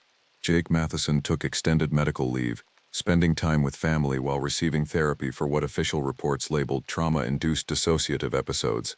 Only a handful of us knew the truth. I continued my regular duties, but with heightened awareness of the forest's deeper mysteries. Small things caught my attention now: stone arrangements left by unknown hands, whispers in the wind that almost formed words, shadows that moved independently of their sources. The entities remained mostly hidden, but I sensed their presence constantly, especially near the boundaries of Widow's Peak. Eleanor Wright became an unexpected mentor. Weekly visits to her home provided context for my experiences and practical knowledge about maintaining boundaries without severing connections entirely. "You've become a guardian," she told me during one snowy evening. hands wrapped around a mug of tea, not just of the forest, but of the threshold between worlds. I never asked for that responsibility, I countered. Few who serve as intermediaries do, she replied. The role finds those suited to it. December brought administrative changes that complicated my situation. Budget cuts forced Blackwood to reduce winter patrols, particularly in remote areas deemed low visitation risk during cold months. Widow's Peak fell into this category despite my carefully worded objections. We can't justify resource allocation based on folklore, my supervisor stated firmly after rejecting my patrol schedule recommendations. Focus on areas with documented safety concerns. I could hardly explain that the documented safety concerns were being systematically misclassified. Missing persons continued to be attributed to exposure, animal attacks, or hikers simply becoming lost, rational explanations that maintain the comfortable fiction of a world without mysteries. 2 weeks before Christmas, heavy snowfall isolated the eastern section of the park. Most staff took holiday leave, leaving a skeleton crew to handle emergencies. I volunteered for the Christmas Eve shift, knowing the forest would be empty of visitors, and allowing others to spend time with family. The ranger station felt cavernous and still as evening approached. Outside, snow fell in thick curtains, accumulating rapidly. I brewed coffee, completed paperwork, and waited for my shift to end with no expectation of incident. The radio crackled to life at 11:17 p.m. Help anyone. Coordinates. The transmission broke apart, static overwhelming the words before cutting out completely. I tried to re-establish contact, following standard protocol. No response. The brief transmission contained too little information to determine location or nature of emergency. Under normal circumstances, I would deploy search and rescue immediately, but something felt wrong. Christmas Eve, in a blizzard with trails closed and warnings posted throughout the park, no ordinary visitor would be out there. And the voice, there was something familiar about it, something that resonated with memories of that day at Widow's Peak. I cross-referenced the partial transmission with our communications system. The signal had originated from the northwestern quadrant Widow's Peak, exactly where I'd expected. Protocol dictated calling for backup before investigating a distress call in dangerous conditions. But backup would take hours to assemble in the storm, and something told me this wasn't an ordinary emergency. This was a message meant specifically for me. I geared up for winter conditions. Thermal layers, emergency supplies, heavy-duty flashlight, GPS, and sidearm. As I prepared to leave, I hesitated before the supply cabinet, then retrieved an item I'd started carrying on all patrols, a small pouch containing symbols Eleanor had taught me, protection against unwanted influence, carved into stone tokens. The drive to the nearest accessible trailhead took 40 minutes through near whiteout conditions. Hiking to Widow's Peak would normally require several hours, but with deep snow and limited visibility, I estimated double that time. If someone truly needed rescue, they might not survive that long in these temperatures. Yet something told me this wasn't about a human emergency at all. The forest in winter storm presented an entirely different set of dangers. Hypothermia, disorientation, snow-laden branches crashing down, wildlife driven to desperation by hunger. I moved carefully, following landmarks I'd memorized rather than snow-covered trails. 2 hours into the hike, the storm abruptly ceased. Snow hung suspended in the air as if time itself had paused. The silence was absolute. Not even the crunch of snow beneath my boots made sound. The forest had entered that unnatural state I now recognized as a boundary thinning. I continued forward, no longer needing my flashlight. The snow glowed with its own pale luminescence, casting the forest in monochromatic blue light. My breath formed no vapor despite the cold. Reality was altering around me, rules changing subtly with each step toward Widow's Peak. The frozen stream appeared exactly where I expected, though its surface now resembled polished obsidian rather than ice. Across it stood the entity, or perhaps a different one, identical in its otherworldliness, watching my approach with familiar black eyes. Watcher of Woods. Its voice filled my mind. You answered the calling. Was that you on the radio? I asked, stopping at the stream's edge. We use what methods reach you. The threshold weakens tonight, when your world celebrates ancient rituals of light amid darkness. I recognized the reference to Christmas Eve, winter solstice, and similar celebrations marking the year's darkest time. Periods when, according to folklore, boundaries between worlds grew most permeable. Why call me here? I demanded. What's happening? The entity's form rippled, features rearranging into a configuration that somehow conveyed urgency. Others come, others without understanding. They tear at boundaries with intent, not accident. Other humans, you mean? Seekers of power. They learn fragments of old ways but lack respect for balance. They breach what should not be breached. Cold understanding dawned. Someone's trying to force a crossing to your world. Force unnatural passages. Draw entities not meant for your reality. The consequences spread beyond both our kinds. I hadn't considered that these boundary entities might themselves be maintaining order, preventing more dangerous forces from entering our world. The revelation shifted my perspective on their role. Where? I asked. Where are they doing this? The ancient circle, the place of standing stones. You know it. I did. A formation of megalithic rocks deep in Blackwood's heart, officially classified as indigenous ceremonial grounds dating back centuries. Archaeologists had documented the site but found little to explain its purpose or significance. What do you need from me? The question felt strange. Offering assistance to an entity I barely understood, whose nature remained fundamentally alien. Human rituals require human intervention. We cannot directly stop what they begin. And if I help, balance returns. Boundaries stabilize. The compact between our kinds renews. I considered my options. Refusing meant potentially allowing unknown dangers to enter our world. Helping meant acknowledging these entities as legitimate guardians of natural order, a profound philosophical shift from seeing them as threats or anomalies. I'll need to see what they're doing first, I said cautiously. I won't commit to interference without understanding the situation. Acceptable. Follow. The entity moved along the frozen stream, its form sometimes solid, sometimes dissolving into mist before reforming. I followed at a distance, alert for any sign of deception or threat. We traveled what should have been miles in minutes, space compressing around us as we moved through the forest. The standing stones appeared suddenly, a circle of 12 megalithic slabs surrounding a central altar stone, all dusted with fresh snow except the altar itself, which remained mysteriously bare. Around the circle stood 4 figures in dark clothing, hoods obscuring their faces. They had cleared the snow within the stone circle and marked the ground with symbols I recognized from my research: invocation glyphs, boundary-breaking sigils, doorway markers. A 5th figure lay on the altar stone, apparently unconscious. They require 5 crossings to create a permanent breach, the entity explained. 4 willing, 1 sacrifice. Horror rose within me. They're going to kill that person. Death bridges realms when properly channeled. They know ancient methods forgotten by most of your kind. I drew my sidearm, though I had no clear shot from this distance. I need to stop them now. Caution, Watcher of Woods. The ritual has begun. Interruption without proper countermeasures risks greater damage. What countermeasures? Tell me quickly. The entity gestured toward my pocket. The symbols you carry. Place 1 at each cardinal direction outside their circle. Then disrupt their center focus. I retrieved Eleanor's stone tokens, each carved with protective symbols. The entities couldn't directly interfere, but they could guide human actions to maintain natural order.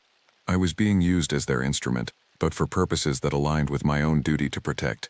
Moving silently through the snow, I circled wide around the ritual site. The hooded figures chanted in a language I didn't recognize, their voices creating discordant harmonies that hurt my ears. The air above the altar stone had begun to shimmer and darken, forming what appeared to be a growing rent in reality itself.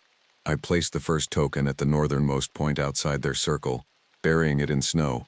Immediately I felt the forest respond, a subtle shift in pressure, a momentary clarification of sound. The chanting faltered briefly before resuming. Working my way clockwise, I positioned the remaining tokens at east, south, and west points. With each placement, the unnatural tier above the altar seemed to stabilize, no longer growing though still present. The central focus, what did the entity mean?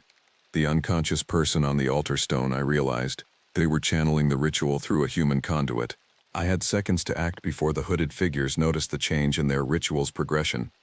Drawing my sidearm, I shouted with all the authoritative force I could muster. National Park Service, step away from the altar immediately. The figures turned in unified shock, chanting interrupted. I fired a single shot into the air, the report echoing strangely through the altered atmosphere. 2 of the hooded individuals fled immediately into the forest. Another reached inside their robe, possibly for a weapon. I aimed directly at them. Don't, I warned. Hands where I can see them. The 4th figure, apparently the leader, turned toward the tier in reality. It's too late. The door opens. They were right. Despite the interruption and the protective tokens, the tier had begun to widen again. Something moved within it, a darkness deeper than absence of light, a presence that radiated malevolence, unlike anything I'd encountered before. The unconscious victim on the altar stone began to convulse, back arching impossibly as dark energy poured into them from the widening rent. I made a split-second decision and rushed forward, tackling the leader away from the altar. We crashed to the ground as the remaining hooded figure fled into the darkness. You fool, the leader hissed, face revealed as that of a middle-aged man with wild eyes. Do you know what power we could command? What knowledge could be ours? I know you're willing to murder for it, I snarled, securing his wrists with zip ties from my gear. That tells me everything I need to know about your intentions. With the leader restrained, I turned my attention to the victim and the still widening tier. The entity materialized beside me, its form more distinct than I'd ever seen it. Features almost solidified into something resembling ancient indigenous depictions of forest spirits. The breach must be sealed, the channeling body removed. I lifted the unconscious victim, a young woman, barely 20, from the altar stone. Immediately the tier's expansion halted, its edges fluctuating uncertainly. Not enough, the entity communicated urgently. The opening requires closing ritual. Tell me what to do, I demanded, feeling reality itself becoming increasingly unstable around us. Place your hands upon the altar. Allow me temporary connection through your consciousness. Everything in my training and experience warned against such vulnerability. Yet the alternative seemed far worse, allowing whatever darkness gathered beyond that tier to enter our world. I gently placed the young woman in the snow beside my restrained prisoner, then approached the altar stone. It hummed with energy, vibrating at a frequency that made my teeth ache and vision blur. Will I remain me? I asked, hands hovering above the stone.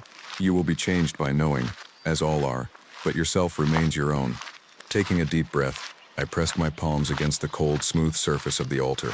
The entity moved behind me, its form enveloping mine like mist. For a terrifying moment, I felt my consciousness expanding beyond physical boundaries, perception stretching to encompass multiple overlapping realities simultaneously.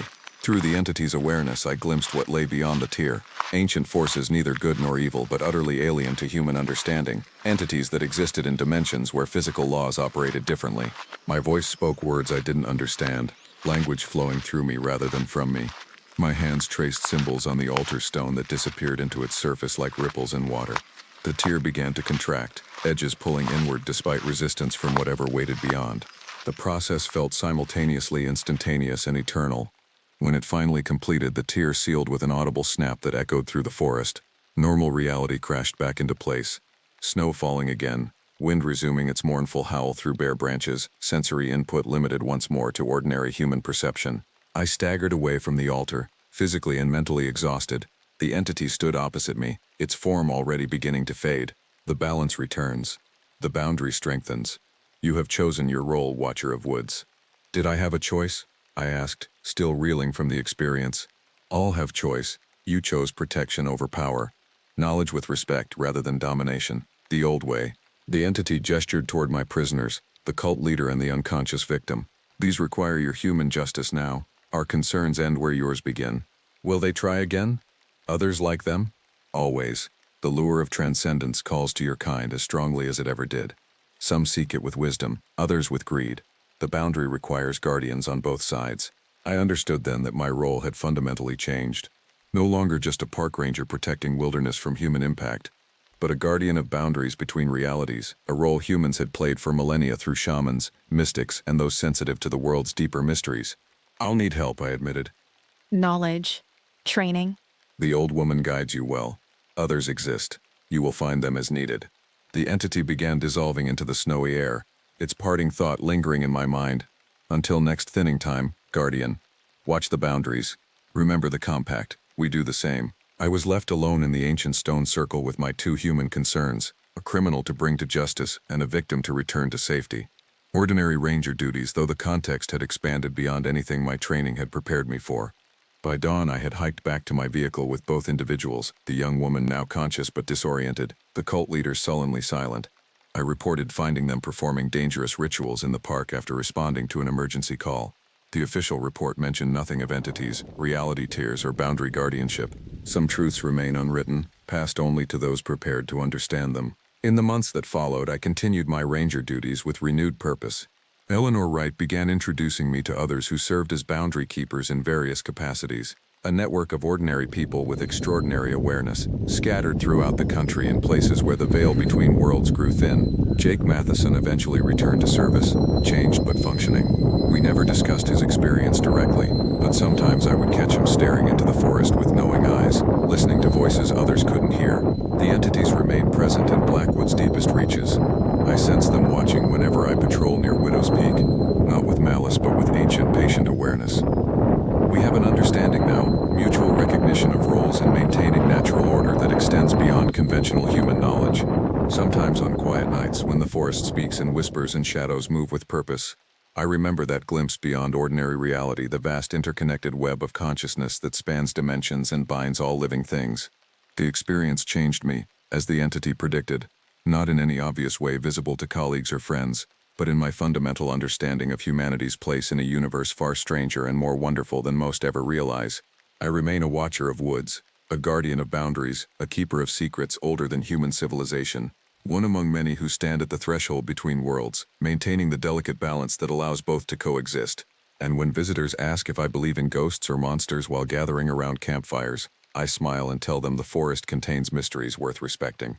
Some understand the deeper meaning, others dismiss it as ranger superstition. Both responses serve the balance in their way. After all, some are meant to know, others are not. The forest keeps its secrets, and so do I.